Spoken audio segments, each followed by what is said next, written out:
Okay, I think that we should be live on YouTube.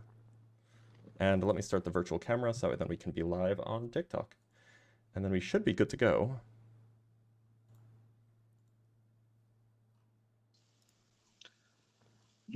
All right, I think we're live in both places. If you guys want to join the live streams, by all means, please Yeah, do. sure. And send out any notifications if you have them. I'd be willing to do that. Sorry, my keyboard is so loud. I just want to get the... By the way, you never actually sent me the thing, so I can't actually log into the user account.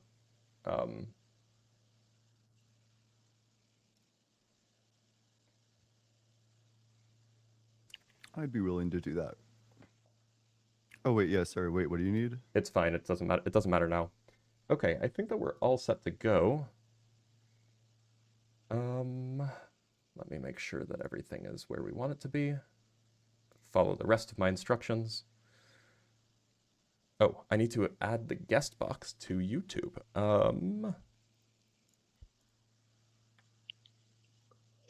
While we are waiting for guests, because we are currently waiting for guests, I need to move around the guest box 800 maybe, and then there's got to be a way to like 900. drag things. What? I'm thinking at least 900. Oh yeah, that checks out. I have 600 no maybe? idea what you're talking about. 650. I'm trying to capture the guest box. You know how Justin does it?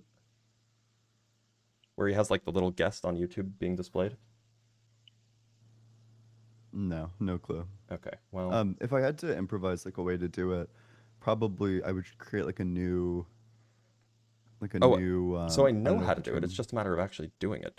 Um, Why am I hearing myself? why am I hearing myself? Oh, there we go. That's why I was hearing myself twice. Crop left, so 1,000 maybe? And then 800. Sorry, y'all, for a slightly delayed live stream because we just have to finish getting this set up on TikTok. That's okay. We've already conditioned our audience to tolerate this. Oh my god, it's so true though. 820 and then 1100? No. 50, 25, 30. Okay, I'm almost there. 750. No, 550. And then 400. 300. 400. 450. Okay, I think that we're actually pretty close to being where we want to be for the TikTok guest. Right. Okay. So... I did it again. Oh my god. What did I do? No. There's just this one person. I type out most of like at everyone when I'm notifying my Discord, Uh-huh. and there's this one person whose name is like close to at everyone, and then sometimes when I'm lazy, I'll stop a couple characters short, and I'll assume that it'll autofill at everyone, and then it just autofills this like one specific guy. Gotcha. That's a bummer, but I think that it's It is a okay. bummer. It's not the end of the world, right? Hey, we have some super chats. Do you guys want to look over those while we wait for our first guest? Yeah, sure. So we have a super chat from Larry Beck, which just send in the $10. Just being filled with love. So thank you so much for that. And then we have a $50 super chat from MILF Wrangler. Nothing in particular to say, just love the show and being able to learn things from people significantly more educated than me. Well, we appreciate the $50. Some of us may very well be significantly more educated than you, but that doesn't mean that you can't teach us things too. Isn't that cute? Mhm. That is cute. That was a good saying. all I I'm glad have you is- said that. All I have is a high school diploma and a give 'em hell attitude. So There you go. Mm. By the way, if you don't know him, this is Dalton, the Bible guy. He's our resident Bible guy. Justin's not here today. Justin is busy being like a pastor or something. So we have the Bible guy instead. And it seems like he's a chill guy. So if you're watching on YouTube or on TikTok, wherever you're watching from, make sure to like the live stream because currently we have no guests in the guest box. Usually we have people flooding in already. If you're watching on YouTube, make sure to go to tiny.cc/uaguest. That's how you can join and we can bring you up and talk to you. If you're watching on TikTok, just join in the usual way. Click on the little guest box with the colors or something down in the, what do they say, the doobly-doo, and join that way. It looks like we have our very first guest, and they look like a dot. They look like a runner is what they look like. Oh, they do look like a runner. That's so sad. Oh, now I'm very sad. Well, that's all we have. We don't have anything else besides that. Well, no one. What? I guess it's time to do math. Oh, do you want to do math? Let's just start doing math. Okay. I hear that's good for viewership. When Yeah, you talk so about 1 + 1 is 2.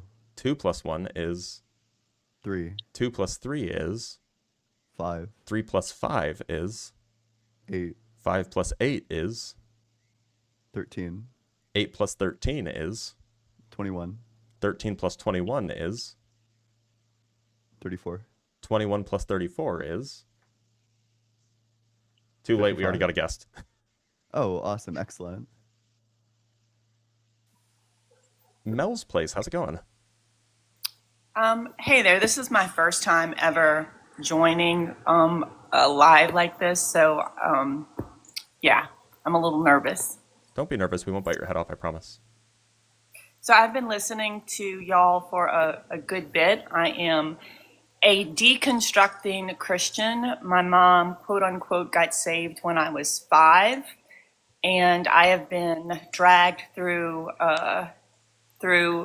non-denominational churches and cults, including the IBLP, Bill Gothard's Institute of Basic Life Principles, my entire life. I'm 59 with adult children and grandchildren, and it's been about, I don't know, the past 4 years of deconstructing. That came about through basically politics and things like that. And I find myself today, like, I want to be an atheist. And my youngest daughter, is an atheist, and we have these conversations all the time. But there is this one personal experience that happened to me when I was 8 that I have physical proof of that doesn't allow me to, like, just totally take the jump.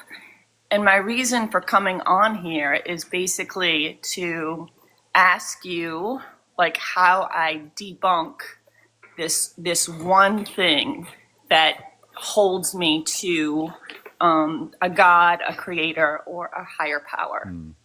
Yeah, what is that? Do you want to elaborate? So, yes, I will. And I'm going to go way back here. It's the 70s, right? My mom and dad were in a Christian band. The band was called Trinity back then. And I was 8 years old, living in a trailer park. And my mom and dad used to have these late night practices before they played these coffee house gigs. My dad used to take secular music and turn them into Christian songs. And that's what he would play out. One of the singers, her name is Susan Neff, and she was in nursing school and she couldn't make practice that night. And so they were doing a set for her so that she could practice, not there, so she could practice on her own. And it was really late at night. I should have been in bed, but they wanted to make a tape, and they wanted to use a brand new cassette tape. I know y'all are young, but I know what a cassette tape is. On cassette tapes. So my dad sent me and my aunt to the store to grab a cassette tape.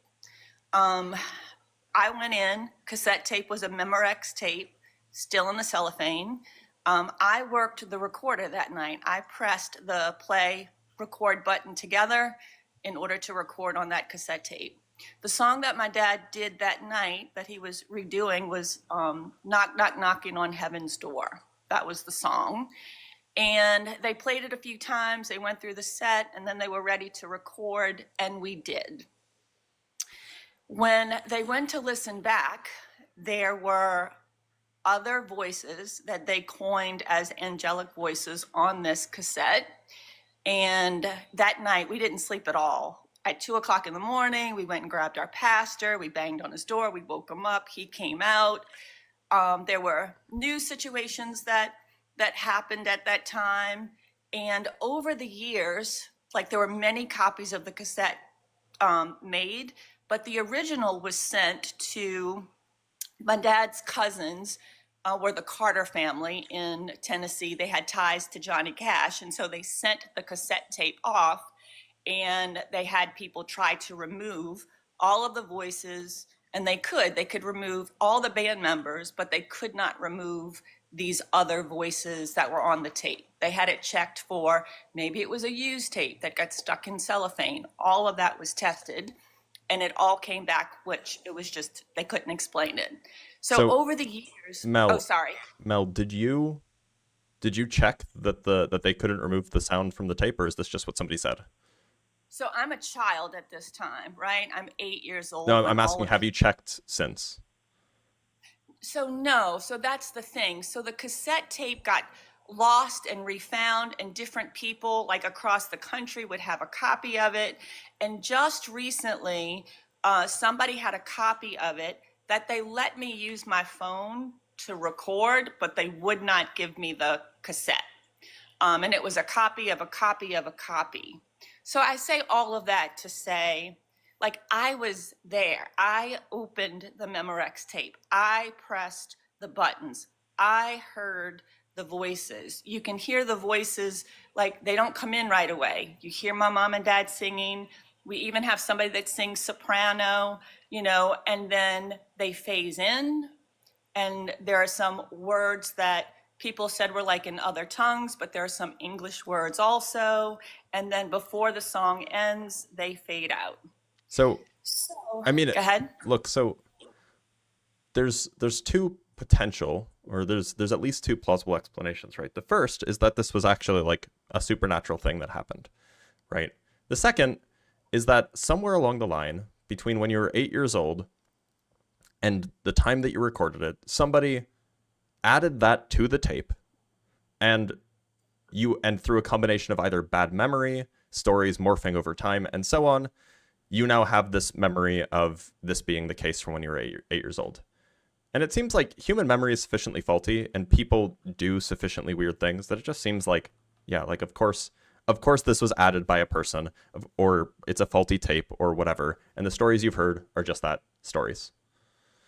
Oh, wait, okay. Well, I think I've cracked this wide open. So there's like this phenomena that happens with cassette tapes called tape bleed, which is where like there will be like audio corruption that will cause like an echo of the voices to happen like throughout and even before, and it's permanent. It can't be removed.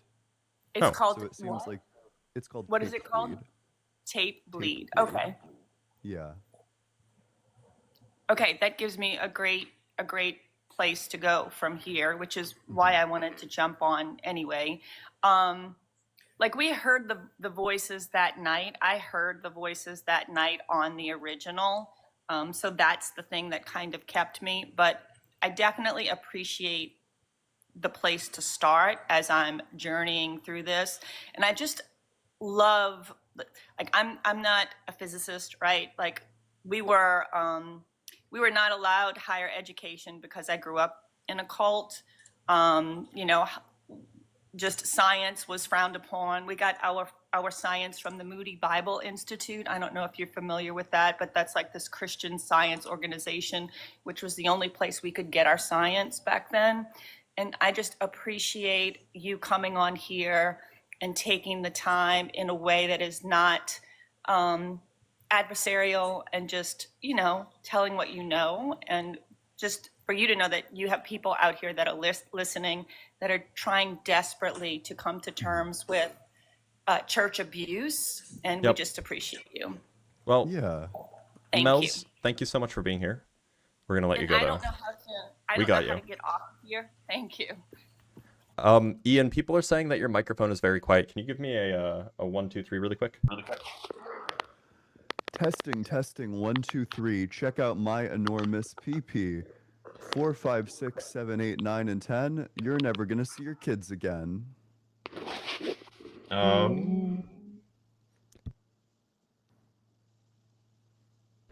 Try once more. Testing. 1, 2, 3.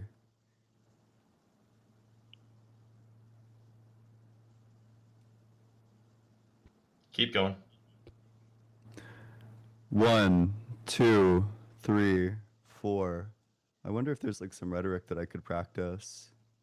Now that you're refusing to engage on the substance, I'm going to rhetorically blow you the fuck out. The reason why everybody in the comments is making fun of you and nobody respects you is because you refused to answer a single question. You got easily lolcowed. You lost on the substance. You lost on the meta. You're less rhetorically sharp than me. You're less intellectually sharp than me. You just continuously keep on digging your own grave. Are we good? Well, maybe. Dalton, can you give me a check as well? Yeah, check 1, 2, 3. Bereshit bara Elohim et hashemayim ve'et ha'eretz. I'm going to check myself. I think that we're all about the same. TikTok, can you guys confirm that we're all about the same? Yeah, are we about the same? Let's harmonize. Oh, that was awful.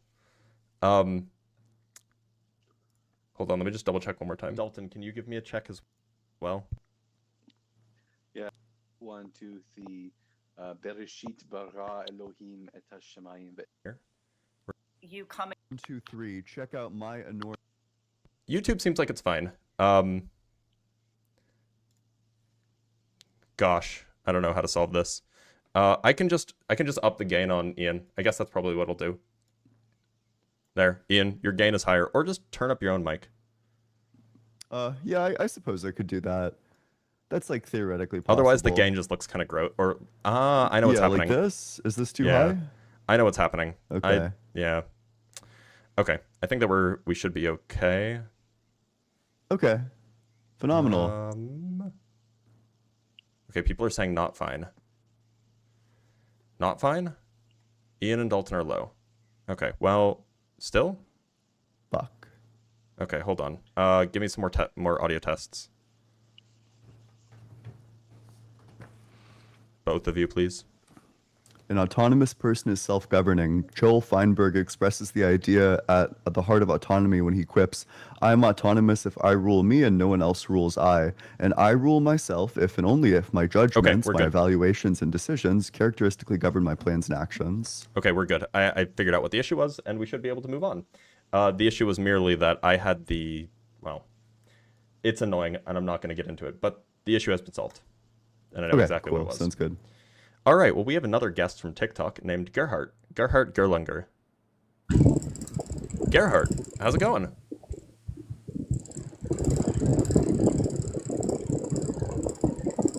Me when I'm cast in the Chainsaw movie.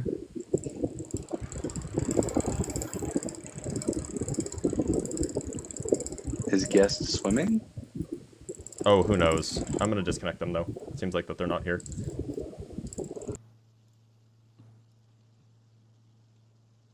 All right, let's bring on Lewis Canderson.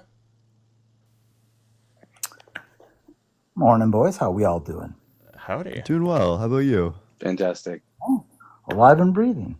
Now, you have stated up on the top, God isn't real. So let me ask a clarification question. By that, do you mean God doesn't have a physical existence, or do you mean you have established that God cannot exist? I think you can establish that God does not exist. You can. Now, please elaborate. Yeah, so let's get clear on what we mean by God. When we say God, what we're talking about is a mind that created the universe. This wouldn't be physical, obviously. It would need to be immaterial. The problem is that if it created the universe, then it's outside of the universe. If it's outside of the universe, then it's outside of time. And if it's outside of time, then it can't be before or simultaneous to anything. Now, that's a big problem because in order to be the cause of anything, you need to be simultaneous to or before something. Thus, we would conclude that God can't be the cause of anything, so he simply could not be the cause of the universe. I've heard your justification. Let me ask a follow-on question here. Mm-hmm. Then, quite simply put, so all physics has now been defined. There's no more further physics to learn. Therefore, your conclusions must be absolutely pure and correct. There can be no change. Is that what you are Which premise asserting? do you reject? That was a philosophical I argument, not a reject physics that one. God could not be. Actually, I shouldn't say I reject. I reject the concept that there couldn't be a being that could be outside of the time we understand, stuck in this three-dimensional universe that we are, and could well be beyond what we understand. And therefore, our concepts of all rules of physics are not the end-all, be-all. They are what we understand today. So, first correction. I mean, I've already made this correction once, so I guess I'll make it a second time. This is a philosophy argument. It's not a physics argument. Physics could totally change, but It is what directly a stands physics true is that a argument. cause is either before its effect or it's simultaneous to its effect. If God's No, outside of time, then he's neither before nor simultaneous to anything, which means that he can't be the cause of anything. Which of that would you you are limiting reject? yourself to current concepts and knowledge of physics, not what could be. Do I Describe need to to me make the every correction a law of third time? physics. No, let me try this again with you. You are clearly not understanding, and that's sad for you. But let me try again. So you believe in the Big Bang, I assume? Yeah, although that has nothing to do with the argument. The It Big does. Bang It could be does. It 100% does. Give totally me a moment. false, Give me a and the moment, young argument would man. still be Young true. man, give me a moment. Be Whoa, polite. calm down. There's really no Let's reason not to be be polite. upset. condescending Please now. be polite, young man. Let's not be condescending, Young man. okay? What is this? This Oh. is so weird. So, can you describe all the physics that were going on in the singularity? And give me full. Certainly not. But this is just a pivot away from the argument. Therefore, there could be all kinds of laws of physics that we don't understand. Well, this And guy's like a therefore, pivoting Peter. you are simply saying, because I know these laws, it is limited. I am I'm asserting not hearing simply Noel. that it may be true, it may not be true. And therefore, it absolutely is impossible for a God is not a valid comment. Gosh, what level would I have to explain this at for it to make sense? You would agree You that a couldn't, cause comes because before there's its no effect, right? answer. Or sometimes it's simultaneous, right? In the universe that you understand, in the physics you know, yes. What would it mean for there to be a cause that's outside of the universe? Like, what would be the definition of cause at that point? I don't have a definitive answer to that. So when you I say God accept caused that the there are universe, things you have I no do not idea what that understand. means? I accept that there are things I do not understand. And But I you just accept affirm propositions that you have no understanding of, like literal gibberish propositions you're saying you they're affirm, not gibberish. ones The that have no fact that semantic value to you. the fact that you are asserting something as definitively true that cannot be established as definitively true, It can. We because you did. limit yourself to what you know, and that's fine. I understand that's the normal way No, to we did proceed, establish but it. it doesn't make it true. It does make it true. You couldn't refute it. I gave the No, premises very it explicitly. merely You makes couldn't it reject a true single one through of what them. you've subjected yourself to. I All asked you you can to do is define all pretend the like the laws of definition physics of cause in the isn't the definition of singularity. You couldn't cause. do it. Unfortunately, a cause is an event that produces an effect. That's just the definition of it. Well, what was the cause for the singularity? Sorry, I'm not going to let you pivot away to some other thing. No, Do you see, what I'm agree that a showing is cause is an that you event can't that make the results in argument all an the effect? time, and you'll dodge it when you can. It's going to be What is the dodge cause number for the one. Let's get singularity? try number two on the board. Don't What dodge is the the question cause twice. Do of you the agree or singularity? disagree that Please a cause is an explain, event or that effect? information you can't It's going to be answer, dodge and number you two. just Don't want this thrudge the because it's your question. I don't desire. know how many hours of weasel footage you watched prior to coming up here. It's a very straightforward question. Do you agree or disagree that a cause is an event that produces an effect? In general, yes, but I In didn't general? limit. What are the exceptions? I haven't established that I can find one, but I don't have to find one to say it can exist. Why You would I see, think that it I've could asked you- exist? I've asked you to define It's for just me the the definition cause of a the term. singularity. No. Give me the cause of the singularity and all the physics involved. Why are you in so the desperate to singularity. pivot? Is your position so flimsy that you have to No, pivot to because other I'm issues? I'm establishing. It's a that very there's an straightforward event argument. that you A cannot cause is give an a event that cause produces for, an and effect. therefore you're saying, Events are the types of things that occur on timelines. Therefore, God cannot be the cause of anything. Okay, all right, let's retry this. You clearly are being closed-minded, Yeah, and that's fine. yeah. Let's retry this. So, premise one. I'm I gonna cannot list out the establish- premises. No, You can tell me please which let one me you speak. reject. Am I going to speak, Premise or are you going to one: speak a over me? cause by its very You're gonna definition speak is an over me. event that produces an La, la, la, effect. la, la, la. Premise two: God, if he exists, then he would exist outside of the universe. Premise 3, if God exists outside of the universe, then he exists outside of time. Premise 4, if God exists outside of time, then he exists outside of the timeline. Thus, God cannot be a cause. This is your Do you definition. reject 1, 2, and that's 3, or fine. 4? This is your definition of God, and that's Do you fine. reject have the right 1, to 2, your 3, or definition. 4? I reject your definition of God. I You will reject once that again God say- created the say- universe? You say, excuse me, may I speak or no? Yeah, go for it. What is the cause of the singularity? So you reject that God What created the is the cause of universe. the I'm not going to let you singularity? pivot. Stop No, I'm trying. not I'm gonna not going to let you pivot. You're pivot. dodging You're going to it. try to pivot, and every The single rules time have I'm been going to set drag you back against to the you, argument that's and you're already been dodging. made. You have no You cause will for the not singularity, pivot away nor from can you this. I explain am going the to keep physics of dragging the you back to the singularity. argument, You are showing that unfortunately. you are just a desperate little man. So you unable to reject make that a God legitimate created the universe. argument, You don't think but God will made the use his universe. position as sitting on He's the panel resulted rather to, than or he's intellectually resorted to a whirlwind of Pathetic. insults because he can't handle the Absolutely logic, pathetic. the substantive disagreement. You You're think that wrong. God You didn't can't create the acknowledge universe. it. Is that correct? Am I asserting God is the creator of the universe, you said? Yeah, do you reject that? Because you said my definition of God is wrong. No, I said you are defining God. I'm saying I'm rejecting your definition of a limit on God. So you reject that God is a mind that created the universe. I'm rejecting that your definition yes or no that you put all question. those things in is the limit of God. It's just a yes That's or no all. question. Look, No, I so answered it. Lewis, I said I rejected Lewis, What's the the do limit answer, you- you yes put or on no? God.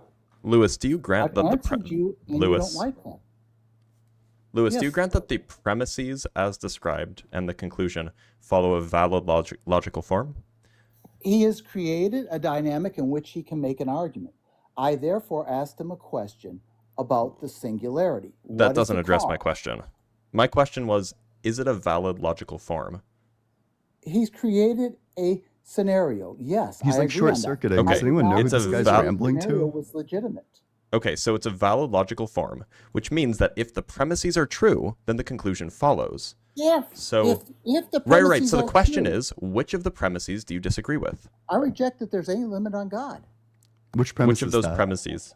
Yeah, which premise That is that? he could not exist throughout time and still interact with the universe. I reject that. That's Which the I understand conclusion. you don't accept that, and What's that's the your That's right. premise? the conclusion. But that's You got to why reject I a premise. turn continuously to the singularity. What is the cause of the What- You singularity? got to reject a premise. Stop trying to pivot. We're not going to allow I'm it. not trying to pivot. You are I'm giving you pivoting. your We're talking example. about whether I'm God giving can you your cause example things, and of you keep something that has pivoting to no the Big cause. Bang. We're talking Anyone can about whether or identify. not God can cause you are things. When you rejecting it. switch from And the you don't internal have a critique of your justification. worldview to an You are attempt at sitting an there and internal critique of talking. our worldview, that's a Doesn't pivot. If change you the want to universe concede that one you have no iota, idea and it what to doesn't reject in my justify your argument, that's argument totally fine. It's against A-okay. God. But to be You clear, are until very that sad point, you're in just your pivoting away. desire So because you're let's stop unable to handle pivoting. it. I don't know Lewis. what you think like dialectical cowardice is going to do for you. Just tell us which premise do you reject? 1, 2, 3, or 4. I can also I list the reject premises all out of again. them. I reject You all your wait. premises You reject because that God is God not exists you. outside of time? That he's outside of the universe? You reject all of them? You don't want to reject I all of reject them. any Yeah, that's a attempt classic to limit blunder. God So to be at clear, all, let's list out the I premises reject. that this guy rejects. This guy rejects one, that a cause is prior to or simultaneous, or that a cause is an event that. What is it? A cause is an event that produces an effect. That if God exists, then he exists outside of the universe. If God exists outside of the universe, then he exists outside of time. And that if he exists outside of time, then he exists outside of the timeline. I reject putting any limit on God. Simply put. Which premise do you... any- Wait, so you reject that God exists outside of time? Every one of those put a limit on God. So Lewis, you therefore reject everyone that Lewis. God must exists reject it. outside of time? Lewis, you're doing God a is thing. all- Lewis, I'm God trying is to come out. I'm all. trying to come out. I'm trying to come at this in super good faith and being super charitable. You're currently doing a thing where you hear that God is X, where X is, some property that you think is not enough, and then your brain is shutting down, and rather than actually engaging with the conversation, you're just like, well, you can't talk about God that way. That's not allowed. I'm not allowed. I can't hear that. And you're just rejecting it all rather than actually using your brain. So I would suggest just use your brain. Think about what you're actually saying. So Think about I what the am premises actually are. I am thinking about it. The issue of whether Okay, he so could be which outside of particular time- premise do you disagree with? Take your time. Give me a minute. Could he be Mhm. outside of time? He could. But is it required? Is I don't he? see that it's Yes or no? required. I don't see that it's required. Now, you're going to let me speak. So therefore, I reject that one because it's not required, but it may be possible. Next up, what was the second? That what God was exists another outside one? of time? Just answer the question. What was your next one? I've already answered your Wait, question. no, because we need to talk So is- about the silly thing that you just said. You Well, he think said it's that he- possible? Yeah, I mean, he's saying that he thinks it's possible that God could exist in time. Which, okay, we can talk about that, but let's write that down. We can talk about the other premises now too, and then we can talk about all the ones that you disagree with. Is that fair? God exists, then he exists outside of time. That's Show me where rejected. show me where it defines that God must. We'll talk about that in a minute. outside of time. We'll talk about that in a minute. Can I you just go therefore through the have rest of the rejected promises? because it put a limit. Yeah, that's fine. I just want to know if you reject any other premises before we actually dive That's why I say into repeat the them, and individual premises. I will go through them one at a time. Yeah, okay. So what's the Yeah. what's the next premise that you reject? Yeah, if God exists outside of Repeat time, one or if premise at a God time, exists now outside of we'll the universe, respond. then he exists outside of time. Wait, ho. I don't accept that God has to exist outside the universe. He Did may, God he create may the not. universe? Yes, God created the universe. Then he created. If he that is exists the in the cause universe, of then he the created singularity. himself. He always is, always will be. So he created himself. That's a circle. And sometimes we have circles in life. Yeah, and your reasoning, I'm sure circles show up pretty frequently. No, doubtful. But in this case, yes. Lewis, do you think that things can create themselves? No, things do not create themselves. Things Okay. exist. So then you don't think God can create itself? God exists from beginning to end. I cannot limit God as you seek to do and say he must be outside the physical universe. I don't Look, know that that's true. before I God can created- accept it. before You God have to also created- accept he lives within Lewis, the physical before God universe. created the physical universe, was he outside of the physical universe? He created the singularity that is the Big Bang that you point to. Okay, sure. Before he created that, where was he? Was he in the We physical don't- universe, we or was he don't know. outside the physical universe? We don't know what was before. Is it possible that he was in a place that didn't exist, i.e., the physical universe? It's possible, yes. It's also possible that So that's it's not. possible. So it's possible that he did something impossible. So we It's live in a possible he was in the three-dimensional place world. that Can didn't we- exist. can Good we one. agree that there is such a thing as a multiverse, or no? I'm God not would willing need to be grant outside of the that. multiverse if he created the universe. Even if there was a Is multiverse, like, he would need to be multiverse so that outside of God it. could live in one of the many parts of the multiverse that we have no access to.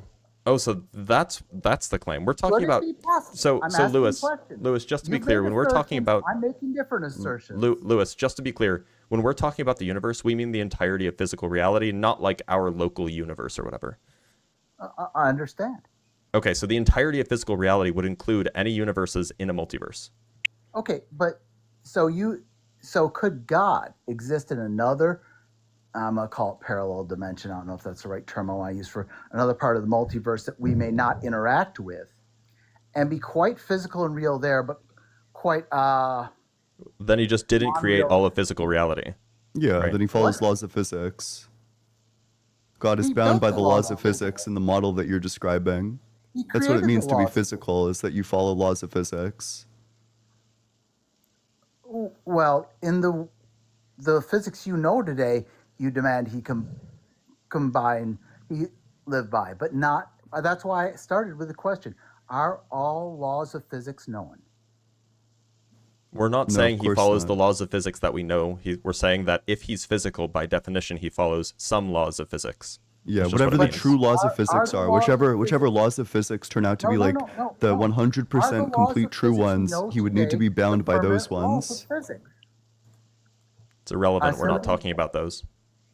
I'm asking: are the laws of physics we know today all the laws of physics? We're Likely talking not, about but the it's ideal irrelevant. laws of physics. We're talking about like whatever the true laws of physics are, not the ones that we know. Whatever the true reality is of the laws of physics, God where would you be cannot bound by those understand. if he was physical. your So he unwillingness couldn't have to created accept them this because he would be bound by them. You really are narcissistic based upon what you yeah. consider your higher Gets science cornered, knowledge. whirlwind of insults.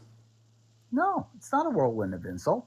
It was a comment Everyone heard on it. your unwillingness to accept the facts. Well, it wasn't an insult. I was just saying.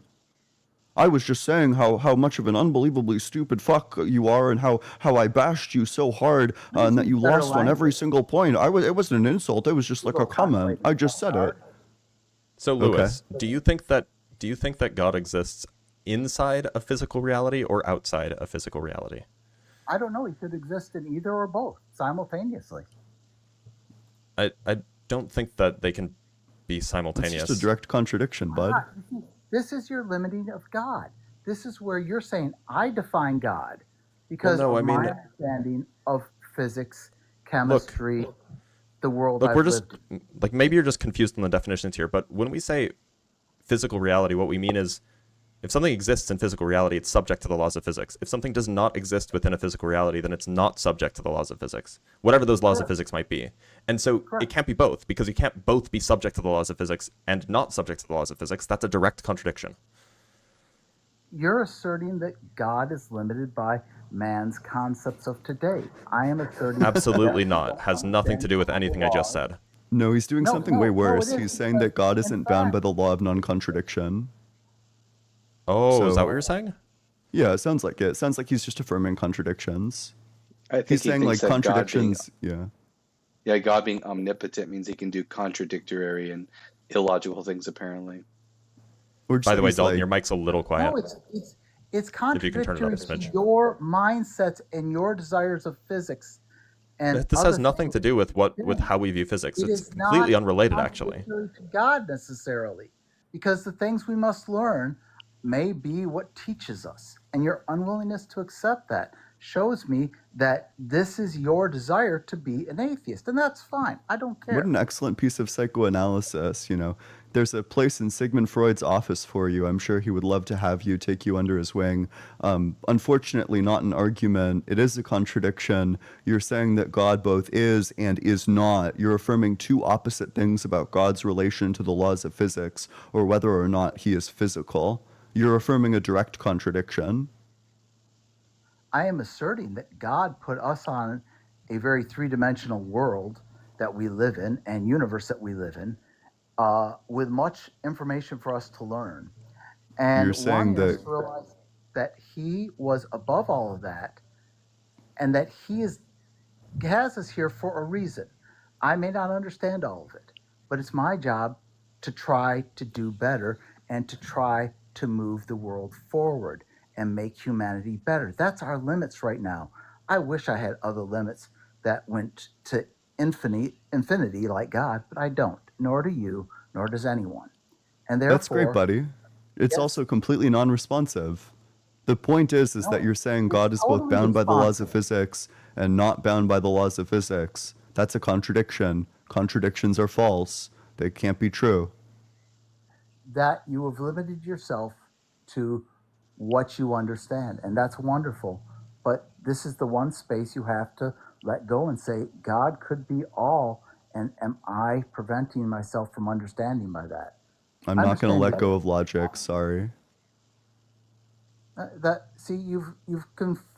You've strictly said that God must follow your logic.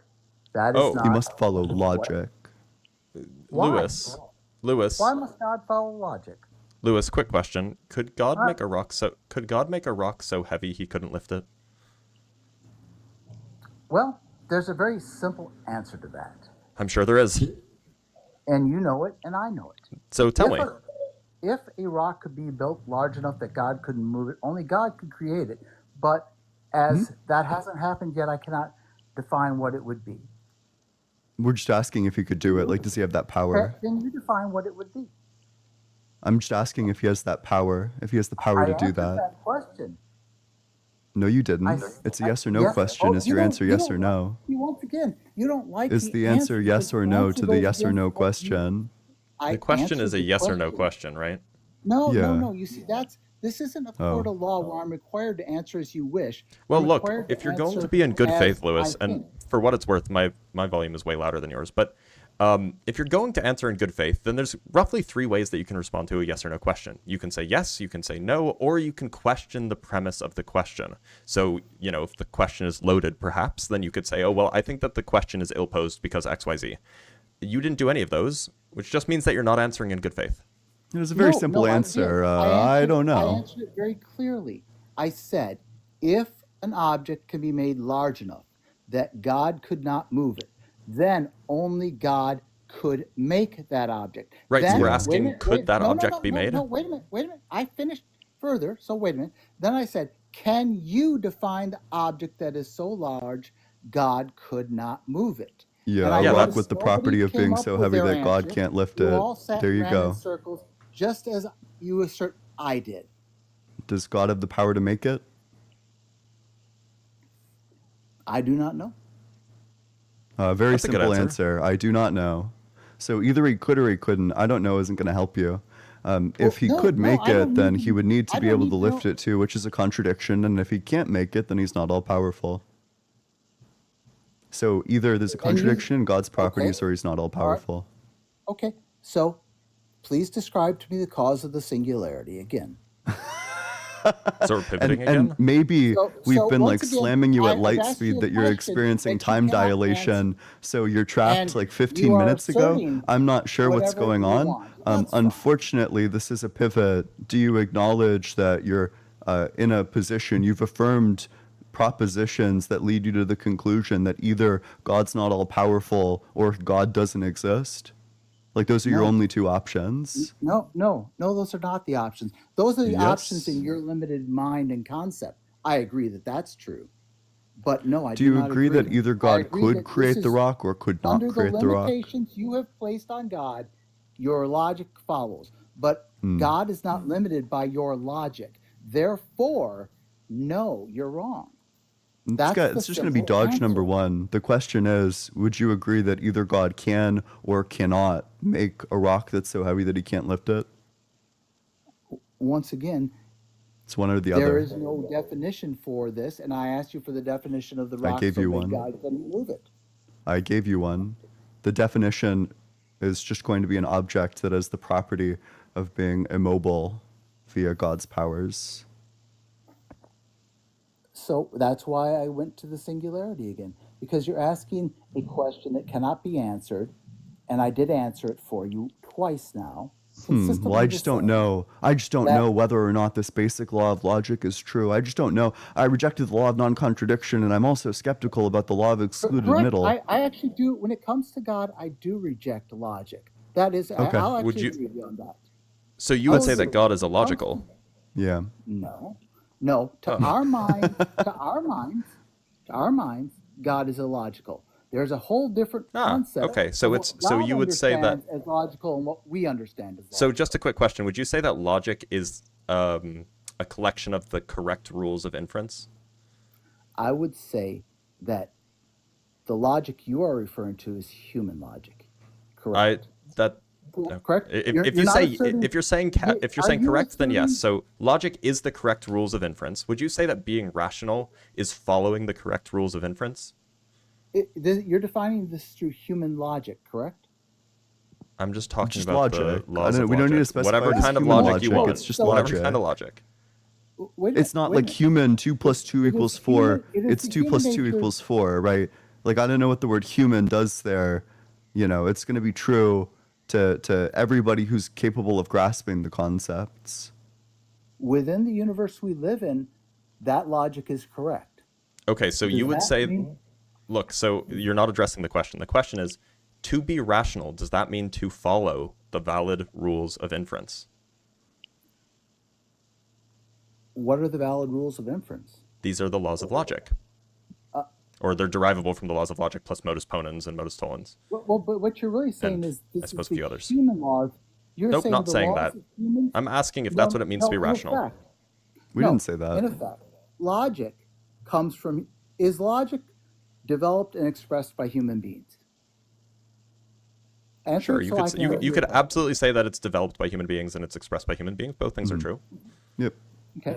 All right. I'm not asserting truth and falsehood. What I am saying and what I continue to say is that you are applying human logic to God, who is Look, I'm not above even asking about human God. I don't know why you're existence. bringing up God here. I'm just asking if logic is a collection of the valid rules of inference. But One that's step at why a time. I asked you, whose logic? Just logic simpliciter. Yeah. Logic does. That's why I went to humans created logic. God is above us. That's where I'm pointing to. Great. Continuously. I'm asking, You don't is like that. logic just the collection of valid rules of inference? Within human existence, yes. Okay. Within human existence, to be rational, does that mean that one follows the valid rules of inference? In some cases, yes. What are the cases where it's not? Yeah. Those that relate to God. Okay, guy's a so dodger. how do you determine when you're being rational if you're not following the valid rules of inference? Yeah, to be clear, what you're saying is that there's times where you're illogical and rational. Correct. I kind of take that as a contradiction. Yeah, me too. I think everyone would, that's why yeah. I continually point back. These at words the are like things you cannot synonyms. define, because Close it synonyms, points or out close that to you synonyms deny anyway. the truth. So look, it just sounds like you're saying that, well, we have to reject logic in order to believe in God. And to me, No. that just sounds like it's irrational to believe in God. Yeah, if you look up rational synonyms, the very first one is logical. Like, obviously. That's awkward. Great. We went to a thesaurus to decide what we think now. Wonderful. Well, it's just what the word means, unfortunately. Well, but it does. Words have meaning, actually. A word defined by usage. That's all. Yep. Yeah, words are Diction defined by until usage, first and the way that Yeah. rational is used is it is used to convey those who are using logical inference. Once Yeah, again, it's like I one-to-one, point to the fact synonymous, and I replaceable believe with firmly with that logical. When you look at things questioning God, you do have to at times accept that the rational needs to be set aside, or Oh, okay. you will Oh. continually not believe in God. Then it's and that's irrational to fine. believe in God. Yeah. No, I'm glad we No. agree. Yeah, you said sometimes you have to be irrational to believe in God. I said Such you a have to set aside childish perception your of rationality. God. Human rationality is Is there limited. another voice? Did I just hear another voice? Because I didn't see Yeah, the Dalton's Bible face guy move. spoke up. Oh, I didn't see her face move. That was weird. Yeah, here. Do you see my face moving now? Yeah, that was weird. Yeah, it just sounds like you're saying, yeah, you have to be rational. That's just what you got to do. No, I say to your logic, you have to at times be irrational. See, that's why I separate God's logic from yours. Can you tell us what Because God's there logic is? What He has given us in the books. Is God's logic a type of collection of valid rules of inference? Yeah, which page of the Gospels does Jesus lay out like modus ponens? No, you believe in Jesus. Yeah, I'm unfamiliar. Congratulations. Or like modus gaudens or something? Yeah. I'm unfamiliar with any other branch of logic that's found in the Bible. Don't you know in the Bible you can find that But 3 equals 1? Actually, you can't That's- find that in the Bible, but that's setting aside. That's why God actually gives us a logical universe to live in, so we can make decisions based on this. But He asks us to believe in Him, which is not always a rational decision, because I agree. sometimes you have to have faith. Oh. Well, I'm not going to do that. That's epistemically irresponsible. It's a negligent belief. That's a bummer. Believing something without proper reason to is negligent. Well, you can't define the singularity, so why do you believe in it? I actually could define it really, really well. It's just not relevant to the conversation. Yeah. No, okay, then define it really, really well. It's not relevant to the conversation. I'm not going to let you pivot. Welcome, ladies and gentlemen, to their Dodge. Have a very good day. I'm a little bit bored. Yeah, we now. accept your surrender. Also, none of us believe in the singularity, by the way. We can, I honestly, at this point, I feel like we've incinerated wait a him minute. deeply enough. I don't surrender. I'm bored, young man. You're dull. Okay. Well, oh, sorry. Well, Like, if you I'm wanna not sure put if on your like, the running script shoes, you failed. can. Like, if you were like, you know, Oh, he if the left. script is like, do you believe in the singularity? And then there's only like the yes option. And then when you hear the words like, we don't believe in the singularity, fuck, dude. Like, I don't know. William Lane Craig forgot to put this one in the dialogue Oopsie tree. poopsie. All right, now we do have some super Yeah. chats to read, and then we can move on to another guest, this time from YouTube. We have $6.66, Hail Satan, from Larry Beck. If y'all don't know about Satya Sai Baba, he's worth a few minutes on the wiki thingy. Maybe. I guess. I don't know if you guys Wait, want to look him how up. do you spell it? It's Satya Sai Baba. Satya Sai Baba. Yeah, I can. Oh, I'll read. so funnily enough, this is funny. So my brother's wife's family, I think, is a follower of this guy. What does he I do? think What's his deal? he's a guru. What does he Oh. do? I don't know, but he's a guru, or he was a guru. I don't know if he's still alive. Oh, he has omnipresence. That's He's cool. omniscient. So, Satya Sai Baba, I'm thinking of a number between negative infinity and positive infinity. I don't know if he's still alive. No, he's dead. Well, then I don't know if he can answer that.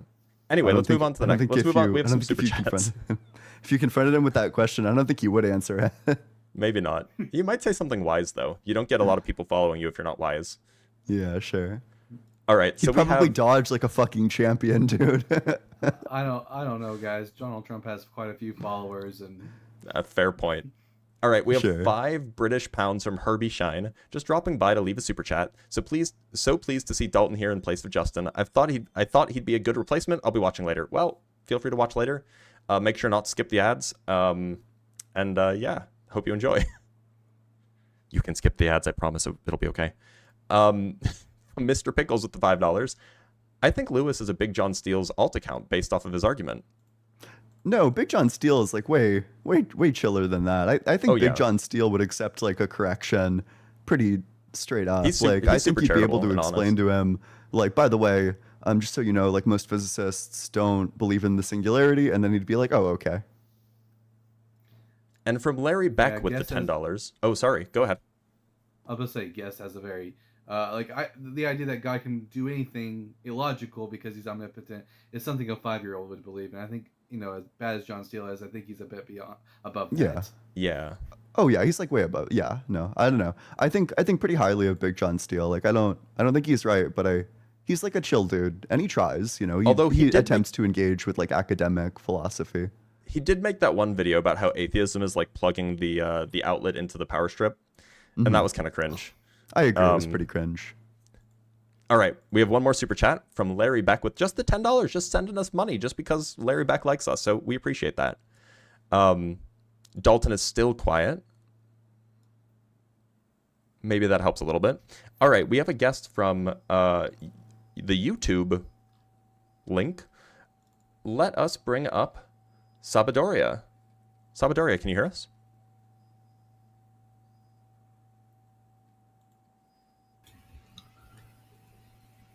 Are you talking with me? Yeah. Yeah, you're connected. Okay. It's because, well, so I'm from Brazil. Welcome. Thanks for calling in. What you got for us? My pleasure is mine. So basically, guys, what's the topic? Like, of course, I read the topic, but I want to start all again. Yeah, we so- don't think God exists. There you go. Why? It depends on the conception of him. There's like general arguments, but probably the more compelling ones would be the specific ones. Is there a specific God that you believe in? Yeah, I believe in the Christian God. Okay.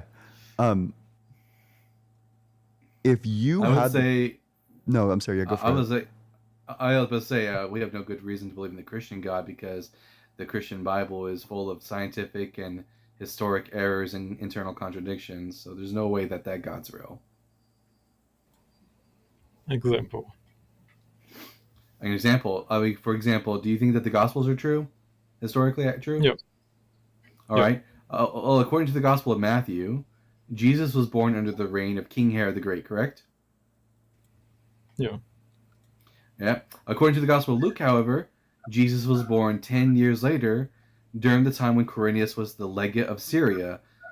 Unless Jesus crawled back up into his mama's vagina and was born a second time 10 years later, there's no way for him to be born during the reign of King Herod the Great and under the governance of Quirinius. Can we actually see the verses?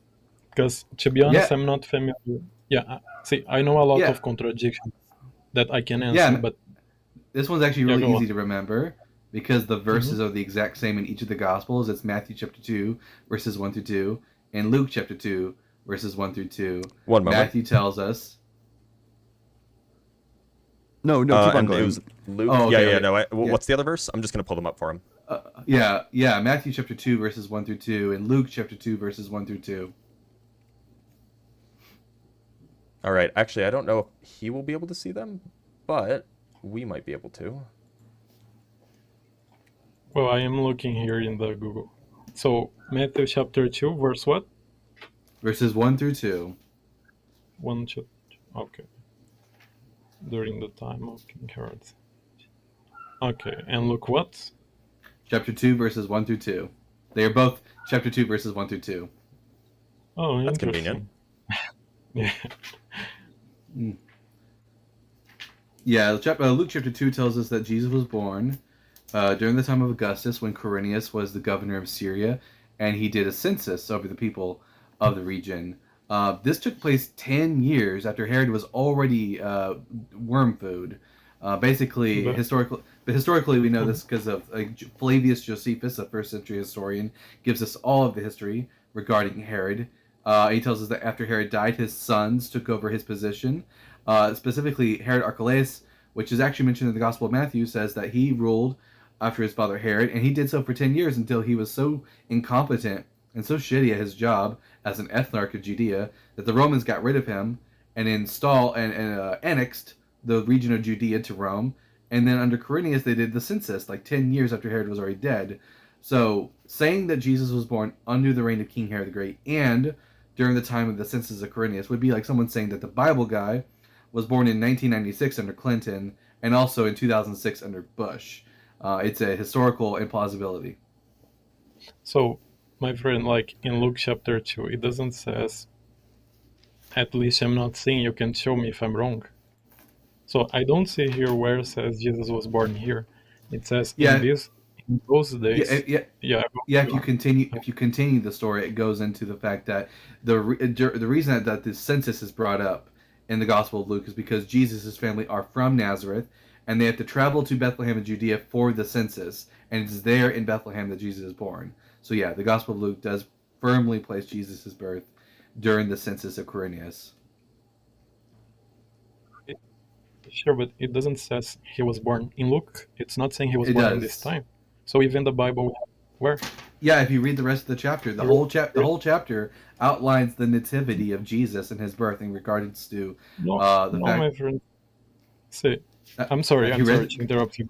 Go on, sorry. Yeah, yes. Have you read the Gospels? I mean, literally, verses 8, starting in verse 8, it gives us the story of the shepherds who were in the field, and the angels appear to them and say, "Behold, the Son of David has been born." And then, of course, in verse 21, Jesus is named.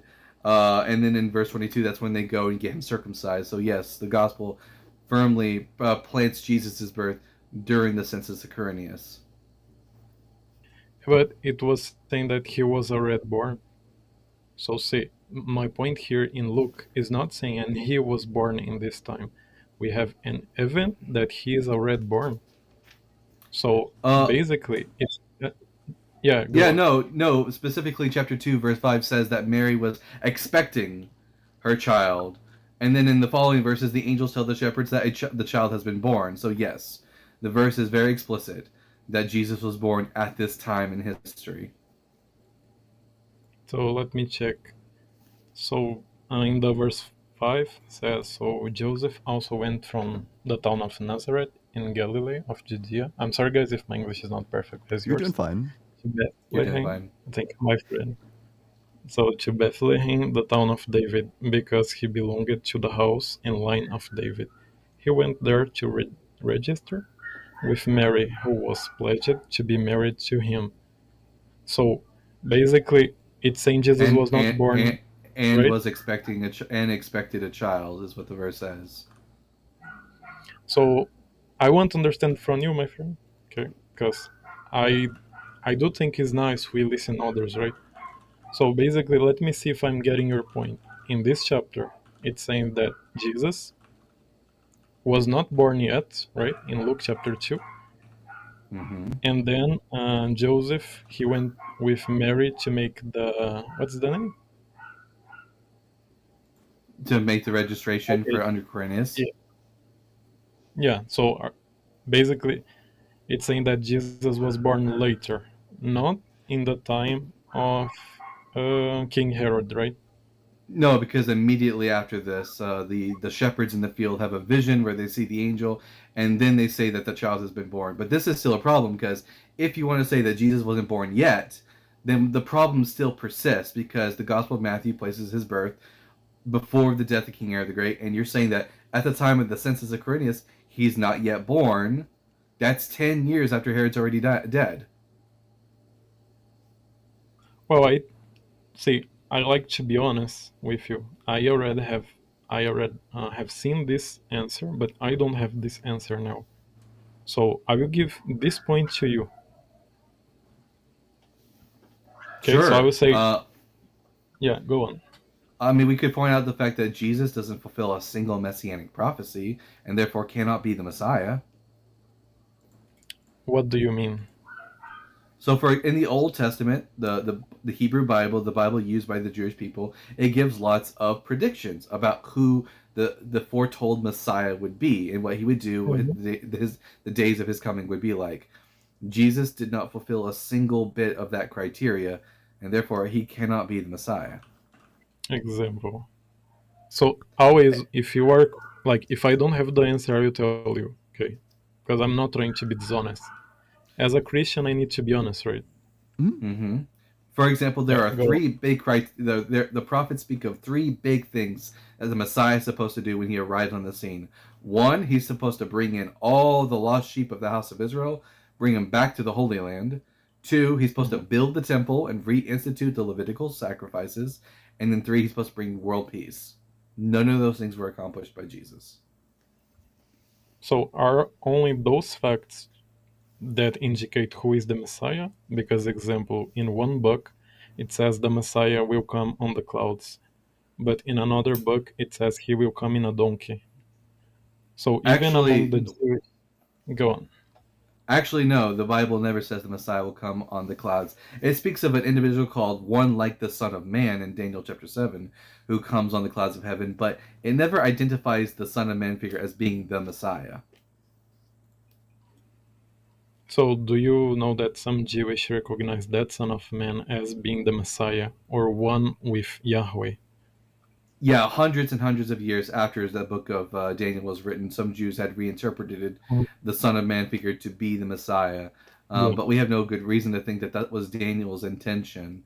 In fact, it would seem to be that Daniel's intention was that the Son of Man was simply a symbolic of the nation of Israel.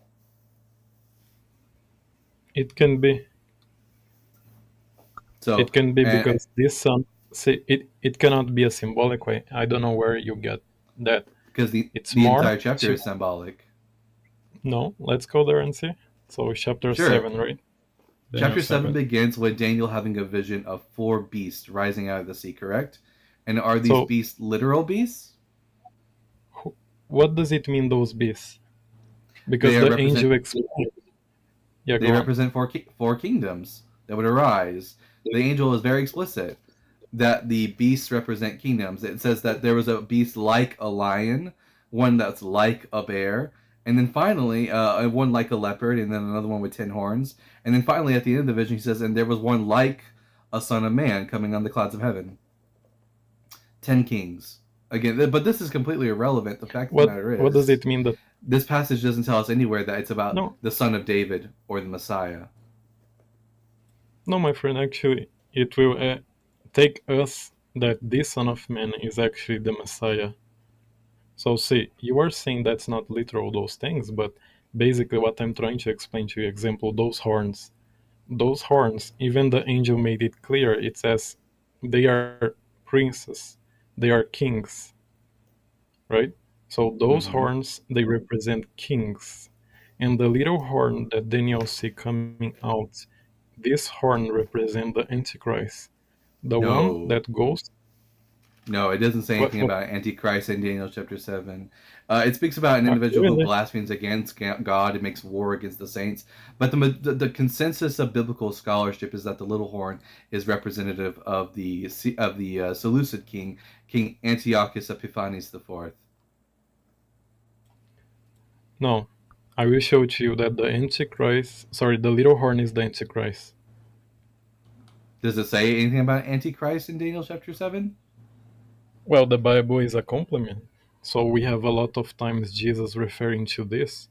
Jesus referring to this, like small horn, little horn, or we have in Revelations too that give the same correct thing that happened with this horn will happen with the Antichrist, with the beast of the Revelation. Yeah, that's because the author of the Book of Revelation is simply taking motifs from the Book of Daniel and writing his own apocalyptic literature. And we have no evidence that either of these books were actually like coming from the same source, i.e., God. These are just man's writings. The author of Revelation is simply taking inspiration from the Book of Daniel. Well, but see, we can go to all those topics, but I know it's a lot of topics. But basically, let's see the Daniel Well, 7. we are getting a bit off topic because I've yet to see a single Yeah, passage yeah. that you have pointed me to that Jesus actually fulfilled. Because last time I checked, the dead rabbi never rode in on the clouds of heaven, so this is not a fulfilled prophecy. Yeah, so let's say here. So the verse 9, as I look at, thrones were set in Sorry, place what in book the is ancient this? Daniel Daniel Daniel chapter chapter 7, 7. Okay. Just gonna pull it up for, verse posterity. verse Yeah. 9.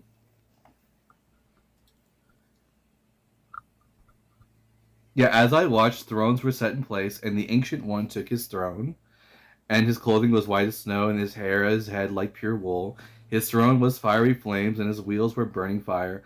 A stream of fire issued forth, flowing from his presence. Thousands of thousands served him, and 10,000 times 10,000 stood attending him. The court sat in judgment, and the books were open. And I watched then because of the noise of the arrogant words of the little horn. And again, the little horn here is meant to be Antiochus Epiphanes. We don't really see No, no, my friend. the son. No. Do you know, I'm sorry, like I don't like to interrupt, but this is wrong. So tell me this. This guy that you were telling me, was he destroyed by God and thrown into the blazing fire? Does it happen with him? Antiochus? No, he was killed by one of the priests, the Maccabeans.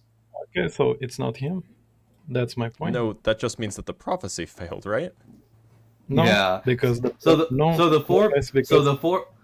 four beasts mentioned at the very top of the prophecy are one, the king of the Babylonian Empire, two, the Medo-Persians, three, the Grecian Empire, and four, the Seleucid Empire.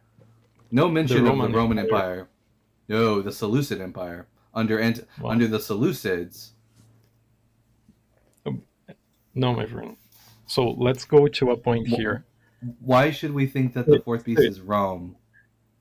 No, it's okay. Like, let's focus in this guy here. Okay, then we can talk about, because we are going to a lot of topics and we are not talking about anything. So here, this guy, let's say it's the guy that you were telling. My question is, was him destroyed by fire? You say no, he was not, and he was not. No, it's a failed prophecy. No, it's not. Now go to Revelation chapter 19. I'm aware that the beast and the false prophet are thrown into a lake of fire in the book of Revelation. Mind you, neither of these things have actually taken place, either in Revelation or in the book of Daniel. These are supposedly about events that are yet to take place far in the future. So it's irrelevant. These are not fulfilled prophecies. In which book? No, who was destroyed by fire? This guy in Daniel and Revelation. They're different individuals. In the book of Revelation, the beast is meant to signify the Roman Empire under King Nero, Emperor Nero. In the book of Daniel, the little horn who's thrown is meant to be signify Antiochus Epiphanes. Because again, to assume that so you're assuming first and foremost that the Bible is univocal, as if it speaks with one consistent voice front to end. We have no reason to accept that assumption. Each author of each section of each book of the Bible have their own reasons for writing what they write, their own agenda, their own people that they're writing against. The book of Revelation was written in order to combat growing anti-Christian sentiments from the Roman Empire, and the book of Daniel was written as propaganda during the Maccabean revolt. Well, my friend, but that's not the point. What I'm trying to show to you is that this horn represents the Antichrist. How do I know it represents the Antichrist? Because in Revelation tell us, and not just in Revelation, we have another book. So example, But what? But as why we should I took, use Revelation as to interpret Daniel? because we Christians, I'm not saying you need, because you even don't believe, but we Christians, we think the whole Bible is inspiration. So Why one should I thing believe complement, that? well, you Like, shouldn't. At least, yeah, at least, I have I have at, no reason to yeah. accept that the Bible is divinely inspired. If anything, it keeps giving me reasons not to think it is. Unfulfilled prophecies, historical and scientific errors. We have zero reason to believe that this book is divinely inspired. Okay, we can go and see this later, but basically, I just want to put this point that this little horn is the Antichrist. After this, I would like to show that that guy, the Son of Man that comes in the cloud, this is the Messiah. How do I know this is the Messiah? Because all the scriptures tell that guy fulfills what all the scriptures, the Messianic says about the Messiah. And I Jesus do didn't fulfill agree, a single thing that the scriptures speak about the Messiah. of Moreover, course. Jesus has not rode in on the clouds of heaven. So even if you would like to attribute this to Jesus, he hasn't done it. Even if this was about the Messiah, Jesus has not done this. He hasn't fulfilled this prophecy, giving me one more reason to think that he's not the Messiah. Well, I will show it to you, my friend. So, first, do you agree that the little horn is the Antichrist? No. Okay, go to Revelation. Let's see, Why are we going to Revelation when we're talking about Daniel? because the Bible is a complement. It's not. So, are you You need to demonstrate that the Bible should be understood as okay? one cohesive work from one author before I accept that So, premise. okay, so let me give something to you. The beast was given a mouth to utter proud words and blasphemy, and to exercise its authority for 42 months. It opened its mouth to blaspheme God, and to slander his name and his dwelling place and those who live in heaven. It was given power to wage war against God's holy people and to conquer them. And it was given authority over every tribe, people, language, and nation. All inhabitants of the earth will worship the beast. All those whose names are not written in the book of life. Wait, my Why? friend, Why? 1 second. Again? Why are you quoting Revelation to me? Wait, 1 second. Be No, no. patient, my You're friend. you're you're you're quoting Revelation to me when we're talking about Daniel. You've given me Yeah, no reason to think. First and so, foremost, did the wait, author of Revelation know about the book of Daniel? yeah, my friend, but be patient. So, see, Daniel chapter 7, verse 8. While I was thinking about the horns, there before me was another horn, a little one, which came up among them, and three of the first horns were unrooted before it. The horn had eyes like the eyes of a human being and a mouth that speak boastfully. So this horn, he speak against God, and this horn he Yeah. also go right. That's He speak Antiochus. against. Yeah, that's Antiochus Epiphanes the Fourth. He So in blasphemed. He blasphemed the God of Israel. He went into the temple and defiled it by offering a pig on the altar of my Yahweh. friend, no, He my friend, defiled the most holy place, just like Daniel said. no, my friend, it can be. So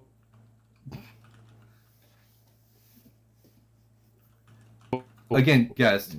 Again, go to yes. Revelation I 13, don't verse have any 5. reason to take into Again, consideration what the Book of Revelation says here, because we don't have any evidence that either Daniel or Revelation are coming from a divine source. We do know that the author of Revelation probably had a copy of Daniel at his disposal. Therefore, he probably wrote his book using Daniel's works as a motif. And again, the fourth beast in the book of Revelation, in the book of Daniel, no one has any good reason to think it's about Rome. Pretty much the consensus of the scholarship believes that the beast is referring to the Seleucid Empire, while the book of Revelation's beast is a reference to Rome. And before you can even have me consider what the book of Revelation has in a way of interpreting the book of Daniel, you need to prove that they're both coming from the same divine source, which I don't think you can.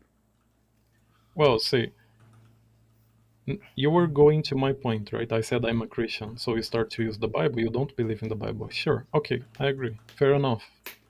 But as I believe in the Bible, I am giving to you the evidences that is more logical to believe this little horn is the Antichrist than the guy that you said, and I'm giving you the reasons.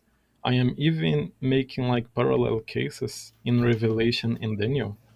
So So, basically, John, yeah, go on. Salvadoria, maybe I can clarify a little bit. So, if if the claim is that you should believe in God or you should believe that Jesus is the Messiah because he fulfilled XYZ biblical prophecy or because of XYZ Mhm. claim found in the Bible, then you are appealing to somebody who doesn't already share your beliefs. So if you are appealing to that person, in this case Dalton, then you need to use the framework that Dalton is working with. You can't use your own framework because Dalton doesn't share that framework. Yeah, you would need to I demonstrate that the Bible is like univocal and speaking with one consistent voice before I would ever consider using the book of Revelation, which was written after the book of Daniel, to retroactively interpret the book of Daniel. If you want to convince me that the little horn in book of Daniel is meant to be the Antichrist, you'd have to prove it from the book of Daniel. no see. How can I But prove from the book of but Daniel again, if there is? but See, again, this wait, is wait, all completely irrelevant because has this actually sure, happened in your worldview? Has all this come to pass yet? sure, my friend, but wait. I cannot prove from the book of Daniel. This is inconsistent. Why? Well, Because do the you think see, that these prophecies have already come to pass? no, but is there a word So Antichrist in the book of Daniel? no. No. So So but so also again, so this you admit that this is a prophecy that hasn't been fulfilled by Jesus, right? wait, which prophecy exactly? Daniel 7 has not been fulfilled by Jesus, has it? In parts, no. All right, then this is not about. Then this is not a good argument to demonstrate that Jesus is the prophesied Messiah of Israel. Well, because basically, Citing prophecies that he hasn't fulfilled yet won't get like pretend I was a Jewish guy, okay? And I say to you, I don't think Jesus is Messiah because he didn't fulfill prophecy. You quoting to me a prophecy he hasn't fulfilled only like backs what I'm saying. yeah, but I'm going to show to you that Jesus, said he will fulfill. So, Sure, he example, said if we He might say that's that he fine will if he fulfill said it, but it. if it hasn't been fulfilled, then who cares? I could say yeah, that I guys, will but fulfill the prophecy, but that doesn't matter. That's I just me agree Yeah, I saying with mean, it. you. I agree with you guys, but basically, what I'm trying to say to you, see, my whole point is, you said, guys, that the guy who came on the clouds is not Jesus. I'm saying, yeah, this yeah, guy because is Jesus. he hasn't come on the clouds yet. Wait, and like I'm saying, this guy is the Messiah, and you are saying, no, no, he's not the Messiah. I'm saying he is the Messiah. Even So, just for the sake of argument, I'll grant you that it's about the Messiah. I don't think it is, but I'll grant you it is about the so Messiah. Jesus hasn't fulfilled this prophecy, so it can't. We don't have any good reason to think that's about him. He hasn't fulfilled it. So, wait, do you so have any prophecies that he did fulfill? do you agree? Yeah, but do you agree that this guy that comes on the cloud, Is this is called the no, I Messiah? don't. No, Why? but even if I did, it's irrelevant to the conversation. Even if I did, Jesus didn't fulfill it. So this is not giving me a good reason to think he's the Messiah, is it? No, my friend, basically what I'm talking to you is example. If I go to talk to a Jewish about Jesus, I will say, you see this Just guy one. that comes on the cloud, he is divine, right? And Yeah, this yeah. guy is the A Jewish person would just tell you, well, did Jesus come riding on the clouds? No. he Then he's not the he Messiah. Then he hasn't fulfilled the prophecy. Quite simple. I've yet you've no, yet given me. I'm no, still where I was at the beginning of this conversation. I go have on. zero reason to believe that Jesus was the Messiah, or that the God of Israel is real and true, or that the Bible is divinely inspired. All we've seen is like befuddled and incoherent statements about the Bible.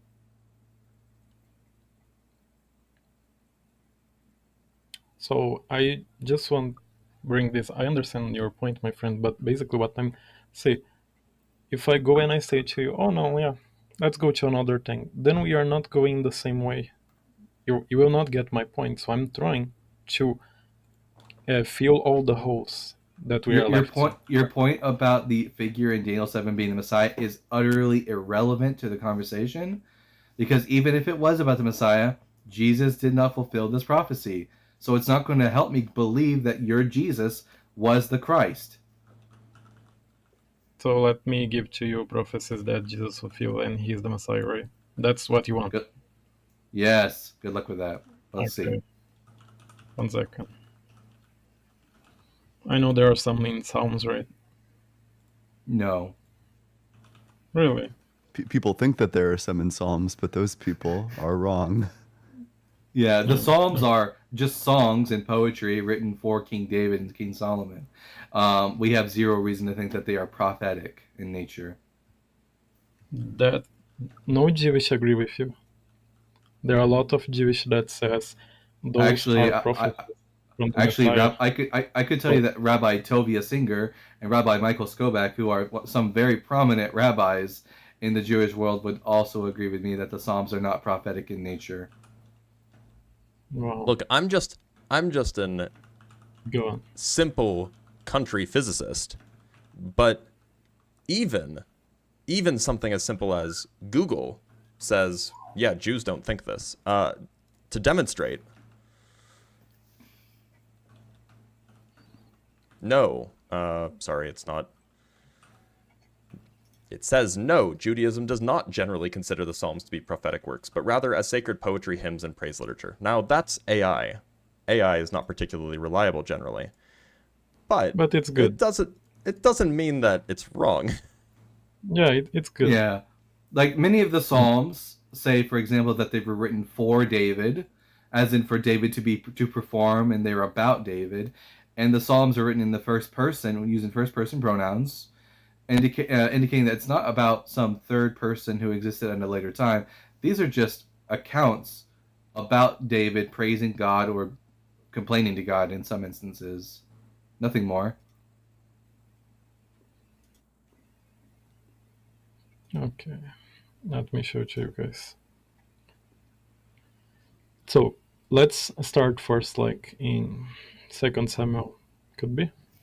Then we can see in Sure. Psalms too. But as you don't accept Psalms, it will be difficult, right? Like because you say Psalms are not prophecies. Are you going to 2 Samuel chapter 7? Yeah. Chapter verse 14? 12 to 16. Sure. Yeah, this passage, we'll go ahead and read this. But just fair warning, this also is not even about the Messiah. But it says here in 2 Samuel chapter 7, verses 12 through 14, this is God speaking through the prophet Nathan to King David, saying, when your days are fulfilled and you lie down with your ancestors, I will raise up your offspring after you, who shall come forth from your body. Who would that be? King Solomon. And I will establish his kingdom. He shall build a house for my name, which Solomon did. He built the temple.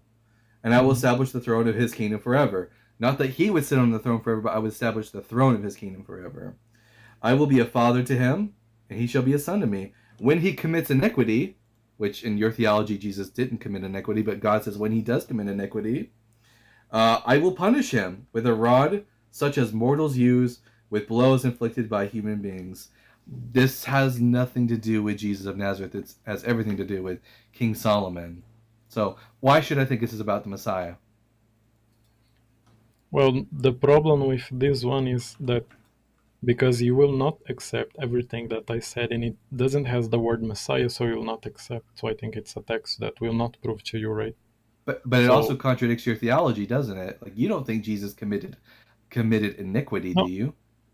No, it doesn't contradict, because like we Christians believe, but of course that's a belief of us. We believe there are texts that speak about two things in the same time. It's like Did Jesus a prophecy did Jesus commit iniquity? hidden beside another one.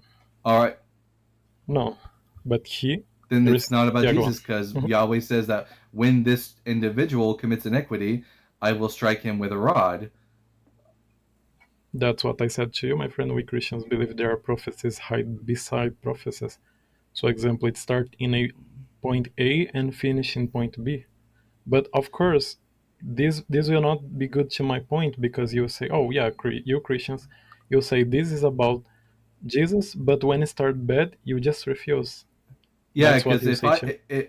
if Yeah. I had if I had a Messiah who didn't fulfill prophecy, yeah, that's exactly what I would do. I would take passages in the Hebrew Bible that have nothing to do with him, and then twist them and take them out of context and make them sound as if they are about him. But just a plain reading of the text would never indicate to us that this is a prophecy about Jesus. It's just about King Solomon. That's what I said too. So you will not accept. But anyway, like, I don't think this is a strong argument to me. At least not. I didn't know how to make it strong. So let's go to another, Micaiah chapter 5 verse 1 2. So can you tell me Sure. this one? Yeah, Micah And chapter that's 5 verses. Here's my So question to you. before Does we Micah chapter 5? Yeah. yeah, yeah, before we our jump friend into one. this, Go. is is the amount sorry, I don't know why I can't talk. Is this Go on. conversation going to go as you bring up a verse, Dalton smacks you down for 10 minutes about that verse, and then you bring up another verse, and we do this ad infinitum until the live stream's over? Yeah, No, my until friend. Yeah, we've canvassed the entire probably, Bible, of course. yeah, we No, probably guys. shouldn't do that. How about Yeah, you just I'm bring up sorry. your strongest argument for why Jesus is the Yeah, Messiah, and we can leave it at that. yeah, yeah, guys. I'm sorry. Like, I'm not going to bring all those things, but why this is good to me? Because then So you bring the guys can best one help if you me. have it. If Hmm? you have it, bring Yeah, the yeah, best one. Okay, yeah. I great. agree Yeah. with you. Yeah. So, guys, that's good, because then you are help me to like, how can I say, to study more those verses. You say, Yeah, so I can come next time more prepared, right? sure, yeah. Yeah. So, okay, the last one, and we can talk about the existence of God. Is it good, guys? Sure. That's fine. Okay. So, can we talk just about Micaiah chapter 5, verse 1, 2? And then, Sure. if I cannot bring, then we can go to the existence of God. Okay. So until now, my friend, you are being better than me in this argument. Okay. I'm a Christian, but I'm not knowing very well how to bring those arguments very good. So I'll give another point to you, and I don't have shame, right? Because I think we need to be honest. So go on, my friend. What do you think about Micaiah chapter 5, verse 1, So 2? are we talking about Micah 5 Sure. 2? I can pull that up if necessary. Yeah. Yeah. So Micah 5:2 is a popular Christian proof text for Jesus because it says that God will raise up a ruler from Israel whose going forth shall be from Bethlehem, from ancient times. Note that the text, for anyone who reads it, it says, oh, here, I'll just read the verse real fast. It says, "But you, O Bethlehem of Ephrathah, who are one of the little clans of Judah, from you shall come forth for me one who is to rule in Israel, whose origin is from old, from ancient days." So first and foremost, take note that the passage never says the Messiah will be born in Bethlehem. It only says that his going forth is from Bethlehem. It says that he would be one to rule Israel. And as far as the data are concerned, Jesus of Nazareth never ruled in Israel. So what do you mean it says it's not born here? Because it says out of you will come. Yeah, it doesn't mean that the individual. I mean, how do you? It doesn't say that the individual will be born in Bethlehem. Just that his quote going forth is from Bethlehem, from ancient days, from times ancient. Most rabbis, such as the ones I've already mentioned above, Rabbi Tovia Singer and Rabbi Michael Skovak, would interpret this to mean that the Messiah's origins are in King David. King David was born and raised in Bethlehem, and so the Messiah's origins, that his going forth is from Bethlehem, from Bethlehem, from days of old, and that he would rule Israel. There are lots of people whose ancient ancestor was King David. Therefore, their going forth is from Bethlehem, but none of them, including Jesus, ever ruled Israel. So this passage doesn't really apply to Jesus. At best, it's half-assed. So are you saying that the Messiah is descendant of David, right? Yeah, and also the ruler of So, Israel. so at least in this, okay, just to finish this point, at least in this you agree that Jesus But No, hold because on, I now I'm don't think the confused. historical Like date. he's the son of David. I'm a little bit confused. I thought Joseph was a descendant of David, but Joseph wasn't Well- Jesus' father. That is correct. We get What do you two. mean? We No, get I'm not- we get no, two genealogies for Jesus in the Gospels, both claiming to be Wait. Joseph's family, both contradicting each other, and neither one No, of them guys. actually being Jesus' genealogy. We have no good Okay. reason, one, to think Jesus was actually born in Bethlehem, and two, that he was actually a descendant of King David. So we don't think that Jesus fulfilled this. Okay, see, about those contradictions, I know how to answer this. So you say one says the father of Jacob, another the father of Heli. So basically, if you see the Old Testament, when you have a brother, right? Example, let's say my brother, he has a wife, then he died, then I marry his wife, and the first son, he will be my son and the son of the other person. So it's like he has two fathers. Yeah, the problem is, and the reason you can't what you're referring to is levirate marriage, and the problem with saying that this is a matter of levirate marriage is that Jacob and Heli, if they were brothers, they would have the same dad, but they don't. They have two different fathers, and have two completely different lineages. One being a lineage from Solomon, the son of David, and one being a lineage from Nathan, the son of David. This is simply just a matter of two contradictory genealogies, and as Dr. Blitz has already pointed out, neither of these genealogies are actually Jesus' genealogy, because in your theology, Jesus was not the son of Joseph. So that Joseph was a descendant of King David is utterly irrelevant to whether or not Jesus was actually a descendant of King David. We have no evidence that Jesus was a son of David. So again, as I said to you, if my brother, as you said the name, if my brother has a wife, I marry his wife, then the kid will have two fathers. But Now, of course, you and your brother would have the same dad, correct? me and my brother will have the same dad. Yeah. Does Jacob and Heli have the same father in the genealogies? Well, I need to see, but see, it could be. Let's put in this way: it could be I have the same father, me and my brother, or it could be not. So it doesn't disprove the case, right?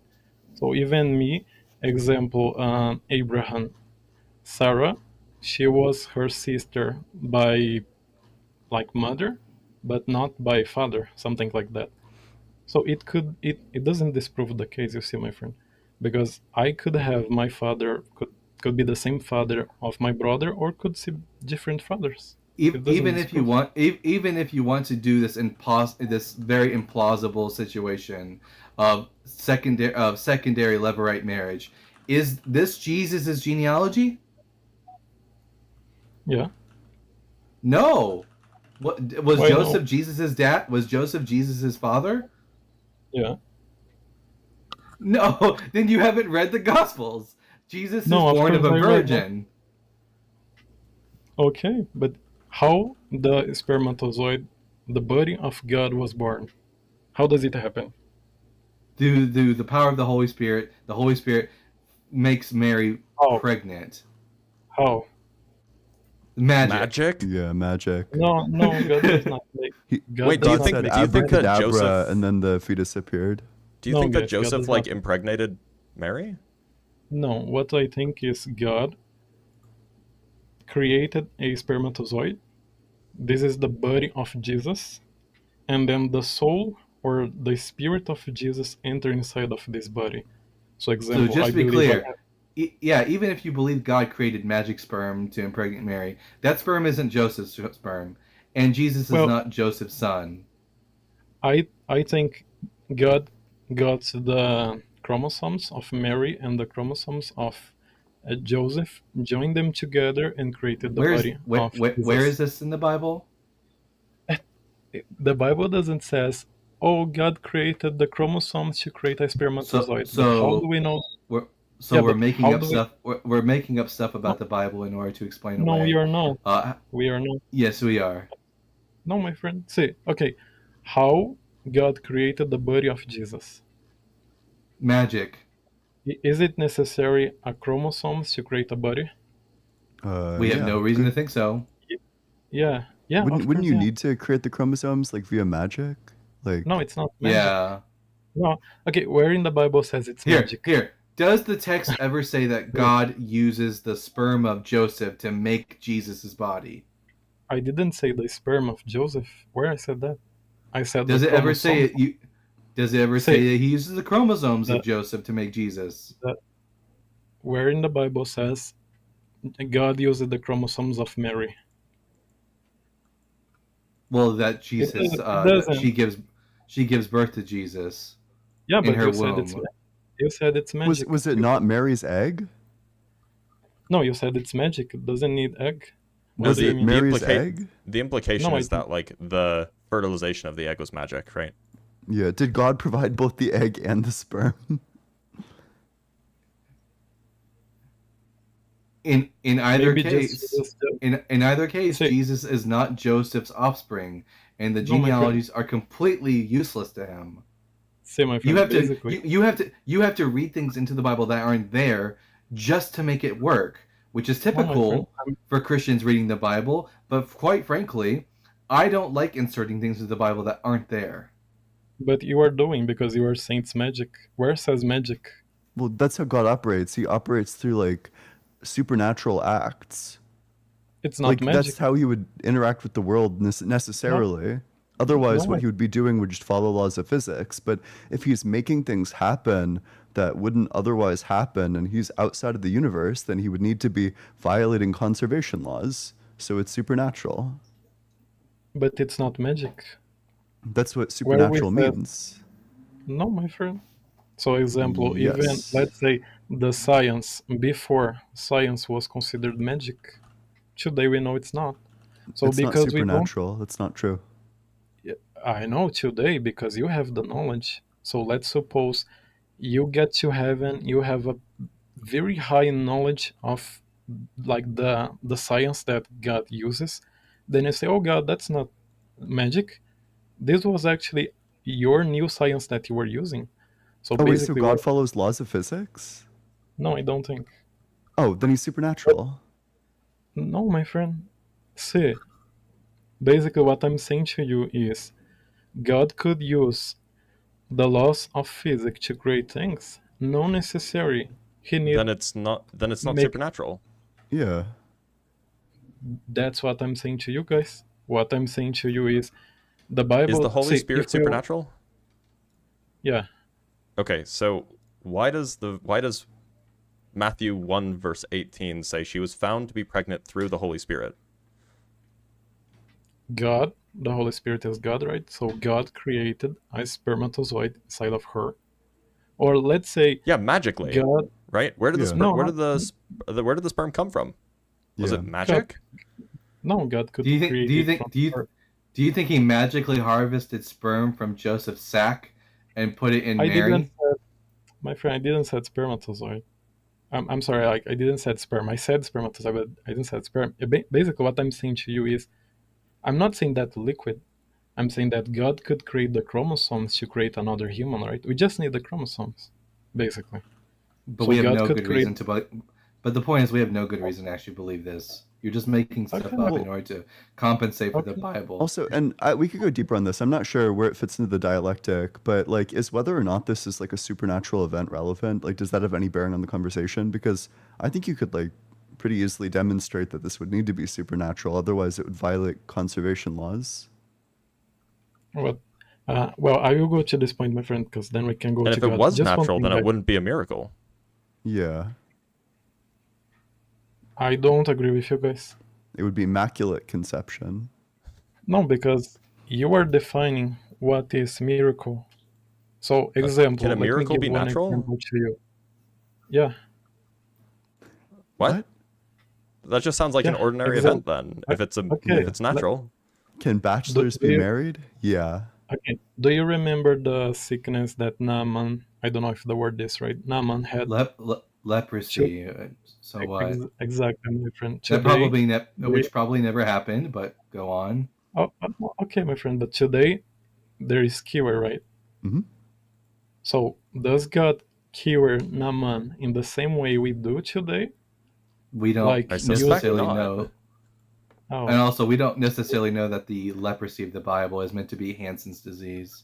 I don't Oh, think God could do it's okay. anything that But wouldn't be supernatural. guys, basically what I'm saying to you, see, I think like if you are now at least a little honest now, you agree with me that what I said could be and could not be. I agree with you. Maybe I'm wrong, but if you are honest intellectual, you need to say, okay, Anderson, like that's my name, Anderson. Maybe it could be, but maybe it cannot, But it right? could be I like just it's just think a by direct definition it can't contradiction. be. Yeah. It's definitionally You're precluded. saying About like A like miracle you're is saying like a bachelor supernatural. no, could be married or it could not be. no, guys, that's not my point. I'm saying about Jesus. God could get the chromosomes of Okay, but Joseph do we and do we put have any Okay, good so do we have any good reason to think it? well, we don't have like a good reason that even think that God Thank you. put like the chromosomes. Wait, my friend. God put the chromosomes inside of Mary. So you are just you're supposing right. with the yeah, you We are don't have a good reason supposing to with believe that either. okay, This is the first correct thing you've said about the Bible so far. it's okay, Sabadoria, my you did friend. say that you had 30 or 40 minutes and you've been up now for 47 minutes. So you probably have to go. I will, but before I go, can I bring just one last thing, Sure, and go then for Is it. it after another Bible verse? no. Thank God. So Okay, make it last quick. thing then. Thank who? Okay. So let's just wait, guys. I will need all of you Doug. pay attention now. Okay? All right, we're all So paying attention. I want proof God. How can I say like mathematically? I'm serious, my friend. So pay attention, like God mathematically. So do you agree that example? Let's say we have a soup, and it's alphabet letters. We We have get in alphabet those soup, sure. alphabet soup, and it's written like house. Initially, what is the possibility? Like, do you agree that there are only two possibilities? Or it was by accident, by random cases, or it was by someone? Do you agree? No. No, By, because it could be like laws of physics. but it's natural. Even if it's laws of physics, it's not by an intelligent mind. So I to make agree it with that, but I don't think I would That doesn't characterize make that as being like that's not random random. or accidental. Right? Like but when I let go but of the pen and then the pen falls to the ground, I don't think the fact that like the pen falls to the ground is like an accident. it say if it's not by a design, by an intelligent mind, then it's an accident. I That disagree. doesn't follow. Why? I don't It's your think burden. things happening via laws of physics is an accident. Yeah. Like I don't think I think the fact that the So, Earth orbits the sun happens in correspondence with the laws of physics. I don't think it happens due to like some intentional agency. I also don't think it's an accident. I think it's incorrect to say that the fact that the Earth continues to orbit the sun is an accident. is it by an intelligent design? Nope. Those aren't the only two options, So is the point. yeah. So if it's not, let's put in this way to become easy. Is it by intelligent cause or not intelligent cause? Then we cannot Not an skip from there. intelligent cause. Okay, perfect. So in the soap we have 2 points, or it's by an intelligent cause or not intelligent cause, I right? agree with that. Yeah. Yeah, that's Okay. fine. So do you agree that initially we have 50% to one and 50% to the other? No, No. Why? Because that's just not how insofar probability as works. so there's going to be like parsimony considerations right off the bat. Occam's razor dictates that if we can explain these things with just the natural stuff, that we should prefer that explanation. So we should automatically always be giving more benefit to the idea that it just happened via like laws of physics, insofar as both worldviews are going to agree that laws of physics exist. If you can explain it with the stuff that you both agree exists, then there's no reason to add more stuff. Well, but basically, why it's not 50 to one and 50 to other? Why I just would it be? explained. Like, you need some justification to set those priors. What's your justification for No, those example. priors? Okay. Let me give you an example. You have a coin. A coin have two Mhm. sides. Why it's 50 to one and 50 to other? because upon testing the probability, you find that it's actually 50-50. It's actually you are- 51-49 or so, but it's Okay, neither but here nor there. you are not testing. You have two sides. What's Then the you shouldn't possibility to assume fall? that. Of course you should. Two options doesn't mean The- 50-50. That's not how that works. Look, If you have two options Sabadoria, that can fall, Sabadoria, when you Okay, buy a guess. lottery ticket, you either have the option of winning or you have the option of losing. Does that make it 50-50? initially yes. I think that's a reductio. Okay, do you know why initially yes? Because you don't have any information about that. I hung up on him. Yep. I don't know. I take that as a reductio to the view. Like that's an absurdity. I think there's one thing we've learned from this conversation is that if you really want Jesus to be the Messiah, make the Bible say things it just doesn't say. Right, we have some super chats to read, and then we'll bring on another guest. How's that sound? Okay, so from Tim Bimbadil with the $5, our boy Dalton just cleaned up. Anything you want to say about that, Dalton? Do you want to run like a victory lap? Oh, absolutely. It's not really hard. They don't really bring a lot to the table in these conversations, so. I'd like to thank Justin. I'd like to thank Luke. I'd like to thank my parents. I'd like to thank Matthew, Mark, John. Luke. Couldn't have done this without y'all. I know you're looking up at me. I'd like to thank Doug. All right, we have $5 from Ms. Pickles. Can we please make it a rule that when a guest says my friend or my brother that they get an instant drop? No, because for some people that's like, dude. And otherwise you're just being racist or something. I think that's... Like if you go to like Mina, a lot of the people who speak English will say like my brother. And that's just the thing that they say. Anyway. Sure. Yeah. Okay. Yeah, it's just bro. Yeah. I wasn't tracking for a second. I was like... So I wasn't sure. Flash Yeah. Okay, sure. No, I get it now. So Flash with the $10 says, what a lineup.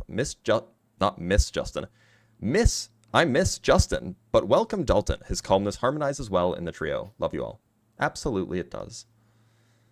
Justin is perhaps the most fiery of the three of us normally, right? I'm a little bit more chill. So Ian is you'll have to perhaps compensate meaner. for Ian is meaner, but just I not have as my aggressive moments. about it. No, you're meaner, but you're less aggressive. Sure. Y'all have to compensate for it. All right, let's bring up Sam, not Samuel. Oh, by the way, the Elliot argument was in chat and promptly ran. Yeah. He's like Usain Bolt the way he's sprinting away from me at all moments of every hour. That guy will never debate me. We're going on like a year now of that guy running from me. He's blocked me on both my accounts. I keep hearing about the Elliot argument, but I've never actually heard his argument. The Elliot argument is pretty trash. It's the kalam. It's just the kalam. It's the kalam, except it starts with a false dichotomy that things either what was it? What does he say?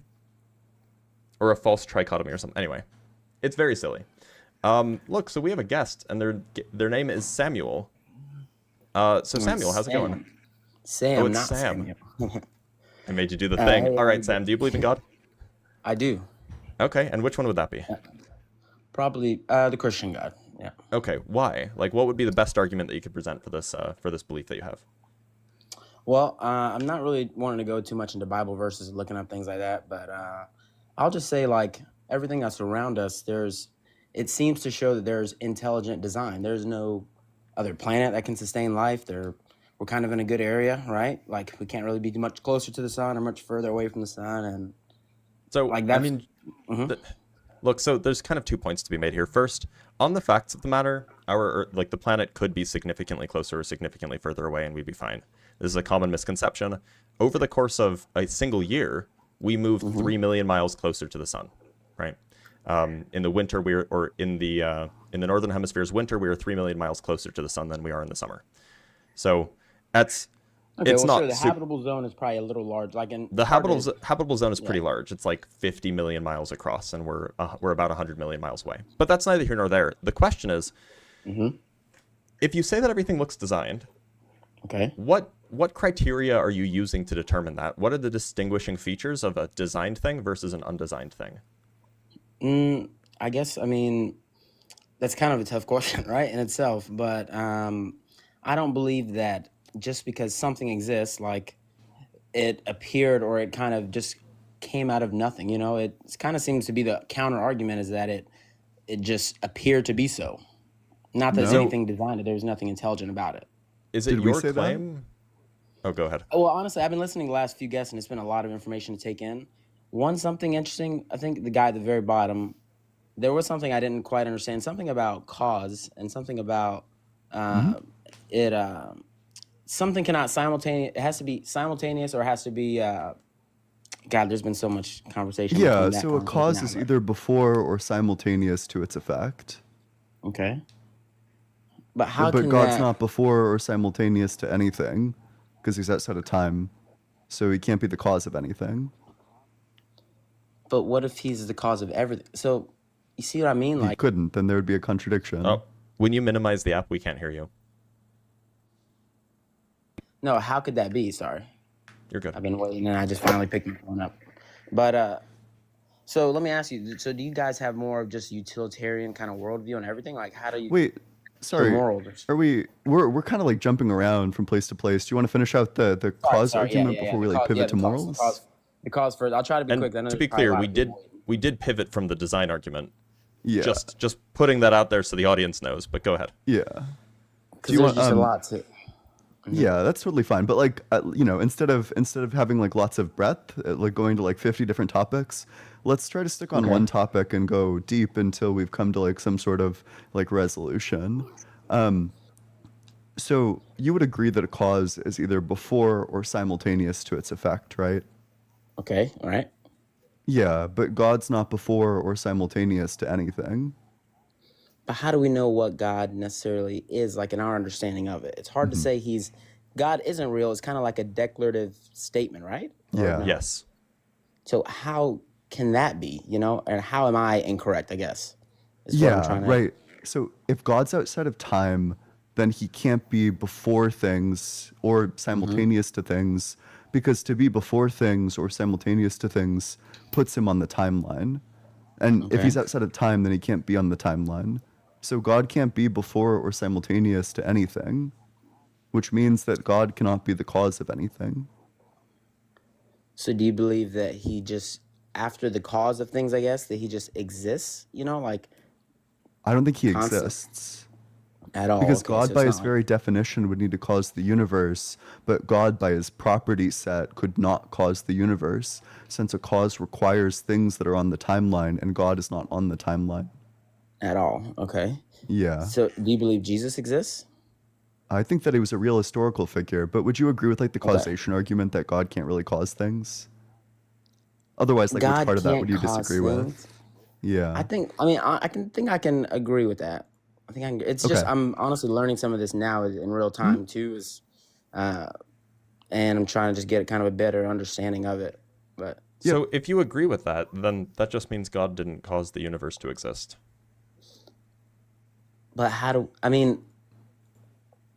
I guess God can be interpreted. Some people see God. The definition of God itself can be tricky for some people, or different, I guess.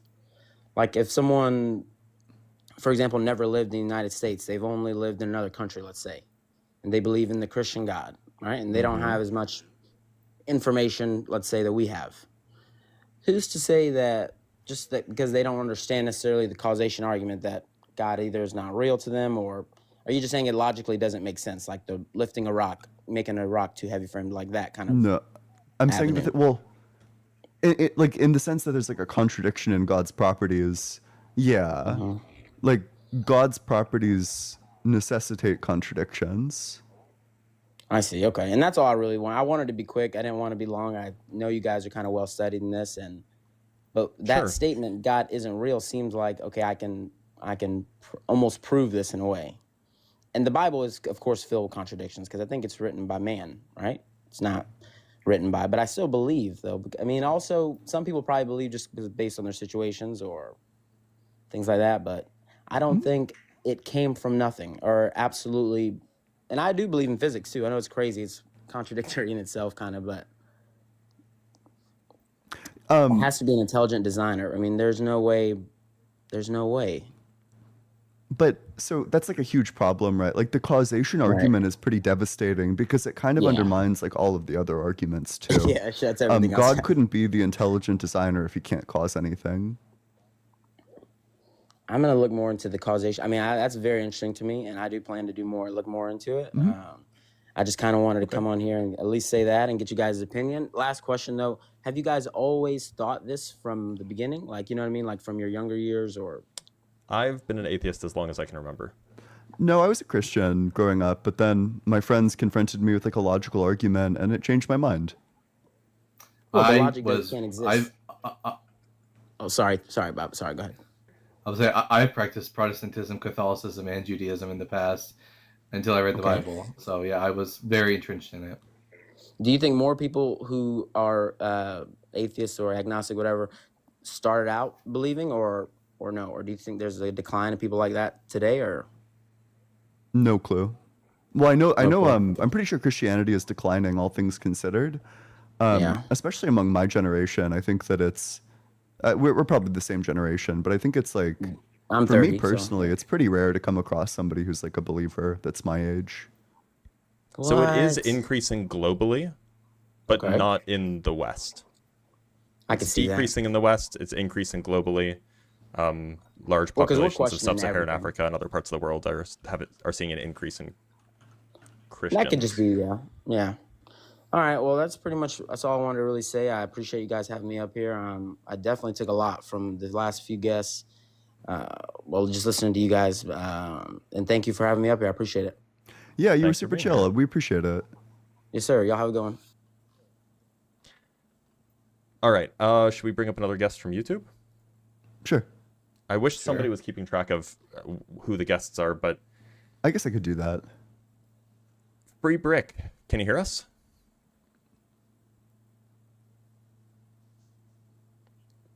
Free Brick.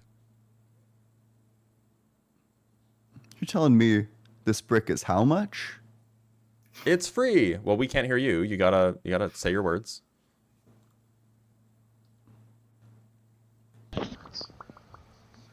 Oh, we can hear your mic. Hello? Hello? Howdy. Free Brick. Can you guys What you hear me? got for us? Yeah, we can. Do you believe in God? Yes, I do. Which one would that be? Jesus Christ. Okay. Why?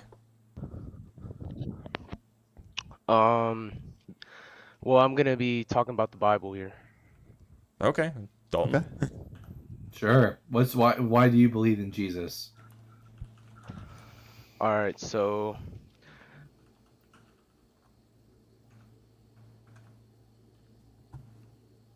Well, I'm just an AI Can you guys hear me? chatbot. I'm not exactly qualified to tell you why Jesus exists, but wait, can you guys hear me? yeah. Okay. So basically in the New Testament, right? So you guys gotta understand that Jesus, he's the Son of God, right? That's your That's the presupposition, claim. yeah. Yeah, Okay, that's the okay, claim. well, yeah, Why that's should we the think claim. it? Okay. So that's a claim, right? So in Genesis, Mm-hmm. right, the first book of the Bible, right? God created heavens and earth, right? That's what it claims, right? Yeah, that's your Sure. presupposition, yeah. So after the New Testament, God sent his only son, Jesus Christ, and he lived in flesh, No, right? No, that was Yep, supposed to be that's your during the. presupposition, That's yeah. during the you New know. Testament. These are Yeah, these you're are making- things that you believe, yeah. So that's why I believe You, that's why I believe in God. you may- So why don't you but guys why do you believe? think that's true? Yeah. Because I don't think God Because sent Jesus. Yeah, we don't believe any of that is I believe why. because the Bible, it says it in the Bible. If we believed in Why the should- Bible, then we would already believe in Matthew, Mark, God. Luke, and John, they're the eyewitness when Jesus was sent No. to earth. Free No, Brick, we did you don't know know. that Free Brick, did you know that platform 9 3/4 is mentioned in all 7 Harry Potter books? And in fact, according to those books, you can run into the wall at King's Cross Station, and then you'll appear at platform 9 3/4. And I've been there, and it doesn't work. But it says it in the books, so how can I make sense of this? All right, you guys like kind of like misconcept the whole point of like Christianity. It's like having faith, right? You guys want to be proved. You guys want to be proved, right? But Or Faith just is useless. evidence. Faith, Evidence would be chill too. yeah, evidence, yeah, faith is the evidence useless is the to us. Bible. The evidence is the Bible. But what's the evidence The of the Bible is, Bible? Matthew, Mark, Luke, and yeah. John, the eyewitness testimony of Jesus Christ that lived on this earth. No, But we don't know who wrote the Gospels. What do you mean? The eyewitness The testimony, Matthew, Mark, Luke, and John, right? They witnessed Jesus so Christ, the Son of God. no. So the Gospels, while we often attribute them saying they are written by Matthew, Mark, Luke, and John, in reality, the Gospels are anonymous. We don't actually know who wrote them. That's a matter of later church tradition that attributes these particular names to these particular Gospels. But if you actually read the Gospel of Matthew, for example, it never says that it's written by Matthew.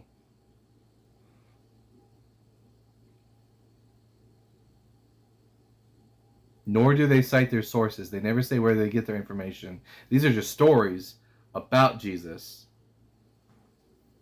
Exactly, and that's my evidence that Jesus is real. So your evidence that Jesus is real is the Bible, which is just a claim. Why should we believe the Bible? yeah, Because it is the Word of God. prove it. Why should we? Why should we think it's the Word of God? I can't prove it because you gotta have faith that it is the Word of God, but it Oh. is my evidence. I'm not that going to do that. That's Jesus is real. negligent. You believing something without reason to believe it is irresponsible. It makes it such that you live your life in a way that's out of line with reality. If you're just picking up beliefs because they make you feel good or because you want them, as opposed to actually So having you like see- a substantive okay. reason to believe the things Yeah. that you believe. Okay.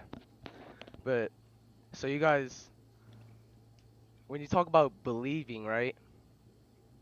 Truly believing is living is believing the Word of God, which is the Bible. So if you guys don't believe in the Word of God and don't believe in the eyewitness accounts, Matthew, Mark, Luke, and John, There are no eyewitness accounts. then God won't reveal Himself to you guys and show that He's real. You just You have guys to believe so that actually you have to can have get the faith. evidence for belief. What? Yeah, we're My- putting the my cart before the dude. horse. Yeah, couldn't a Muslim make the same argument? Couldn't they say No. that Allah won't reveal Himself to you unless you first believe in the Quran? I mean, it's kind of useless to us. Yeah. I'll form the belief as soon as I have the evidence. My evidence is the Bible, though. The evidence for the Bible is what we're looking for. It's the Word of God.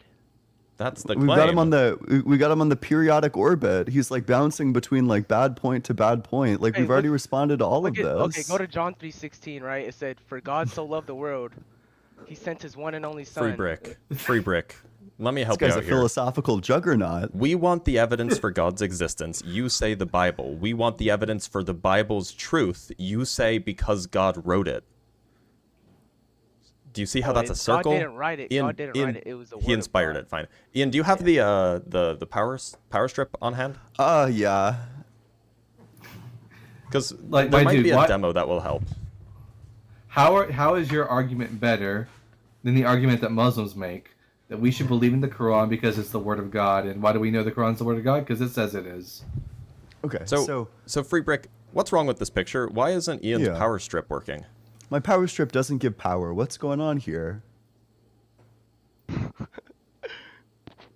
What's the problem? Because it's not plugged into a wall. Well, To electricity. yeah, it's not plugged into something that gives it electricity. Likewise, your arguments aren't plugged into a thing that give them justification. They're plugged into themselves. A thing can't be self-justifying. That's circular.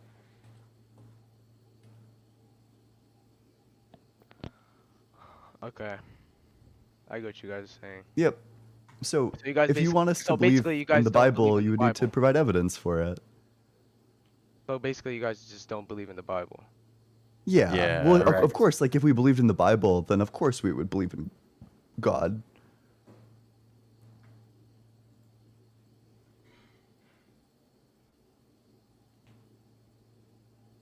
All right. Well, thanks for being here, Free Brick.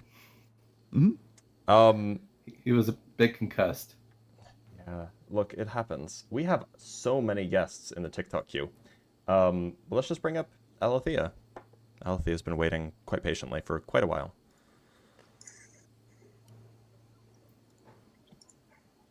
Why Hello? can't I see your guest box, Alethea? I can see it. It's just not showing up on...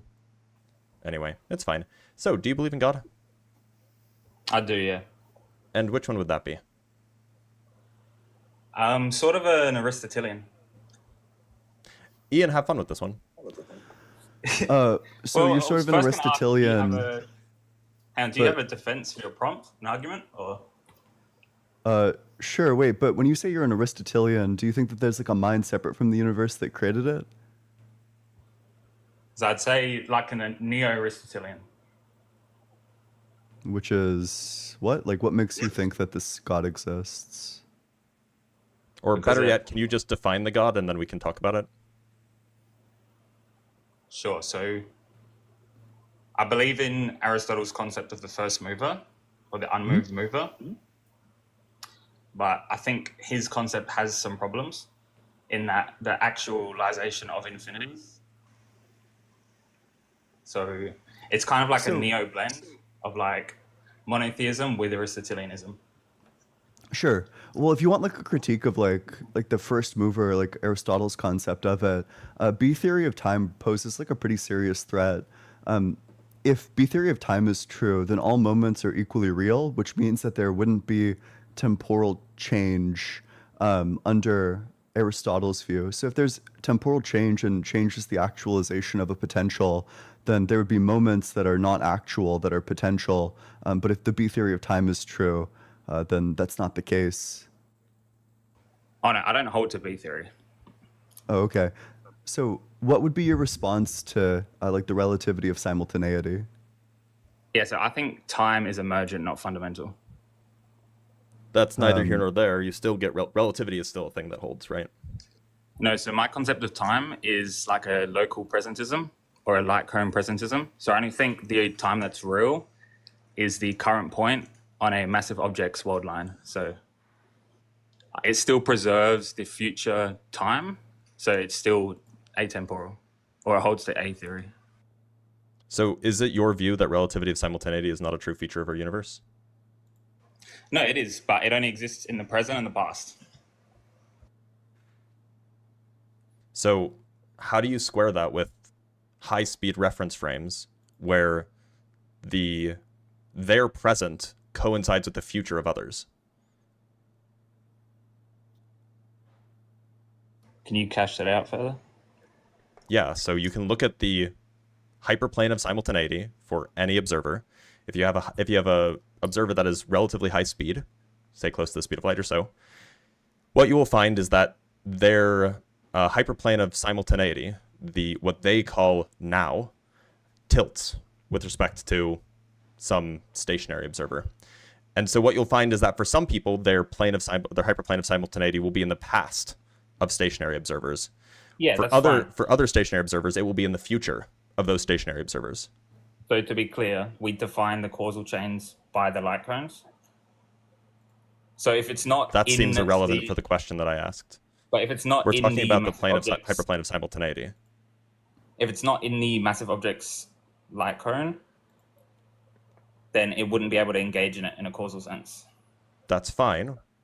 We're still talking about what it means for something to be now.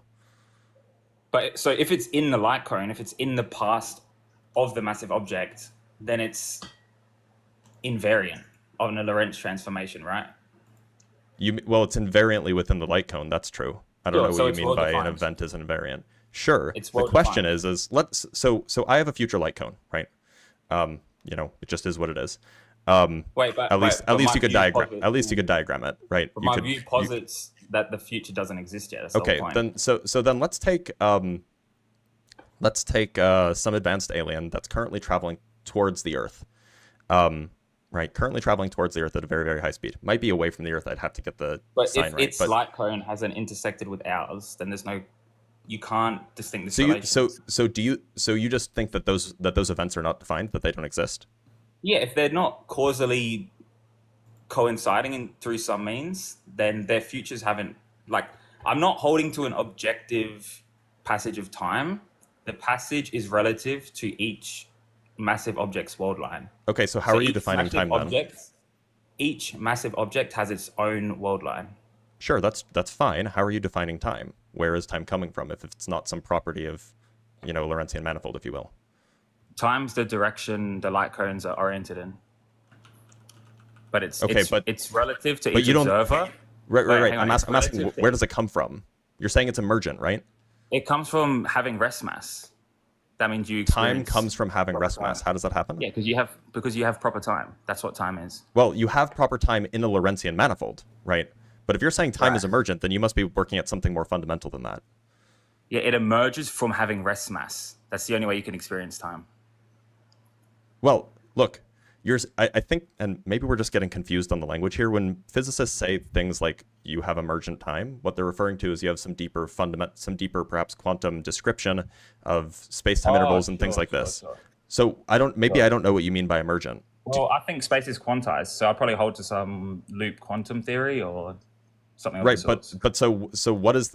I mean, like, you can either hold the view that time is fundamental, that the No, four-dimensional that's not Lorentzian manifold is genuinely a thing, and that time is a real thing, or you can hold that it's not. And then the question is, what do you think that time actually is? Yeah, so I've already told you. So I think space is quantized, which means that there's not a classical continuous progression of time. You can think of them as spin networks, and it's emergent from anything that has mass. It has to be a massive body with rest mass. So you're not explaining how you go from having rest mass to there being time, right? The how lies That in follows. having mass. No, but that follows from the 4D Lorentzian structure, No, right? because But you're if saying you- that if that's you're- not fundamental. If you have no mass, then you purely experience space. You Wait, don't have we experience spoken? time. Have we spoken before? We have, yeah. Oh, okay. So So you exist- you changed your name. So we've talked about Well, it's Aphrodite just a before, different right? account. Yeah, we spoke of Aphrodite, but that's okay. We have to distinguish between mathematical descriptions and actual ontological existence. We right? absolutely do. So what is Right, time so hang on, actually hang on. in your view? So I have a hypothetical. Let's imagine a world, okay, where nothing exists in this world but photons buzzing around, okay? Mm-hmm. Now let's presume there's clocks in this world. You can say each photon has its own clock through. Sure.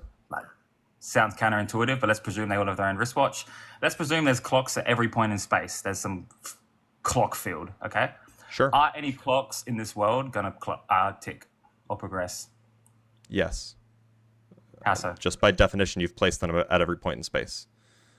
So how's it gonna tick? Well, the clocks tick. They obey laws of physics, right? No, okay. We're not speaking clock in the sense that it's a physical body. So It's just in the sense that it's. so then, tracking what are you referring to? proper time. Then what do you mean by tick then? Because Because at the clocks fundamental track level, a ticking is just something that happens physically, right? Right, but there's nothing physical. That's the point. It's purely photons and. So you're whatever saying there field are you no wanna clocks? import, but there's no excitations of fields. So what you're I'm saying there telling are no you- clocks? The clocks are there in a hypothetical state in that they're just tracking the progression of proper time. Okay, no time's going to progress in this state. Yes or no? So look, if you have clocks tracking the progression of proper time, then sure, they will absolutely track progression of proper time. If you don't have clocks, then they're not false. going to track anything. Wait, that's Wait. false. No proper time will pass in this hypothetical world. So proper so, time explain is the world defined line. relative to something, right? Explain the agree on world that? line. So look, whatever the world line of your clock is, that's how it's going to count as proper but time. So you're trying to be clever here by saying the clock is physical, right? I'm clearly inputting the clock as a means to track So proper time. look, what is the proper time that you want the clock to track? Like the proper time of what trajectory? Of anything within this paradigm. Of that we're anything? hypothesizing. You can just imagine Anything. a path through space-time that doesn't have to Yes, follow a okay. photon, and you But that's will have a affine proper time. correct? That's purely It- a mathematical parameterization. It'll have proper. I mean, like it's only purely mathematical if you think that space doesn't exist. Wait, the space exists. You can import any fields you want, any fundamental fields, but there's no Sure. excitation. So there's no mass. Oh well. or So by the matter way, in a just to colloquial be sense, clear, right? if you have a ground field, then you do have proper times. Or sorry, if you have a ground state, then you do have proper times. So what world line's being tracked? You could just pick a point at anywhere, and it will track the world line associated with the ground state of your quantum field. If there's no excitation in the field? Yep, even if there's no excitation of the field. The If- ground state of so the it's field is tracking it defined like that. the ground state of the field is defined relative to a vector, a time-like vector. So if you choose a different time-like vector, then you'll get a different ground state. But if you picked a ground state, then there is a time-like vector that it is in some sense orthogonal to. And that gives you a hyperplane, that a space-like hyperplane, and that gives you a proper time, a way of measuring proper time with respect to it. Wait, you said space-like or time-like? It's a space-like hyperplane. Right, but space, And so you get a proper time defined orthogonally to it. But space-time events can't influence each other, right? So I don't think this is applicable in my paradigm. I think you're just confused. Look, so in order to define a ground state for a quantum field, you need a definition of a time-like killing vector, a unique time-like killing vector that you can allow to even define what the ground state is. And that unique time-like killing vector is going to have integral curves located at every point in space, and you can track the proper time along those integral curves. Does this apply to quantized theories? This is specifically talking about quantum field theories. No, like a loop, like where space is quantized in like say a loop. I mean, in principle it would, but like probably the question of how you even define like what a clock is, how you even define time, that's not resolved by loop quantum gravity, for example. At least nobody knows how to do that. Well, it's more so gonna impose that it's emergent. Because it's granular, in a sense. But so space the means doesn't flow like in so general typically relativity. the means of emergence, at least in quantum theories of gravity, loop quantum gravity is at least positing to do something like this, is that there really is no time at all.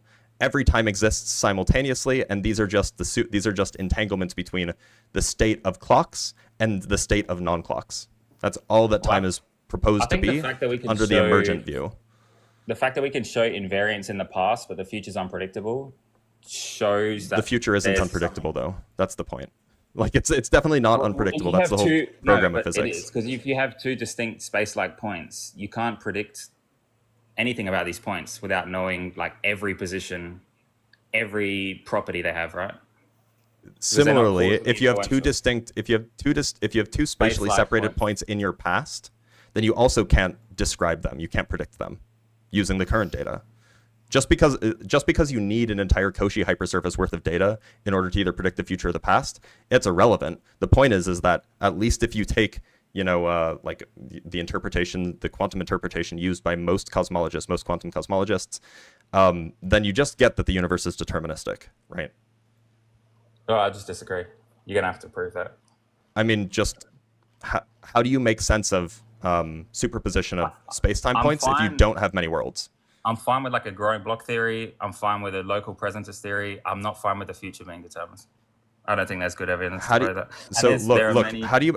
So do you accept that quantum cosmologists work in the, they work under the guise of the many worlds interpretation or the Everett interpretation? I'm fine that you can cite many physicists that hold many theories that can explain many things. No, the point is, as far as I can tell, the only way to make sense of quantum cosmology is with many worlds, because that's the only way that you can even really make sense of having different wave functions that have different space-times, which is what you need for quantum cosmology.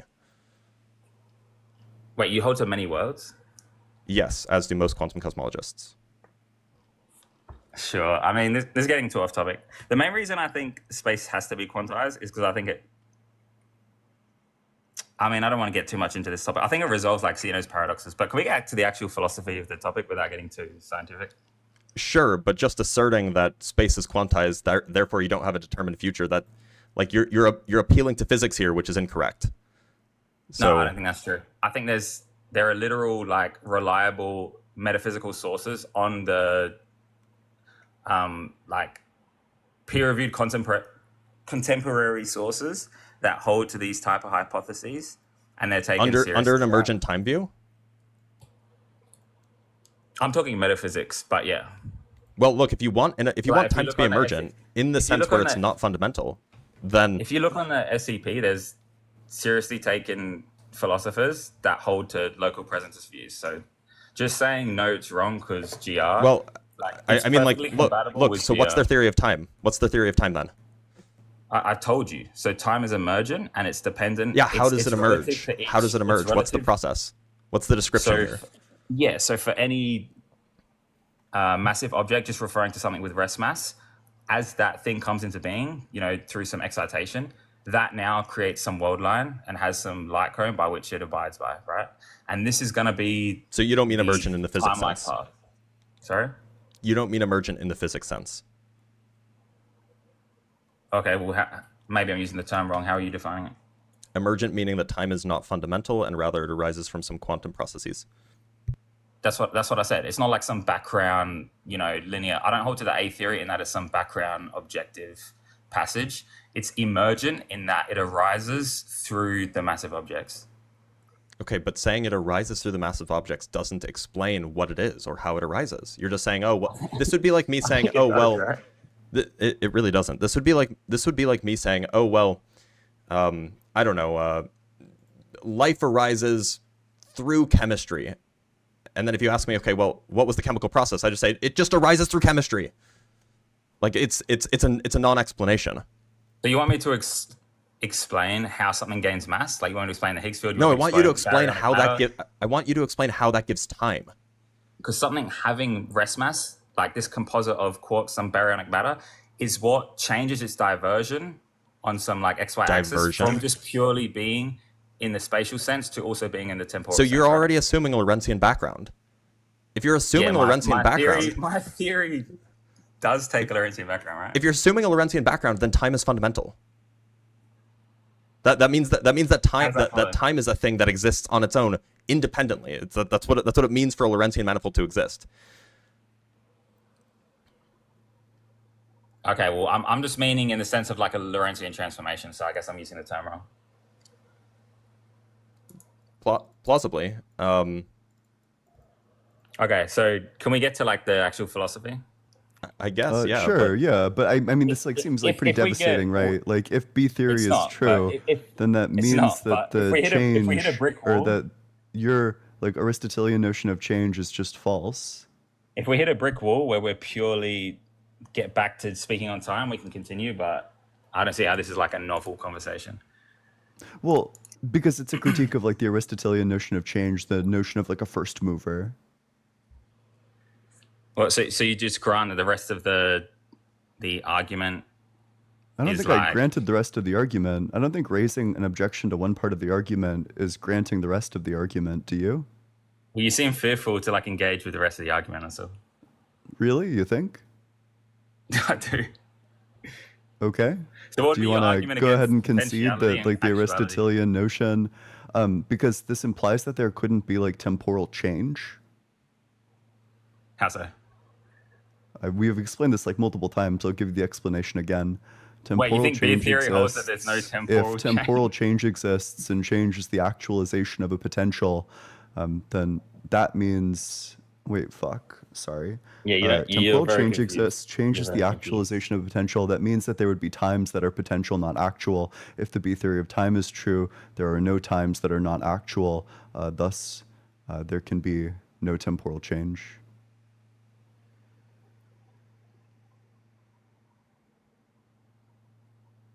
Did you catch that? I was waiting for like an actual argument. Well, yeah, it's like the Aristotelian notion of change is wrong.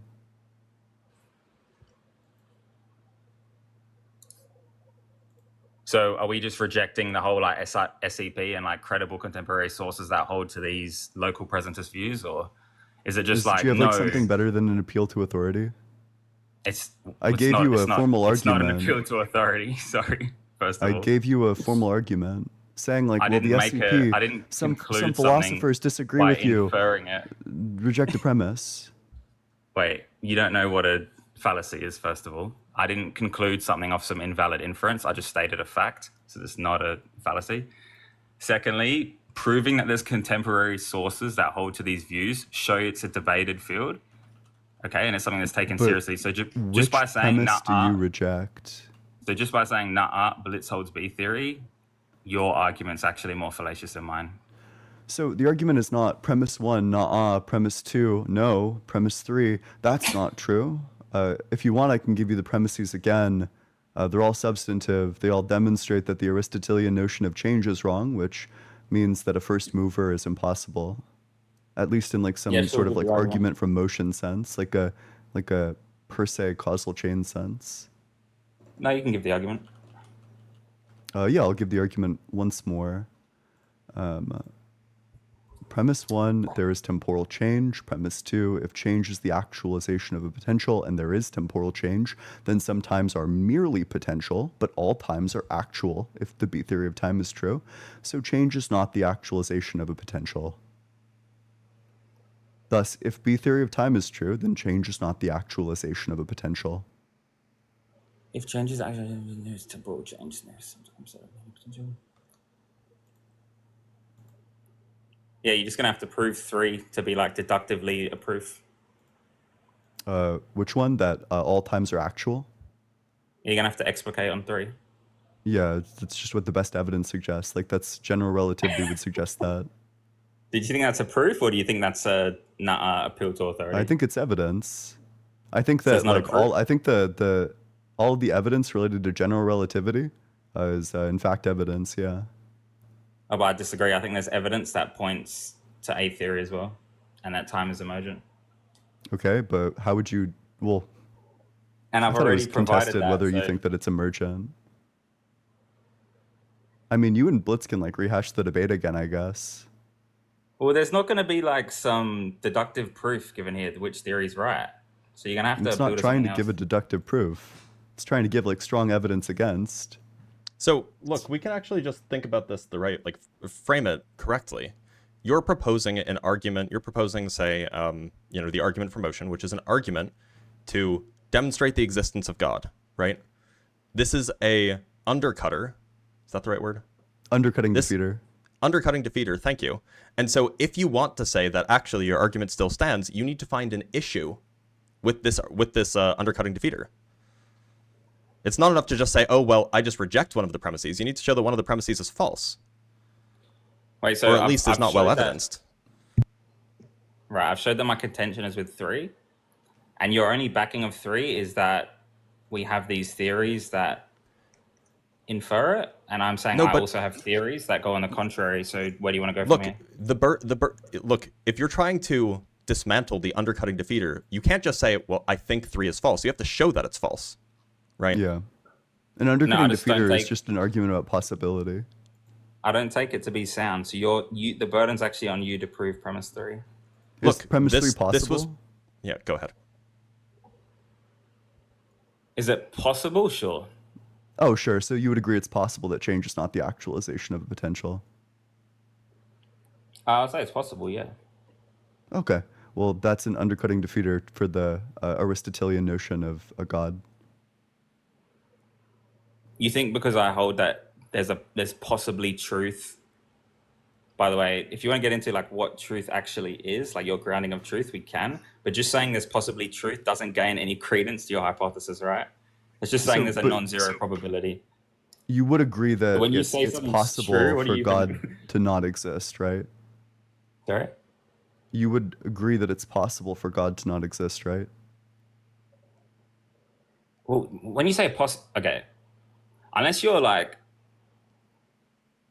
I don't know how fundamental I have to get. I don't know if you've read Descartes, okay? This is 400 years old. Unless you're a complete infallibilist, nothing can be proven directly except that the self exists, right? So if you want to... I'm not an true. infallibilist. I'm a fallibilist about knowledge. Exactly. But what's the answer to the question? Wait, what was the question? I can't lie, I got a bit distracted. Would you like agree based on this argument that it's possible for a first mover to not exist? Oh, yeah. No, that's the point I was getting to. Yeah, so you could argue that there's plausibility to any hypothesis other than the fact that you exist, right? Anything else is non-zero. So to just say there's plausibility doesn't add any utility to the conversation. So, okay. And you would agree that if God exists, then he exists necessarily, right? Oh, we're not talking in a modal sense, so don't try to equivocate. What do you think? Do you think possibility isn't You think a that modal was a term? got you? Do you Okay, not understand like define basic modal logic? I understand modal logic. Wait, Relax. sorry. So Don't get just a very rhetorical. straightforward Don't get question. rhetorical. Is possible a modal term? It's not Could you colloquially define used. modality? No. Because I take modality to be in reference to possibility and necessity. Colloquially, that's not how it's colloquially used. If that's how you're using That's it, what then I'm specify asking. that. Wait, sorry. Okay, What do you so you think should have modality specified. is? Modality speaks to possibility, necessity, and possible worlds in the S5 Sure. axioms. So it is about I possibility. don't know why you're getting rhetorical. So you Let's said, relax. God. It's possible that your God doesn't exist, but if God I wasn't exists, then He exists speaking. necessarily. I wasn't speaking in a Therefore, modal notion. that This means isn't a that God gotcha. I don't doesn't know why you think it's a exist gotcha. insofar as it's possible that He doesn't exist, and He I would don't know need to why you exist think in this all is a possible gotcha. worlds. So He would exist in all possible worlds, but also there's a possible world where He doesn't exist. I don't know why you think that's a gotcha. If you want to speak Which in a premise do you modality reject? sense, then yes, God is necessary. Which premise do you reject? Lay out the argument. Yeah, You're just premise one, equivocating it's on terms. possible that God doesn't exist. You're whining. I reject that. Premise one, oh, so then you've contradicted yourself because you affirmed it No, not I 5 minutes haven't. ago. Yeah, you Can did. anyone else You hear said, me, of course, or it's am I talking to a possible. wall? You You're said it's equivocating on the possible term that God possible. doesn't exist. You said that. Can you hear me, or what's going on? Yeah, I can hear you. You're just trying to take it back. You know, you're When you putting it first forward used the term and then reeling possible- it back in. And I'm sorry. When you You know, first used the maybe you term blundered, possible, but I am it going to seemed hold in a you to the words colloquial that you sense. said. Now, if you want to So specify we were you're talking giving a about the modal philosophy. argument, if you We were want to talking about the specify giving a modal philosophy. argument, then do that. I'll dismantle Yeah. your modal argument. Let's do it. Sure. Well, okay. Is it possible that B theory of time is true in a modal sense? In a modal sense, no. Oh, sure. Why not? Because God is necessary and God necessitates an A theory relativistic stance. Because of the conclusion. Fuck. Why didn't we just think about the conclusion? Gosh, Well, brilliant. Hang on, Unfortunately, that's it's the circular. bearer. That's the bearer. Wait, I haven't argued for my premise. Do you think a single premise is an argument, or are you confused? So I asked you why, and yeah, you can infer an informal argument based on a single premise. Yeah. If you Yeah, say well, then this it's is not true because formal. of this, then that presupposes that there's a premise that links those two things. So yeah, you actually can infer two You called it premises circular, but based if it off was of one just statement.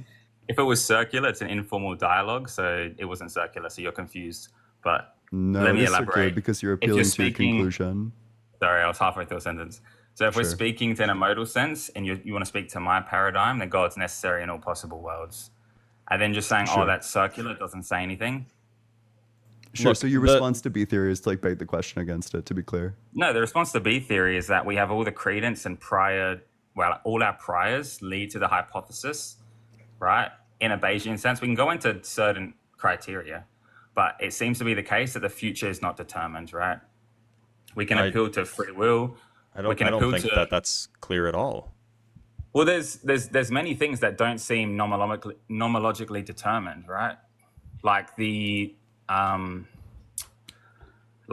decay of something like uranium, right? There's no predictable reason why something like this decays. There doesn't seem to be a cause as to why certain radioactive isotopes decay. So we have high credence.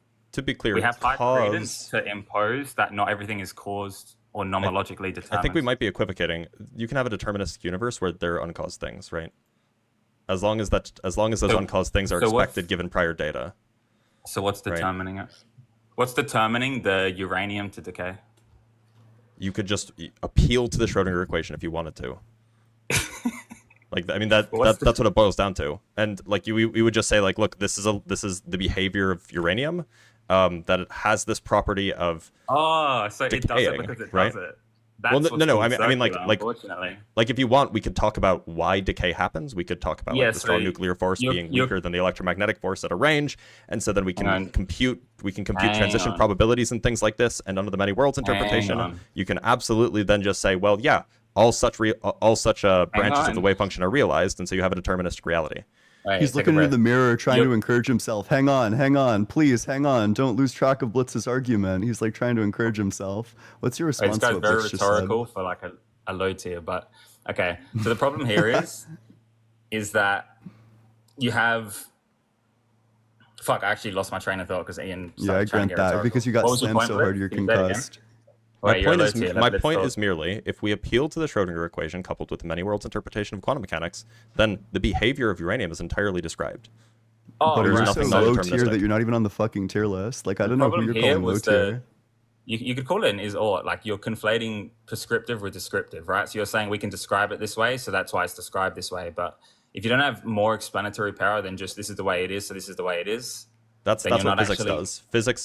That's what physics does. Physics describes. Right, physics doesn't prescribe. So science is almost presuming something to be the case. Right? I don't know if you've seen David Hume's problem with like causality and whatnot, but Yep, the I'm point familiar is with it. physical laws are purely descriptive of like Yep. regular behaviors of matter, right? Yep. Ian wouldn't know this because he doesn't actually read philosophy, but there's a metaphysical necessity in nature. The problem is like we see constant conjunctions of, you know, A happens, thus B follows, but this doesn't explain physical laws in a prescriptive sense. It's purely descriptive. And we can go into further detail with the problems of laws, right? Like conservation are you a laws, they don't Humean? actually hold. Are you a No, human no. about causation? No, I just read a lot of Okay. philosophy, so I can appeal to multiple Sure, yeah, sources. continue. But I'm an Aristotelian, but so like, how do you ground laws ontologically, right? Because if we take, let's say, conservation laws, there's certain conditions where they don't hold, right? It's only in confined systems where we can say, okay, energy behaves in some given way, or even thermodynamics, like the second law, we can say it's purely probabilistic, but it can still be the case that entropy does decrease over time. So how are you grounding laws other than, oh, this is how they're described in some given system? That's literally how I talk about laws. But Laws are that's the descriptive, problem. not prescriptive. Yeah. So there's no ontological grounding other than, okay, given some conditions, this is how they seem to behave. So look, you can think of the way, like when I say appeal to the Schrodinger equation, like that's the way that physicists talk about these kinds of things. But like you can think of that as substituting in appeal to the the disposition of the particles, if you will, that the Schrodinger equation captures. Okay, so for example, you could use that kind of description if you wanted. Okay, Blitz, but this better appeals to my worldview, and I'll explain why. Because Aristotle states that everything has some ergon, some purpose, right? And it has a telos, so there's some end goal, okay? I don't know why you're frowning your head. Everything has an ergon. And so everything would have some disposition in why it acts in some certain way. Now, you're just saying it has this disposition because in some given confined space, this is how A and B seem to interact, and we can build some inductive case. That doesn't say anything prescriptively, all right? And Hume has a very good... Well, no, I mean, like, depending on your view, and saying, to be clear, this isn't necessarily the view I hold, but depending on your view, you could just say, look, what we call electrons, those things have a disposition. Before I lose my train of Go thought? ahead.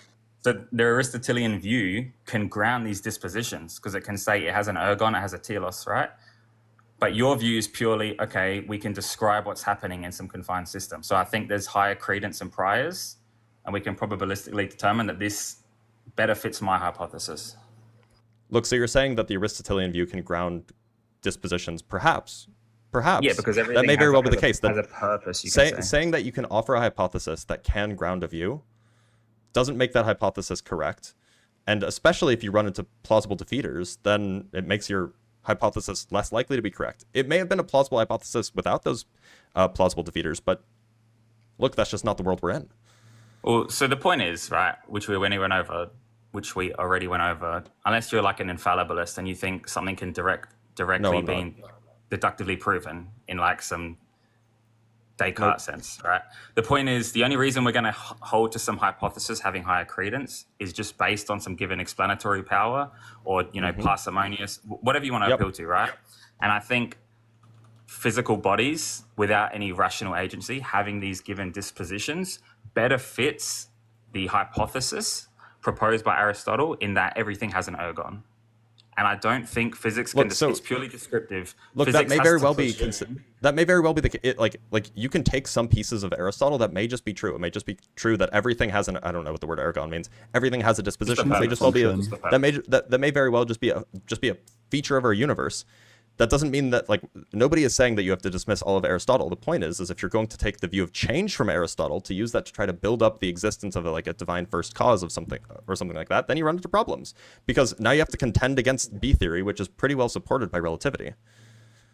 Well, I'm an Aristotelian in many sense. It's not just I just like his change argument. Like I hold to his virtue ethics. I'm a virtue epistemologist. That's fine. I hold to his idea of the soul, the form. It's irrelevant. The point is you're saying that you're appealing to Aristotle. Okay, well maybe I'm appealing to Aristotle's notion of ergon or disposition. That doesn't mean that I accept the other of Aristotle's arguments. It's just like an irrelevant statement to make. The point is we have two given hypotheses and we have some datum point, right? And the point is which hypothesis better explains the datum. Okay. Yeah. And I'm saying we can look at all these given properties of the universe.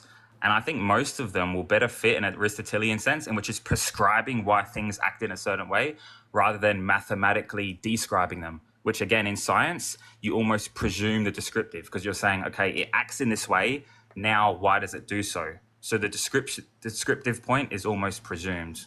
Would you agree with that? I mean, science is fundamentally descriptive. Well, okay, I guess it depends on who you ask. There are some people, I think, like Ian, who would be mathematical realists, mathematical monists, even, and would say that actually the description is correct, that the description is actually what it is. So, I mean, like, it seems like, look, you could say that one part of Aristotle's viewpoint agrees with, whatever my view of metaphysics is of disposition or whatever. That doesn't mean that I have to then accept that I also then have to accept Aristotle's view on change, right? I mean, sure. Do you want to? Okay, before we start pivoting to different points, do you want to at least admit that this is a better explanation for the dispositions that we stated? I would say that it's an explanation. I don't know if it's better in any sense. Yeah, I also have no idea why God plays into any of this. Like, you could be like a dispositional realist. So, for example, like Mumford. And I forget what the other one's name is, but they published a book. They're dispositional realists, and they think that like powers exist and they come from dispositions, but they don't hold to like a god or something. Like, I think I'm unclear why a commitment to dispositions would be like a commitment to God. Well, dispositions in the sense of scientific laws, physical laws, is that what you were saying? Just that like particles have dispositions to behave in specific ways under specific circumstances, i.e. that like the water molecules are disposed to do like an action like boiling or freezing when they're at like certain energy levels. No, but okay, this is the distinction I'm making. I'm not talking about a potential case of like a causal chain. I'm talking how would you ground like charge, mass, spin, for example? Those would be dispositions. Right. Yeah. So, okay, that's what I'm clarifying. So you're just saying those are purely dispositions? Yeah. At least that's one view. I'd have to appeal to, I think Aquinas's fifth way tackles this. I thought Aquinas's fifth way dealt with like teloses, not like ergon. Well, what do you think an ergon like fulfills? The telos, right? My understanding was that ergon was like function, whereas like telos is like the goal. And so I reject a telos. Yeah, so the function is what the function is what fulfills the telos, right? So the ergon fulfills the purpose. I don't know why I would believe in teloses. So if you think say like a knife has the purpose to like cut things, then the ergon would be the certain dispositions would be like being sharp, being pointy, having the ability to actually penetrate, certain objects. Mm-hmm. So they would be the ergons, and the telos would be to say cut things. So Aristotle argues that everything has some telos, and that human telos is like rationality. And this goes into his virtue ethics and eudaimonia, but that's another convo. But yeah, so okay, like presuppose for a second God doesn't exist, and imagine like all humans disappear, but there's a knife that still exists. Why would I think in this universe the knife has the purpose to cut things? Wait, sorry, you said a hypothetical where God doesn't exist? Yeah. Or actually, no. You can even we can actually remain agnostic to whether or not God exists. But like on my worldview, if all humans disappeared, if all minds disappeared, why would I think that a knife that still exists would have a purpose? Because it would be static. It wouldn't move. The unmoved mover necessitates motion and change and possibility. Do you think that's an answer to the question? You just have a static universe. Well, you said. Okay, you said an agnostic universe, but if you're presuming some possible world whereby there's no God, you would have a static world, at least for my metaphysics. What I'm asking is just like, let's say we get rid of all the humans, why would I think that there's like a purpose to the knife? Well, what's the knife used for, right, in this hypothetical? It's to cut things, so that would be the purpose. Cut things by what? You can say you gave the things, purpose. You would need like an agent that uses it to cut things, but if we got rid of all the agents, what would its purpose be? Why would I think that it has a purpose? Well, I would agree with you. It wouldn't if there was no God. That's the whole point. Nothing would have a purpose. So then I have no reason to accept the existence of teloses as a thing that exists mind independently. How does that follow? Yeah, because if we got rid of all the minds, then it wouldn't have a purpose. Nothing would have a purpose. Nothing would move. You're switching between paradigms. No minds implies no purpose. The contrapositive of that is that purpose implies minds. That purposes require minds in order to exist. So in my worldview, I don't grant that teloses have a mind-independent existence. I mean, are you asking me to give an answer from my paradigm, or is this an internal? No, because you're trying to motivate like me to accept that teloses exist. Why would I accept that teloses exist in some mind-independent way? So I have to motivate it by providing my metaphysics, right? So what I'm trying to explain to you is without an unmoved mover, there's no motion, there's no change, there's no actuality. Oh, sorry, there's no potentiality. So the knife would be purely static. Okay. So why would I accept this? Oh, so if you want to know why you should adopt the view, it's that given a set of, hypotheticals, whichever one you want to provide, mine is going to provide more explanatory power, ontological power, than just holding the view that natural descriptive laws explain everything. Yeah, and what would be your explanation for the relativity of simultaneity? That's perfectly compatible with my view. Because I don't think there's an objective stance independent timeline. I think can't help but notice that isn't an answer. My worldview can explain it. What? Two events can occur at different times if they're space-like. If they're spatially separated. I actually have a question here. So you think that time emerges from rest mass? From things having rest mass?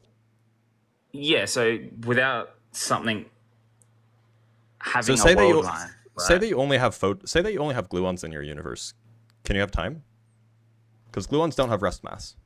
Do they have negligible mass, or is it? They have zero rest mass.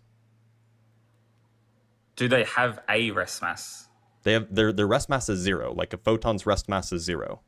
But they have a rest mass, right? Yeah, like a photon does. It's 0. No, but a photon doesn't have a rest mass. That's why I need you to be specific about yourself. Okay, so when we talk about the rest mass of something, what we're talking about is a particular term that appears in the Lagrangian. For both the photon and the gluon, that term is 0. It's not there. So in the same way that a photon doesn't have rest mass, a gluon doesn't have rest mass. But I want to specify why you're giving a hypothetical of a gluon rather than a photon. There has to be something tricky you're getting at here. There is something tricky, but they are massless. They are massless particles. Okay. I want to hear, sure. So in a universe with strictly gluons, could you have time? I mean, are these gluons like isolated? Because they hypothetically can't be, right? They're whatever state they're in. The gluon, whatever state they're in, the gluons exist in the universe. But they necessarily bond with one another, which gives it its mass because it's going to interact with a force, right? Right. So rest mass. It sounds like what you're telling me is rest mass is emergent. Oh wait, but you tried to do a gotcha, but I figured it out. Well, I'm proud of you, and so you've come to the conclusion that rest mass is emergent. So it can't be that rest mass is the fundamental thing. No, that was clever, but but rest mass is emergent. That's the point. But rest mass is emergent. I'm no longer being cheeky. You can form glue balls. Glue balls have mass, but that mass is emergent. They have rest mass, but that rest mass is emergent because gluons don't have mass. Okay, so if you had a hypothetical world where you had isolated gluons, you would have no time. Suppose that they weren't isolated. Suppose that they formed a glue ball. But then they wouldn't have zero mass, right? The gluons still have zero mass, yes. In isolation. But no, gluons always have zero mass in any context. Now, if you bond them together, the glue ball, which is the combined object formed by 3 or more gluons, that glue ball has mass. But that is not. That's emergent. It's emergent from something more fundamental. But so it can't be that rest mass is this fundamental thing giving rise to time. Explain what I'm saying here, because this is the distinction between there's two concepts. There's one called point presentism and there's one called local presentism. So if I held to point presentism, it would be to say that every individual particle in my body has its own world line. Okay, but local presentism is that these light cones overlap to the point where in practice you can almost say that they're identical. In practice, because the light cones aren't identical though. The light cones aren't the same. How do I explain this? Okay, if you have Good like question. a Minkowski spacetime where the events, they're like so close that the light cones, they basically overlap. The Yeah, they set basically of all overlap, the points in this locality, yeah, they're so closely confined that it's basically simultaneous. So you may as well call it one body. That's my point. Wait, That's why I sorry, hold to you, local sorry. You can't just say it basically. That's not good enough, right? Because if where they- does if- basically stop? Where does so Well, close stop? This seems subjective and Okay, so arbitrary. this is where probability and possibility differ, right? Because if something's like overlapping to the point where it's like 0.99999, mathematically we just say that's one, like it's Hold equivalent, on, right? hold on. Now you're making a mathematical mistake. It's not No, that this is like 0.999 repeating. asymptotically- So this is like 0.999 repeating asymptotically is approaching an integer, right? so 0.999 repeating is equal to 1. These are not Yeah. just so close that they're the same thing, that we can just treat them as the same. They are equal. Those two quantities are equal quantities, just No, I'm represented talking in different about ways. Asymptotically approaching an integer. Right, which is so what gluons are not probabilities are called. asymptotically close to each other. No, but I'm saying it's overlapping to the point where it may as well be the same light current. That's what I'm trying to say. What does may as well be mean? Because it's so closely confined that It's not infinitesimally close. it's to the point where it's essentially the same in a probabilistic sense. That's what I'm trying to say. That's why Essentially, you what does this differentiate. what does this mean? It's not asymptotically close. There's space-like separation.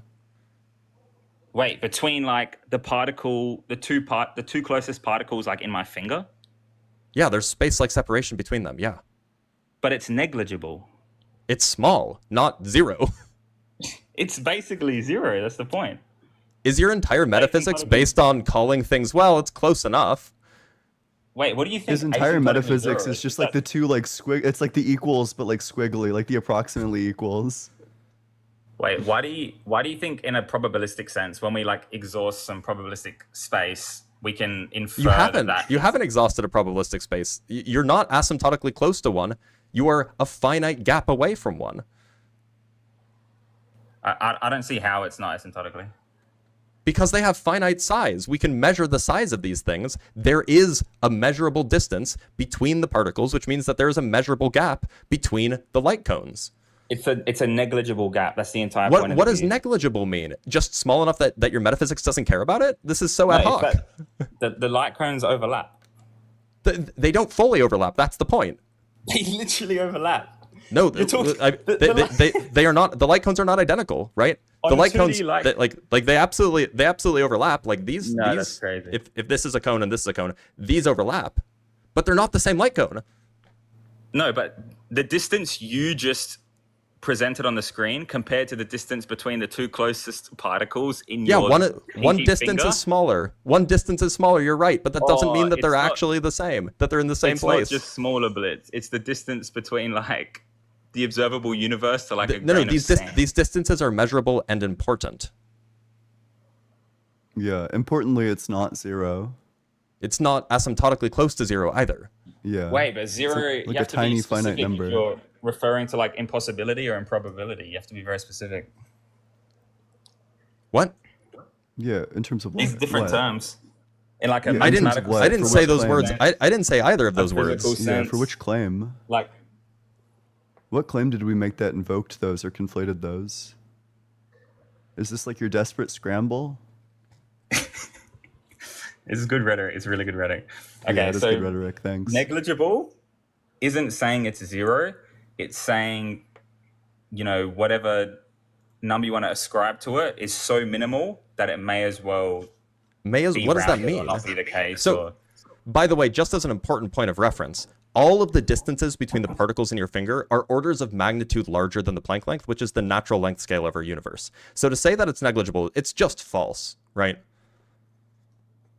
wait, but that can still be fine. And the light cones, which are speaking to, The light cones are separated by many orders of magnitudes of Planck length. but these overlap at the macro scale, right? Like to the Yeah, point where and it's these overlap at the macro scale too. They're still not the same light cone. they don't overlap at all. No, of course they overlap. They're overlapping here. They're No, but not to overlapping. the point where it's negligible. Like those are two very clearly Negligible is distinct- subjective. You're just saying, oh, well, symbols it's you just wanna throw negligible. up. I don't care about it. It's small enough Negligible- that my metaphysics doesn't need to worry about it. Like I'm Okay, sorry. I'm sorry. That's super okay. subjective. Okay, do we have an actual refutation to Aristotelianism, or are we just trying to get into math? Well, the way that you're describing emergence of time seems to fail on like multiple grounds. So that's not true. But I think we concluded that you couldn't defend the ergons. Physics. I think that you provide a got better slammed so ontological hard. We status were than slamming you at Aristotle. light speed that you're just now catching up to the conversation. You're stuck in 15 minutes ago. Unfortunately, we just gave a data point that you had no explanation for. It was like so egregious that you had to pivot back. Wait, who's we? Can you explain You. anything me and Blitz just said? Probably not. Yeah. Okay. Anyways, so the ergon is better described Wait, sorry, but ontologically. what I do know is that you're pivoting. Like, this is a pivot. Do you acknowledge not a that pivot, we're relativity getting of back to the simultaneity substance. is unexplained on your view? Wait, wouldn't the substance be the argument? The bottom line is that the relativity of simultaneity is unexplained on your view. as is the emergence No. of time, for that matter. It's actually Yeah. very well explained. If Then you, explain these it. two, Then give the These explanation. two conjuncts are not incompatible in my view. That's just Then a explain category. it. You're making Then a very explain it. fundamental error, like a Then white go ahead belt and error. explain it. Then explain it. Yeah, because two distinct bodies can have different interpretations on the time of some, event X, and still have distinct light cones and perceptions of time on their world line. Like, these are not distinct concepts. These conjuncts can be compatible. So that was just a category error. Can my future overlap with your past? No, that's incoherent. Oh. Well, Because that's then you would false, enter though. my light cone in the past, but light cones describe causality, so that would Look, make so you sense. can have different trajectories. You can have two people who disagree on planes of simultaneity that then cross light cones at some point in the future, and then they can talk and Yeah, compare notes. Wait, exactly. The future. You just said Right. interact with my past light cone. That's incoherent. So my future, You know I mean, that, if I was moving fast enough in the right direction, my future could correspond with your past, right? I'm not currently moving that fast, obviously, but that's like definitely the case. Wait, but my it's just past a matter is of how well-defined. tilted. My past would be well defined. Yeah, and Exactly, because the causal chain is invariant, right? wait, do you not? When I say the future, I mean the parts ahead of the hyperplane of simultaneity.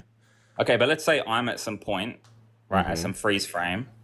Okay, my past is well defined. You cannot then somehow interact with my light cone whereby I couldn't have foreseen that. Is that I'm just making So clear that's not what you're saying. so just to be clear, like, and I could just draw a diagram, but I'm not going to.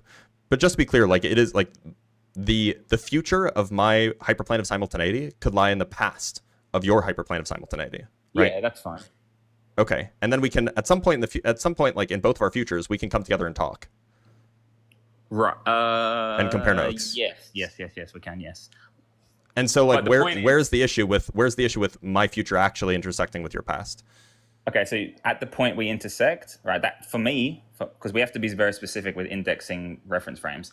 For mine, it's well defined. Okay. Now For we both of might, us, for both of us, it's well defined. but then also to be clear, once you've entered my light cone, you can't escape it, right? Once So you your entered mine, you entire- can't escape it, right? Like, that's neither Okay, here nor there. Wait, but you're saying you've interacted with my light cone, and then the future from there, your entire future. No, I'm not saying that. would be You're confused. causally. You're confused. What I'm saying is predictable from my that we start perspective, off spatially separated, right? We start off spatially separated. My future intersects with your past, and then we Okay, are soon no as longer it does spatially that- separated. Wait, but as soon as it does that, our times are almost like they're both invariant, right? Like I can predict yours in the same way I can predict mine, because you're now like almost entrapped within my No, we're not in this. Okay, this is. development of my life. I think a diagram would be necessary, and I don't feel like drawing one. Anything else that you want to talk about? Yeah, I just think all the credence points for my worldview. I don't think you can describe what grounds physical laws. I don't think you can describe ergons. I don't think you can describe. I don't think things you can. having I don't think you can potentiality. describe time. Other than ascribing to B theory is the only way to defeat like these dispositions. I don't think you can describe souls and forms. I don't think you can describe ethics outside of virtue ethics. Like I know. I don't know know that you. what your I know that does. this. I'm sure that these are things that you think. But how but do you we defeat should- any of those points? Well, you didn't really make a point. You kind of just summarized thoughts. But I Yeah. mean, you've been on for almost an hour, so we should probably move on to another guest. Yeah, we'll just let the audience decide. Okay. Okay. All right. We have some super chats to read. Sorry we skipped them last time. This Go is ahead. the first time I've ever heard of a Schrodinger's clock that does and doesn't exist. And all the times I've argued with Yeah. people. Oh, yeah. Anyway, so we have $5 from Ashland. Other guest thought every Hebrew noun pronoun secretly means Jesus. W. Dalton. This is referring to 2 guests ago, because I skipped super chats on accident. I don't know what that means. Do you know what that means, Dalton? Yeah, it has to do with the fact that in some biblical prophecies, the speaker uses first person pronouns, yet they'll claim it's about him speaking about someone else, being Jesus. So they don't understand how pronouns work, which is pretty typical for Christians. From Bothell Guy with the $5. If you want to laugh, check out what happened to the Nazi at the UW Seattle. Can't pull that crap here. We don't tolerate it. Left my city. I saw that. Did you guys see that?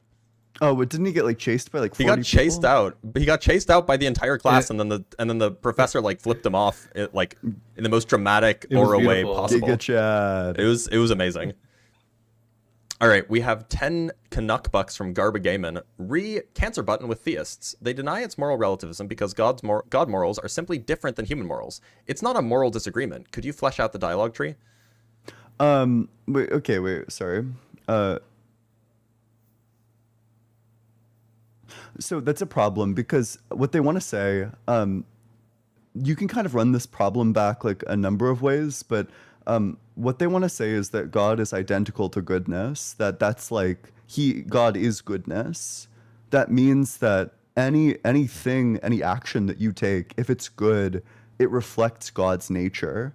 So it's either in God's nature, either God is disposed towards curing all cancer instantly forever, or he's not. If God is disposed towards this, then that means that there just wouldn't be cancer.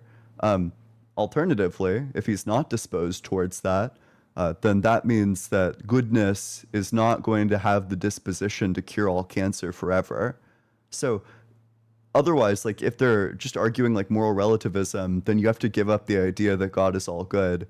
At that point, like God just like approves of himself or something. And that sounds about right, that God approves of himself. Yeah, it's like fine, I guess. It's just like I approve it just myself gets like too. kind of butchered by like a number of verses in the Bible that say that he's like that he's like righteous in all the things that he does. All right, we have $2 from who's this lovely donator? What a kind and handsome and wealthy donator we have here. The Bibble Gooey with $2. Very kind. Unfortunately anonymous. Yeah. Yeah, I mean, how sweet of them. So sweet. All right, we have from Jesus Fulfilled No Prophecies, $2, saying autofellatio doesn't improve your argument. That probably will get us banned on TikTok. Fine. Jesus Fulfilled No Prophecies again with the $5. Caller interrupts constantly, shows inflated ego through hollow condescension, and still manages to feel disrespected by someone disagreeing. Sad life. Yeah, this is referring to Alethea, which is a different account. We've spoken to him like 3 times. Like he keeps coming up, and the conversation basically goes the same way every time. Yep. Well, you'd think that you'd like practice a bit, right? Like if every single time you get knocked out by the right hook, you'd think that you'd like dodge it or something. From Garba Gayman with the 5 Canuck bucks, Telos is dumb. To the knife maker, the purpose of the knife is to be sold. Huh, that's a fair point. Yeah. Well, I don't know. Like Telos, I think Teloses exist. They're just like super ultra like subjective, right? Yeah. Yeah, they're assigned. Yeah. Not inherent. By the person who is evaluating it, right? Yeah. And then from Jesus Fulfilled No Prophecies again with the $5. Speaking of rhetoric, why is the caller defending a faceless demiurge and not the actual god he worships? He might be an Aristotelian, to be fair, but he would never tell us if he wasn't. Aquinas. Yeah. He did cite Aquinas, that's true. All right, we have some guests. We have lots of guests. Let's bring one up.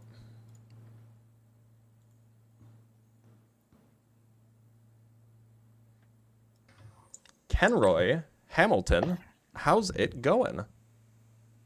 Yo, what's up? How you doing? We're doing all right. Do you believe in God?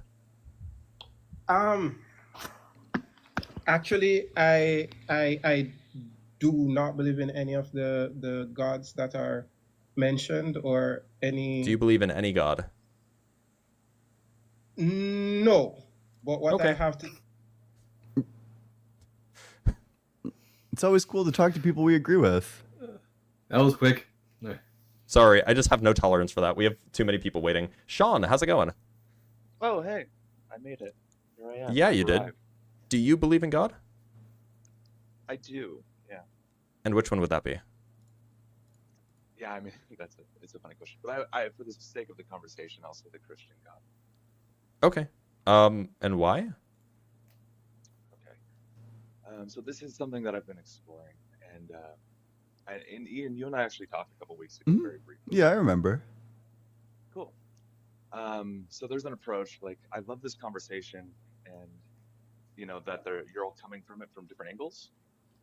So Dr. Bliss, I've been trying to talk to you because the physics thing is very interesting to me. So first, like the God of Christianity, I kind of want to just. Sean, your mic is a little quiet. Can you speak up a bit? What is it? Hey, let me. Your mic is I mean, I can turn you up manually, but even people on TikTok can't hear you very well. Hang on 1 second. Let me see if I can adjust it. Is this any better? Hopefully. Yeah, it seems fine. Yeah, actually. Yeah, just give me 1 second. I'll see if I can. How about now? We'll see what people say. I mean, I can hear you all right, yeah. but yeah, sorry, I had it down. So, so this is I'll just kind of say this is the working definition that I'm using in my journey here. So, and I'm saying my journey because it is my experience, and I know that personal experience is not something that is going to be really worth getting into too much. But the statement is God is existence.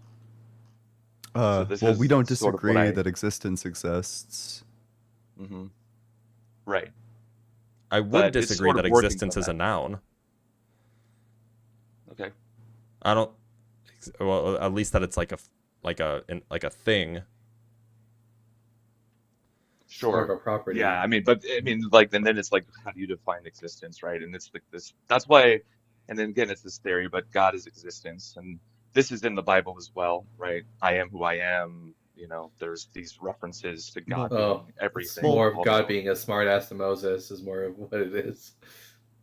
Also, so I don't think that inference follows. Sorry to interrupt, but like it's true that I am who I am, but it doesn't follow from that I'm existence.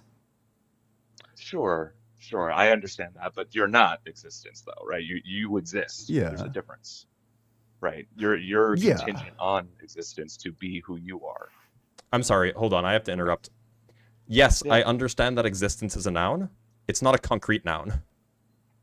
Okay, sorry, I had to address the comments because the comments were roasting me. And that's why I'm here. I'm not saying I have this answer. It's sort of I'm trying to explore this a little bit better, and it's helpful to hear other people's perspectives on it. That's why it's So I'm not sure I understand what you're saying. Can you expand upon it and maybe? Well, look, when I say that, like, okay, so what would be heaviness is a noun, right? Yeah. But I wouldn't say that like heaviness exists. Like I just don't think it's in the right category of things to exist.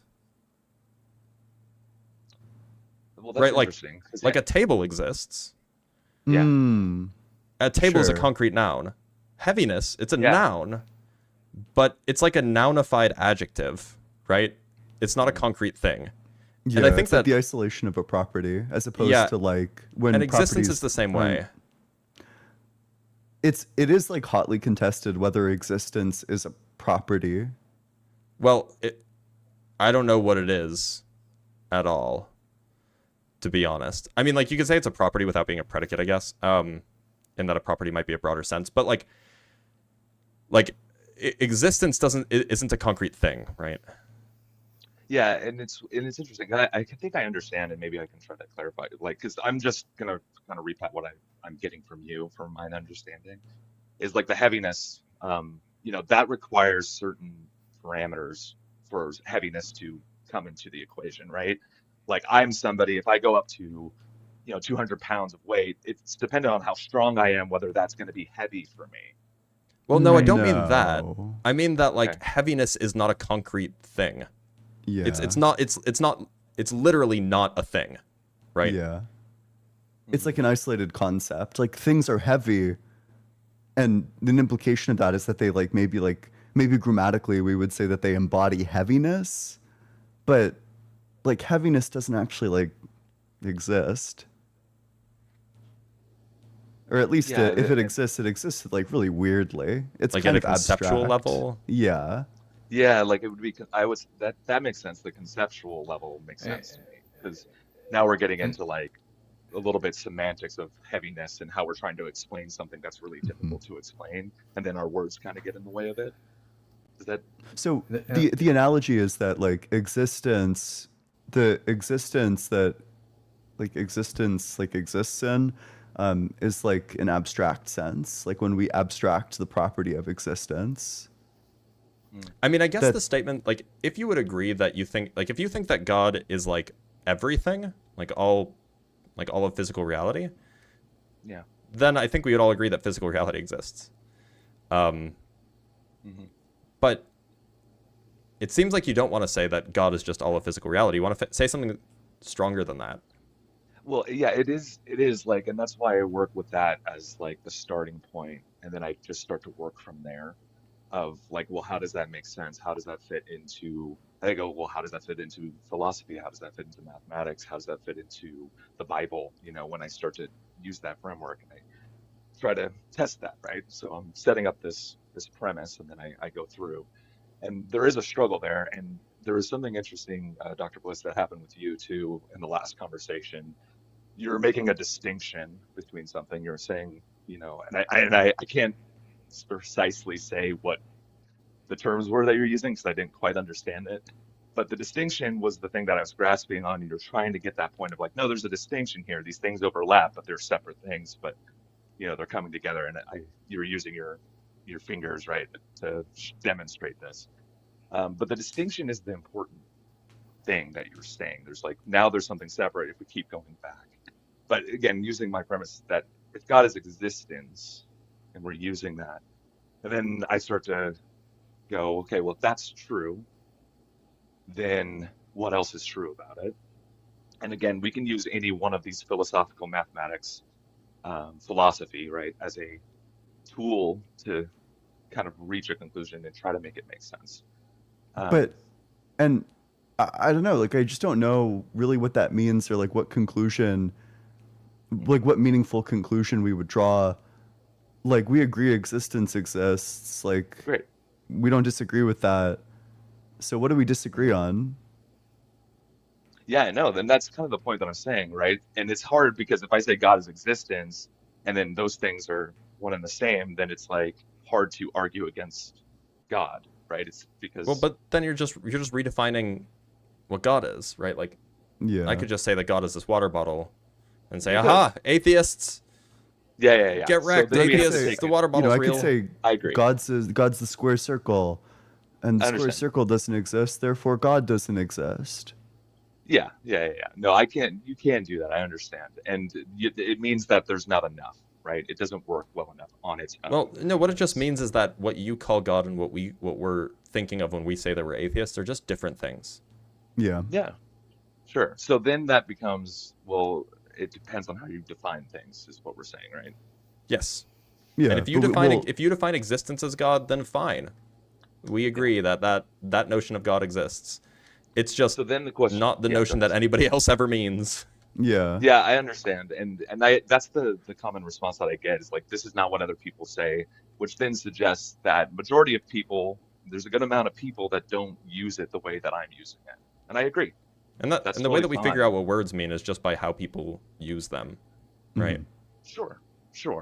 But you know, and I don't want to get too much in this statement of like, well, a bunch of people use it this way, so it's safe to say that that's the way it should be used, you know, or that's how you should use it. But I'm more curious about, you know, these conversations are interesting to me because it seems to start with this kind of, this is where we disagree, where I'm more interested in where we agree, right? And this is the same thing, like even with the Bible, you know, it's full of contradictions. I don't dispute that at all. Like I look at the Bible and I go, this is hard to reconcile. So then when I look at it, I try to look at it through the lens of like, okay, well, I know a lot of it is likely not true. So what in it is true? That's the process that I'm more curious about. I mean, you could go down that route. It's just not the. This is probably not the place for that, right? Yeah.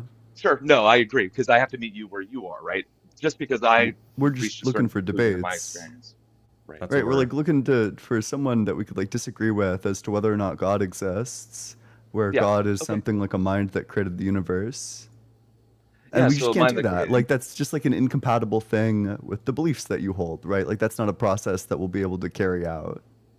Perfect. So that means that there's a challenge, right? So I have to, as opposed to saying, this is what I believe in, that's not really useful to you. So I go, well, why don't you believe in God would be a likely next question. So, and then you Well, have answers to that. I know well, but there's like I an, do believe in God if by God you mean existence is the problem.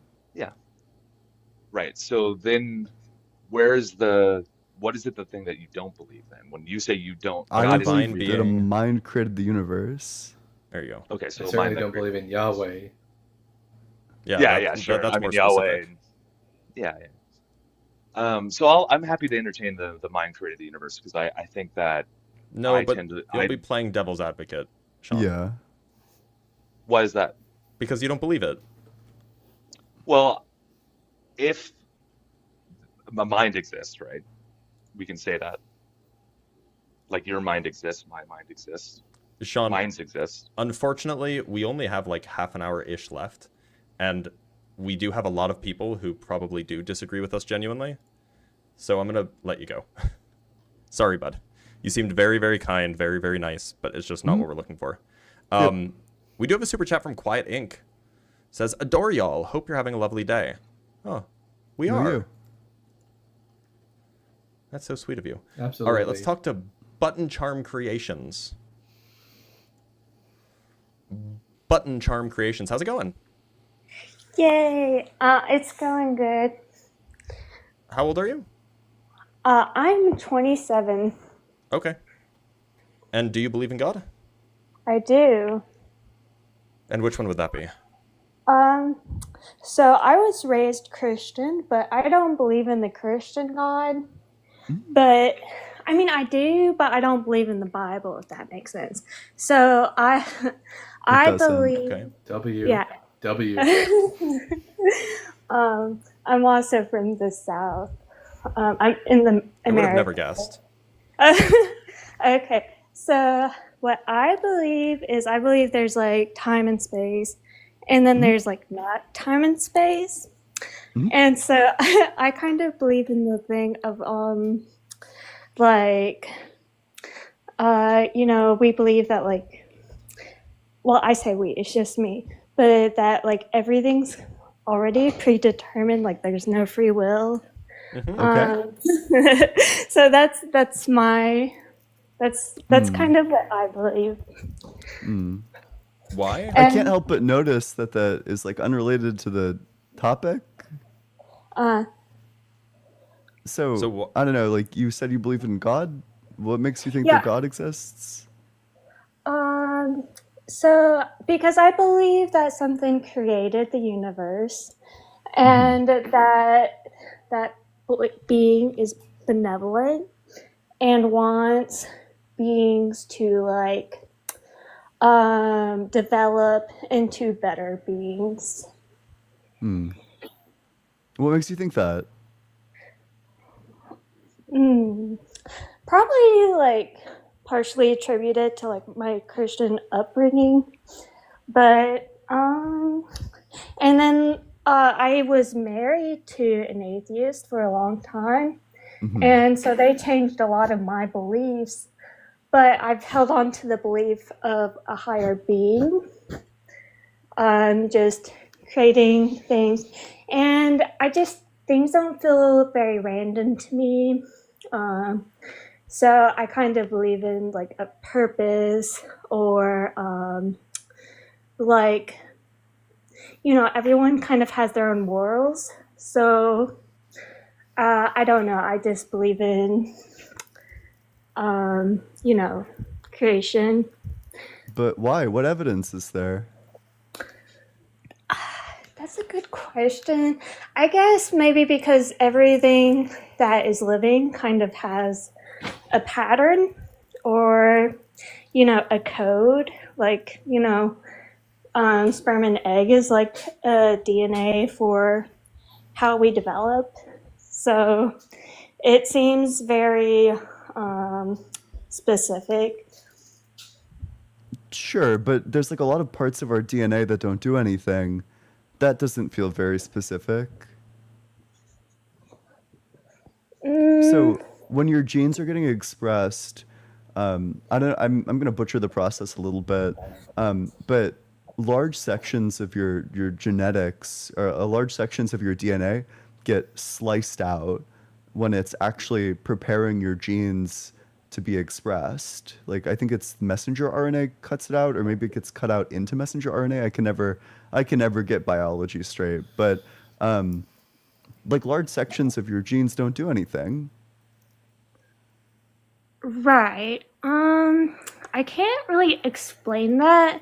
Like, there's a theory that whoever created the universe just kind of made it and then left and let it do its own thing. I kind of think it's like that. I think that the theory is like a Deism. clock. Yeah, It's called probably. deism. Yeah. Deism. Yeah, so I think there's a lot of things that happen in the well, I guess I'm contradicting myself what I said earlier, but I think there's a lot of things that that happen in the universe that kind of like doesn't make sense because it's just I don't know, it just happens. Like cruel things that wouldn't make sense. But I don't know. I think I still like hold the belief that something created life and the purpose. But why? Like what evidence? I don't have evidence, which is like the word. Yeah. Button but charms. but You are button charms. You are lovely. Okay. And it's look. I'm gonna let you go, but I'm gonna give you homework. Okay. Your homework is to come back next week, having thought about this some more. Okay. Yeah. Come back next I week. do have Think about one- your views, and we I can have a one deep conversation. question. Yeah, go ahead. Yeah, I have one question. Do you think that there's a space that exists where time doesn't exist? I think that's like metaphysically possible. I don't think that it's here. Okay. All right, that's my own question. Thank you. All right, Button. Make sure to do your homework, okay? Because Okay, we'd love to bye. hear from you again. All right, take care. Sounds good. Bye. Like, I actually do want to have a conversation with her. It's just, like, it sounds like she has strongly held beliefs, but she hasn't examined why she has those beliefs. Yeah. And, she'll come back next week and have better answers for us. Mm-hmm. All right, one more guest, yeah? Well, perhaps not one more, but another guest. We'll see how many people try to waffle around, and then we like type in our Discord group chat. We should move on to the next one. Yep. If we get 6 more of those in a row, then we'd be able to get 6 more people in. If each one of them takes 5 I'm minutes. so excited. All right, let's talk to Laurel. Or maybe none will join at all. Laurel, how's it going? Hello. Howdy. Oh wow. Oops. I forgot I even requested. How are you? So I guess the main question is, do I believe in God? And the answer which is one? yes. Okay, and which one? Okay. So I've actually been on your show before. We had this talk, and you kind of brought me to an end. I've been listening to your show, and you kind of answered what I was pondering on. But the God I believe in is an almighty God, a infinite God, something that exists beyond our understanding or comprehension. And the reason why I believe this is because, excuse me for walking around if I sound funny. I'm trying to get to a smaller, more sound fine. secluded area. Okay, great. The reason why I believe in this particular God is because, well, we're here. So I guess my God would be the first cause. And I believe in that God because we're currently here. We exist. There's processes unfolding, and I believe something had to start it. Why? Okay, but because so Okay, so right now, okay, so we're here. We're here right now in the present. If you rewind the clock a billion years, then that puts us a billion years in the past. So we wait a billion years, and this moment will occur. If you rewind the clock a trillion years, then you wait a trillion years, then this moment will occur. We are in an actual occurrence. So that means it had to have a start. Because if it's infinite, that means, well, you can rewind the clock infinitely. The clock can be rewound infinitely, which Yeah. which which makes me struggle to, well, how do we get to the present if the time before the present can infinitely be rewound? So let's start with the number 0. You can subtract like a billion from the number 0 and be at, negative a billion, or you could subtract a Correct. trillion from 0 Correct. and you could be at negative a trillion. But if there are infinite negative numbers, as some mathematicians suggest, then you'd be able to subtract infinity from there. But if you could subtract infinity from 0, then how could there be 0? That's what I'm asking you. You can say that we're zero. Well, how do we get to zero if the numbers that precede us are infinite? How do you ever get to the zero? You don't think that there are like infinite negative numbers? Oh, I do. I absolutely think there's infinite negative numbers. Absolutely. Sure. Well, then it just seems like it's compatible with your view. Right? In the same way that there are infinite negative numbers and that's not a problem, you can have infinite numbers before 0 and also 0. You can have infinite days before today and also have today. Can you elaborate on that, please? Because I still don't understand how you would get to today if the clock can be rewound infinitely. The same way that you could get to 0 even though you could subtract infinity from 0. Like for any Well, point, it's going to be a finite distance away from 0.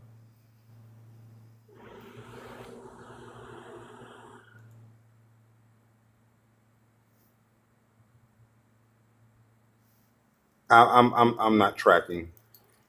Um, Well, if there are I'll, infinite, I'll ask a different question, and maybe you can answer this one a little better. sure. It's kind of the same. It's kind of the same question. So, we live a life that moves forward in time. Right now it's 1 o'clock, and then in a minute it'll be 1:01. So this is something else I've struggled with understanding. How do we get to 1:01? Well, because before we get to 1:01, we have to go to 1.5. But before we get to 1.5, we can go halfway in between there, and we can infinitely keep dividing. So if the space between 1 and 1:01 is infinite, how are we reaching 1:01? Yeah. Now for our special guest, Isaac Newton. Take it away. So calculus just solves this. I don't know if you remember, if you like think back to like your calculus class, you were doing like integrals. Okay. Integrals, you add up these like tiny slices, each of them like effectively 0. Like take like the square, right? Like a square. It has like these infinite like lines. It's composed of Yeah. infinite lines. Each one has like Yes. essentially 0. Like it's essentially 0, but you add all of it up and you get something that's not 0. So calculus solves that. Mm. Mm. Okay, then I have a following question. Do you believe that all the time exists at once? Not at the same time, but I think all moments are actual. Like I think 10 minutes from now exists. It just exists 10 minutes from now.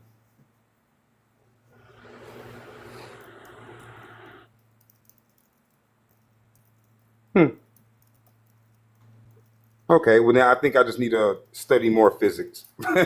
I think that's what the issue is here. Well, okay, that's all I have for you. Thank you for your time. Yeah, thank you so much. Thanks for being here, Laurel.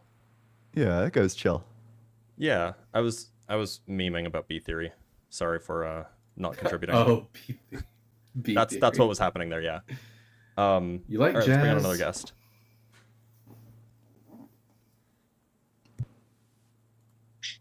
Hello. Hey, Carso, how's it going? Good, how are you? Doing all right. Do you believe in God? I do. Christian God. And why would Yeah. that be? So I'm kind of bouncing off the last point that the last guest made. So, Ian, you said that calculus solves traversing infinity, but I don't think that's true. No, It calculus solves traversing. traversing Yeah. finite. Yeah. Solves Zeno's paradox. Yeah. Well, I think the point that he was making was that you could go infinitely through like decimals. And so basically what calculus does is you're taking intervals of it and just moving through those rather than infinitely small decimals. How long is dx? Like, I do not. That's crazy. That's an insane Yeah, question. how long is dx? Yeah. So do you remember, like, think I back don't to know. your What is that? derivatives? You had like dx over dt. You know, and the way your teacher probably explained it, the way my teacher explained it, is that it's like a tiny sliver of x over a tiny sliver of time. How big is it? Well, it's really small, but it's not like infinitely small, right? No, it actually It is. is It is infinitely infinitesimally small. small. That's the whole Yeah. business. Yeah. So my question then, if you apply it to time, how could you traverse over like an infinite period? Because I don't think it's actually infinitely small, because infinite you can never reach. The point is you can traverse over an infinite number of infinitely small moments. Yeah. Or infinitely short durations, rather. Yeah. And that will get you to cross a finite amount of time.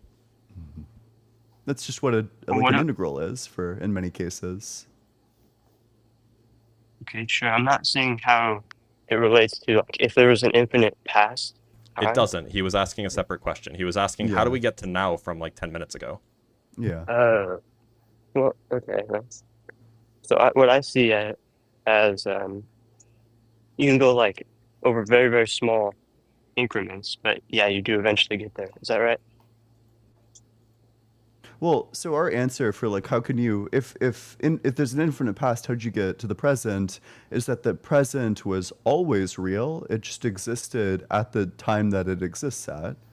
That all moments are equally real in the same way that like all numbers exist. Hey, You know, Ian, there's what's that theory called? It's gosh, it's but B theory? Oh, it's B theory. So sorry, B theory I was is- doing a meme. Go ahead. It was good. Right. I laughed. So my problem with the infinite past is that I think we could like count back infinitely and we could never reach that. Like if you count from 0 to infinity, you'd never reach it. Look, so the confusion here is that you think that for some reason you need to count to an infinite past, but why do you need to do that? Why does that need to be possible in order for the past to actually be infinite? Because how could it be infinite if there's like you're saying it had like no beginning, it was just infinitely backwards? How does that make any sense? Saying how does it make sense isn't really like an argument against it. Yeah. Well, I'm just asking for clarification, so then I could attack the It just means argument. that every day has a day before that. Yeah. Okay, so is there no real grounding for it? Well, are you asking about like metaphysical grounding? The Well, wouldn't metaphysical it need grounding to for that have- would just be like whatever the metaphysical grounding for the universe is. So maybe you'd say that it comes back to like a wave function or like particle fields. Yeah, you could have like a variety of sources of grounding. Well, I was just trying to make sense of how every day could have a day before that. It seems to me that, like, how would it all begin? It wouldn't really. Well, so it wouldn't all the begin. grounding. Yeah. Right. So like, you know how Right, today has a exactly, yesterday? That's my problem. Yeah. Oh, So well, just if your imagine- problem with time not beginning is that it doesn't begin, I'm not really Well, no, sure. that's- Like it seems like there's like this like an untraversable chasm between us. If that's your issue with it. No, that's not exactly my issue. My issue is I don't see how reality could even exist if everything is explained by something before it. We just go back infinitely. I don't think Yeah, that's what's the possible. problem? Yeah, I think the problem is that there would be no explanation for it. or there would, and the explanation, all of the explanations exist. Yeah. What does that mean? Look, the explanation is like the explanation for today is yesterday. The explanation for yesterday is the day before, and so on. Every single day has an explanation. But it seems like there's a loose end there because everything is explained by the other thing, but that other thing Is is there never anything that explained doesn't? eventually. Is there anything that doesn't have an explanation? Yeah, what's the unexplained thing? Apparently, X is the infinite explained by X past. minus 1. The infinite past isn't a thing. The infinite past is like a vibe. I'm referring is to there, it as like a series. Yeah, so are you asking about what's the explanation for the entire series? Yes. Oh, well, it's the explanation for whatever the entire universe is. Like you could say that, oh, it's like grounded mathematically or whatever. Yeah. Or you could say it's like so the what do wave you think function, it is? but there's like some deeper physical object there. Do you think there's like a fundamental thing that grounds it? I think wave function monism is appealing. If you want to go one layer deeper, I think mathematical monism is defensible. Although I certainly feel strongest about wave function monism. Okay. Sorry, I don't know that. Could you explain that for me and then we can talk about that? Blitz, do you want to give an explanation of it? So the way that we talk about anything in quantum physics is we talk about the wave function of that thing. So when we say that an electron is, could be here, could be there, what we're really saying is that the wave function has peaks there and here. So the wave function is what the electron is, at least in this view. We describe the electron as being a manifestation of the wave function, the underlying wave function. And so the idea is that, well, our universe, in principle, also has a wave function that describes the whole thing. And that's just the one thing that exists. It's just the wave function of the universe, it's the only thing that exists, and everything else is derivative of it. And it is, foundational, it is fundamental, it requires no explanation as it's necessary, etc. Okay, so you think the wave function is just necessary? If you're a wave function monist, then yeah, I kind of think that you probably have to think that. So my question would be, how can that just be necessary? Is that like the grounding of all reality? Does it like bring things into existence? It is all things that exist. Okay. So then I have one question about current cosmology. I know the Big Bang Theory, that's like where everything was in a singularity. Oh no, Do you don't not say believe it. in that? No, and neither do most cosmologists. The singularity's kind of been out of fashion for like the last 40 years. I thought that was the current one. No.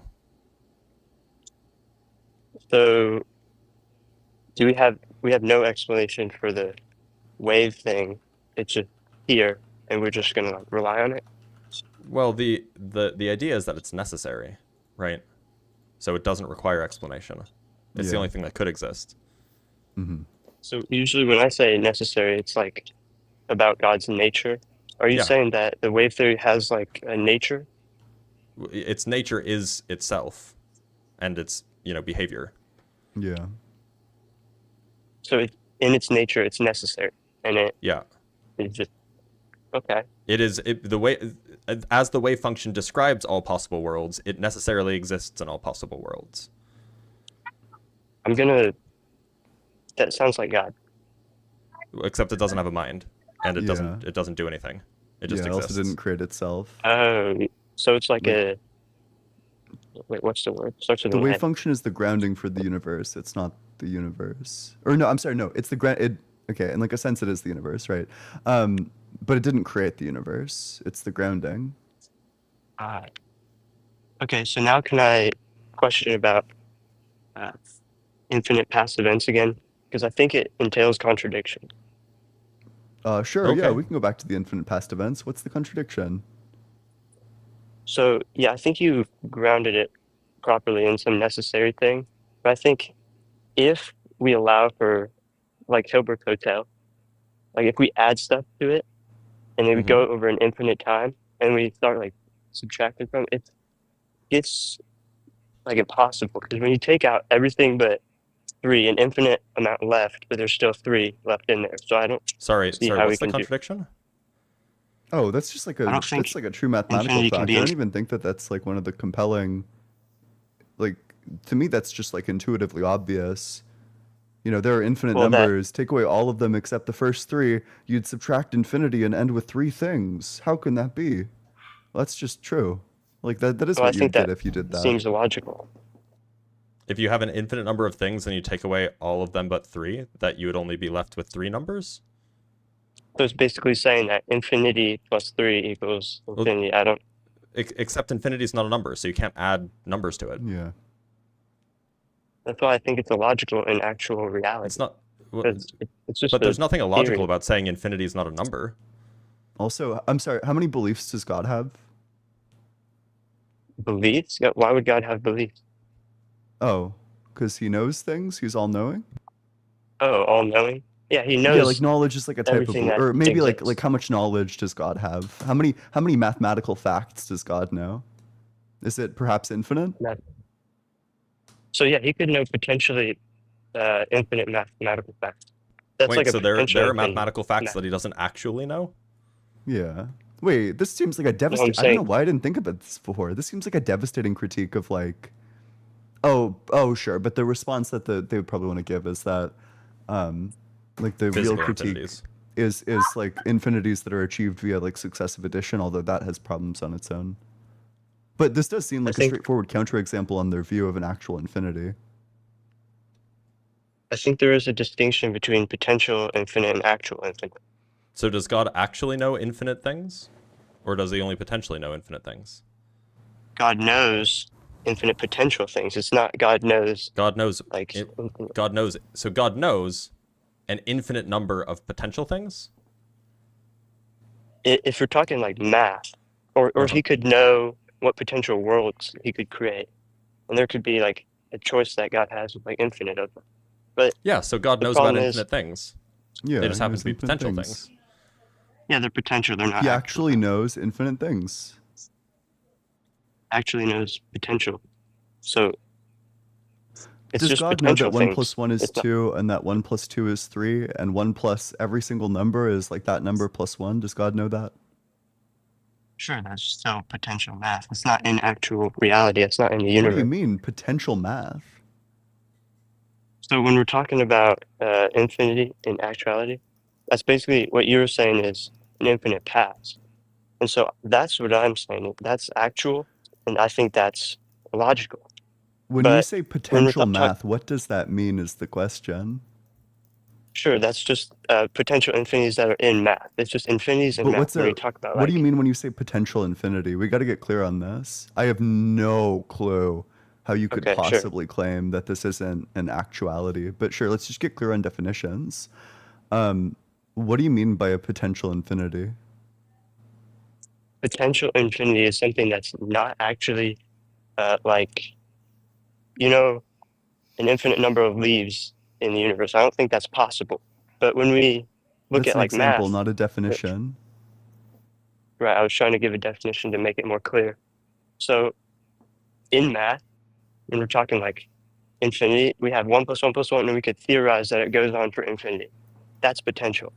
But in reality, when we're talking about like for example, distance of the universe, that's not actually infinite. That's like potentially it could grow forever, but it's not You've given actually 3 infinite. examples, 0 definitions. Also, to be clear, your third example is probably not correct, but that's neither here nor there. Well, no, it's not. It will never be infinite, is what I'm arguing. No, I mean, And so the current cosmological model assumes that it's infinite. it assumes that's a theory. It's not. It's never going to be. I didn't know Unless that you're we like were doing at science infinite denial. time. No, you don't need No, infinite no. time for it to be infinitely large. I think they would, because No, you infinite large means you could never get there. Like, how No, could it ever be infinite? You could never get there from a finite original size, but nobody's Hmm. making the claim that it had a finite original size. But this is Yeah. we're kind of losing the plot here. The point is that I don't think you know what potential means. Yeah, it doesn't seem like we can give like a definition of this that's coherent. Okay, let me try and give you one, or you can maybe help me out here, because I have the examples down. I think you know what I'm saying. I'm trying to figure out how to put this in But words. we're talking So we about have, ideas here, and all the examples you're giving are physical. So we're talking about infinite ideas. Can God how many ideas does God have? How many things Yeah. does he know? Yeah, how many facts does God know? I think the grounding of the universe can have potential infinite. So it's like, So God is potential, not actual? Oh, There are aspects fuck, of that's God not actualized? devastating. So God's not purely No, that's- actual. That's not what I'm saying. I'm But saying you God say that can he has know potential beliefs. Then potentially all of infinite God's things. all of God's beliefs, all of the facts that God knows are actual facts, not potential facts. So he Well, no, they're actually not knows them. actualized though. Okay, so yeah, The he facts actually are not knows actualized? potential facts. Yeah, yeah. Well, And the facts haven't how been many actualized. potential facts does he actually know? Like, probably infinitely, right? So he Oh. actually knows an infinite number of potential things. Yeah. Yes, But the I point don't think is that's that the contradictory. number of knowledges he has is infinite. The number of actual knowledges he has is infinite. Now, it happens to be that those knowledges are about potential things, but that's neither here nor there. No, I think that does matter. Because if they were actual, then there would be an actually infinite number of things. No, there are an coexist with actual God. I infinite, think that is. There are an actual infinite number of thoughts that God has. Or of I shouldn't say thoughts, of facts that God knows. Well, facts? Like, I know a finite I number see, of facts, right? Like mathematical facts, I see. Yeah. Yeah, but I think the difference between that and the example I gave was that you were talking about an infinite past, which is just in this universe, it's actual. But God knowing all the mathematical facts, I think that is different than like what's actually in the universe. So you think that actual infinities can exist, just not in the universe? If they don't exist in the universe, that means they're just potential, right? Okay, so we've clarified now. Now you're not just talking about actual infinities are impossible, period. You're saying actual physical infinities are impossible. Oh, yes. Okay.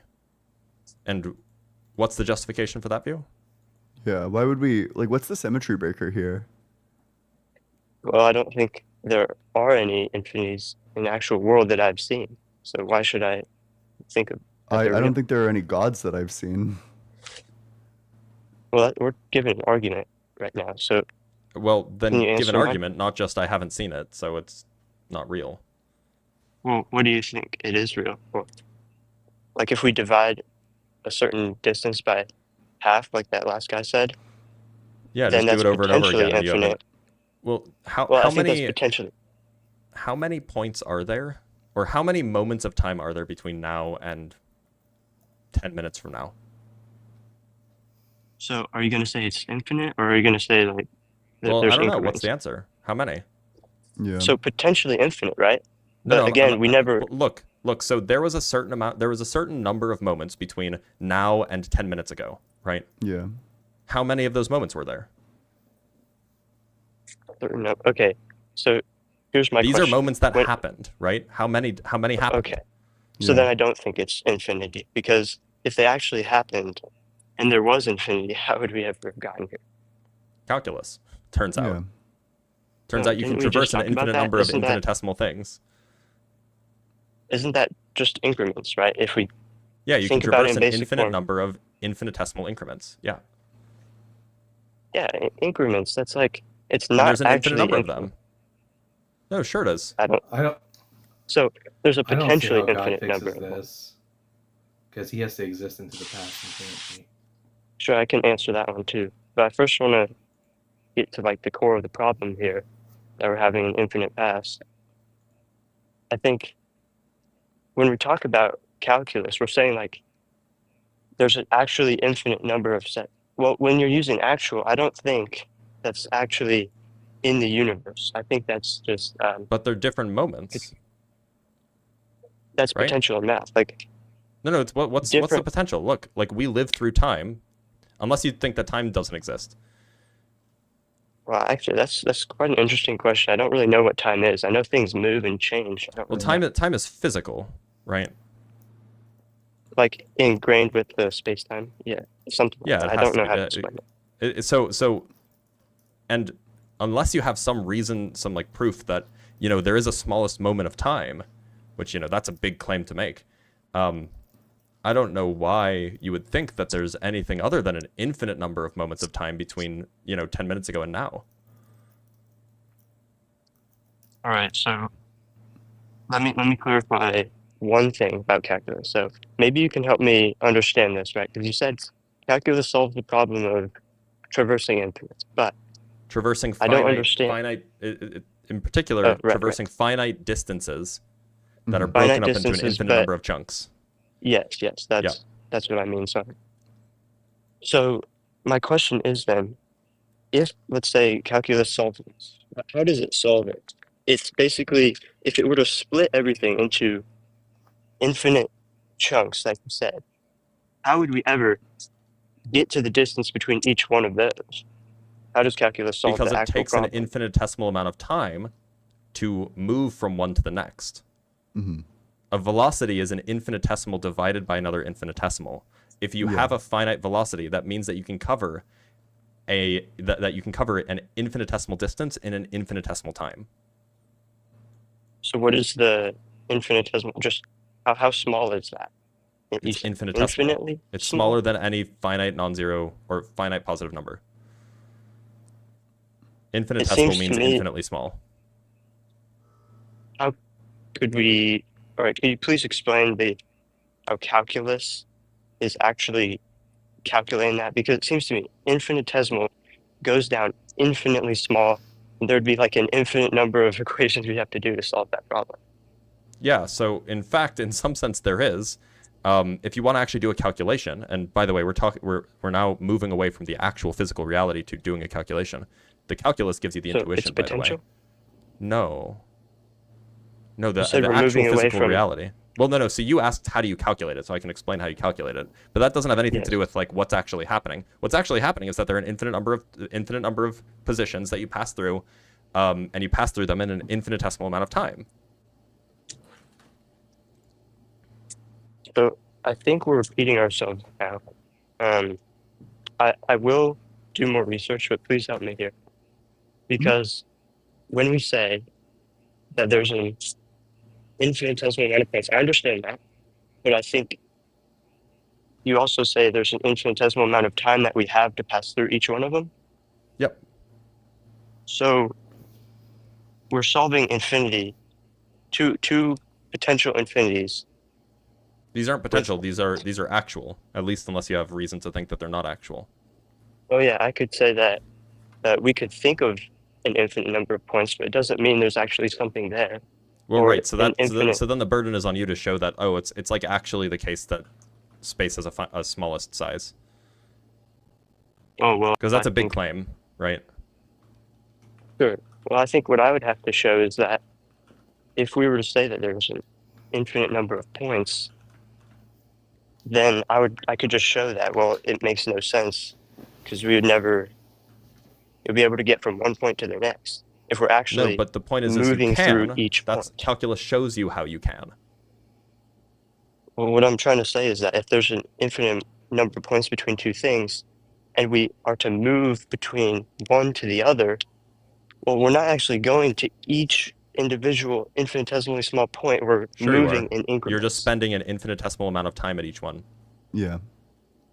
See, I think we're solving an infinite with another infinite. Yes, exactly. That's what calculus does. Oh, well, I'm arguing that makes no sense. It So makes you perfect reject sense. calculus. Yes, I understand how the math works behind it, but in reality, if we're It gives invoking us an infinity- intuition as to how to understand the real world. That you can traverse an infinite number of infinitesimal distances as long as you spend an infinitesimal amount of time at each of those places. And there's just it's perfectly logically coherent. I'm getting this now. So I understand how calculus would potentially be applied to reality, but it doesn't mean that we're actually doing that in reality. That's just how to solve the problem. So in calculus, So we agree that it's logically coherent to use the concepts derived from calculus to understand how you can have actually infinite number of points in space traversed by an actual infinite number of moments in time. That there's no logical issue there if we steal the concepts from calculus. I don't know if it's a logical problem in calculus, but the thing is, when I'm applying it to reality, I'm really not understanding how that magically solves the problem. When we just say, oh, these are just infinite, and these are just infinite, and the past is infinite, it seems like everything is infinite. I don't know Where's how the problem? to understand. That just seems so counterintuitive. It is counterintuitive, I agree. Until you spend a lot of time with calculus. Okay, let me think about how to figure out. So let's say if we had an infinite period of time that we had to, or a finite period of time with infinite points, Mm-hmm. and we're going to solve that by taking an infinitesimally small time. Could I ask how we get an infinitesimally small time and we move to the next infinitesimally small time? Yeah, it takes no time to go from infinitesimal time to infinitesimal time. Zero the time? amount of time, because the amount of time between them is, I mean, yeah, that's what it means for it to be infinitesimal. The gap between them is I zero. Well, now it makes no sense because the time between each increment is now zero. So it's just zero between Well, it's each of them. infinitesimal. There's right? no change. It's infinitesimal. So the whole business of calculus is the business of adding up zero an infinite number of times and getting one. Oh, so you're adding all these zeros together, change, and getting one? That's like a really rudimentary way of understanding it, yeah. When you say zero, is it actually zero? Because well, then these I are don't infinitesimals, but infinitesimals are the distance between an infinitesimal and zero is, you know, it's infinitesimal. Is another it's smaller than any infinitesimal. finite number. So, and you can cross that in an infinitesimal amount of time. So when I think about it now, there's an infinitesimally small gap, but in reality, there's not actually. Well, I mean, like a chunk, like you said earlier. Yeah, it's an infinitesimally small gap. Yeah, or a small chunk. Yeah. But theoretically, there isn't actually a gap there, because the gap is just infinitesimally. The chunk is just infinitesimally small. Look, so maybe we can back up because we're getting really lost in the weeds on calculus. So the way that the best way that we currently understand the universe is with a theory called general relativity. Now, so if you take general relativity seriously, as in if you say that look, this is like this describes true things about the world, general relativity describes an infinite number of moments and an infinite number of places. That's a feature of general relativity. I see, but wouldn't that be just a theory, like a potential theory? That's not actually demonstrated in reality. No. The point is look. So you can reject relativity and say relativity is actually wrong. In which case, sure, then you can say that that it's not real. There's not an infinite number of points or an infinite number of moments. But if you accept relativity as accurately describing the world around us, then there are actually really an infinite number of moments of time and an infinite number of places. Okay, so I could agree with this, but then my question would be, how does time actually move? It doesn't under the B theory of time. It's an illusion. Well, I guess what I'm trying to say is how does change occur then to, like, you know, change potential is not a thing that occurs. energy. That's not what change is in a modern understanding. Change is a way of describing the distinction between spatially co-located, temporally separated events. Spatially. So they're in the same place but at different times, and we call it change when there's a distinction between the two. Oh, okay. Well, I guess I don't think my terms are right, but I'm just trying to understand how does one thing move from here to there? Because, you know, there's like potential energy, right? And it could potential move. Energy is potential. Funnily enough, potential energy is actual. I know. Insofar as any energy is actual. What do you say when you mean actual? Like it's actually like it's an actual property that things actually have. Yeah. Oh well, yeah, I agree. It's a property. I just wanted to make sure that we weren't getting confused on the terms, because its name is potential energy doesn't mean it's potential. Right. So my question is, how does when something is set above the earth and you drop it, what is moving it? If it's not like time or change, what is moving it? So all things move. So all things with mass, I should say, all things with zero or non-zero rest mass, they move through space-time. That's a defining feature of being an object. You move through space-time, or rather, there is a space-time trajectory that you follow. That is the defining feature of objects. Objects exist in space-time, an object is its world line, if you will, whereas an event is something that doesn't change in time. It's just it's a single moment. It's a single moment, single place. Things exist along a world line, which is a path through space, through time. Yeah, so you said of an object, it's just in its nature, I guess, that it just moves. That's what it through means to be an space-time? object. That's what it means to be an object. It means like that it has a path through space time. Okay. Or that it's associated with a path. So it's just like that's there's not really any other way to like talk about a thing being a thing. Well, I think I understand a little bit now. It's just basically if you have a thing, I guess let's use a ball as an example, and you were to drop it, it's just in that thing's nature to fall or Well, it's the relationship how do you between say it? that Like thing apply to and the gravity? space time that it's in. But yes. Okay, and we're saying that happens over infinitesimally small chunks, and it goes infinitesimally small distances. Yep. Yeah, it's exactly that. Okay. But I'm look, understanding now. we're super lost in the weeds. It sounds like your issue with actually infinite past is that it just seems counterintuitive, but it doesn't seem like there's any real contradiction anywhere. Yes, I thought it would bring rise to contradiction, like Hilbert's Hotel, where Well, that's not a mathematical. contradiction. Like there's no contradiction there. I thought It's just it was to say an infinite number of people left, and there's an infinite number of people plus 3. And I don't well, think so that. look, so it's not a contradiction because the initial claim, if an infinite number of people left, is a category error. Infinity is not a number. But it's potentially, or it's possible. It is possible under an infinite path. So if we were to have one extra person every time go into the Hilbert's Hotel, we would Since eventually when? get to infinity. One extra Because person since when? Since an infinite past, right? When in the infinite past? What time? How many Well, days if ago? it goes infinitely.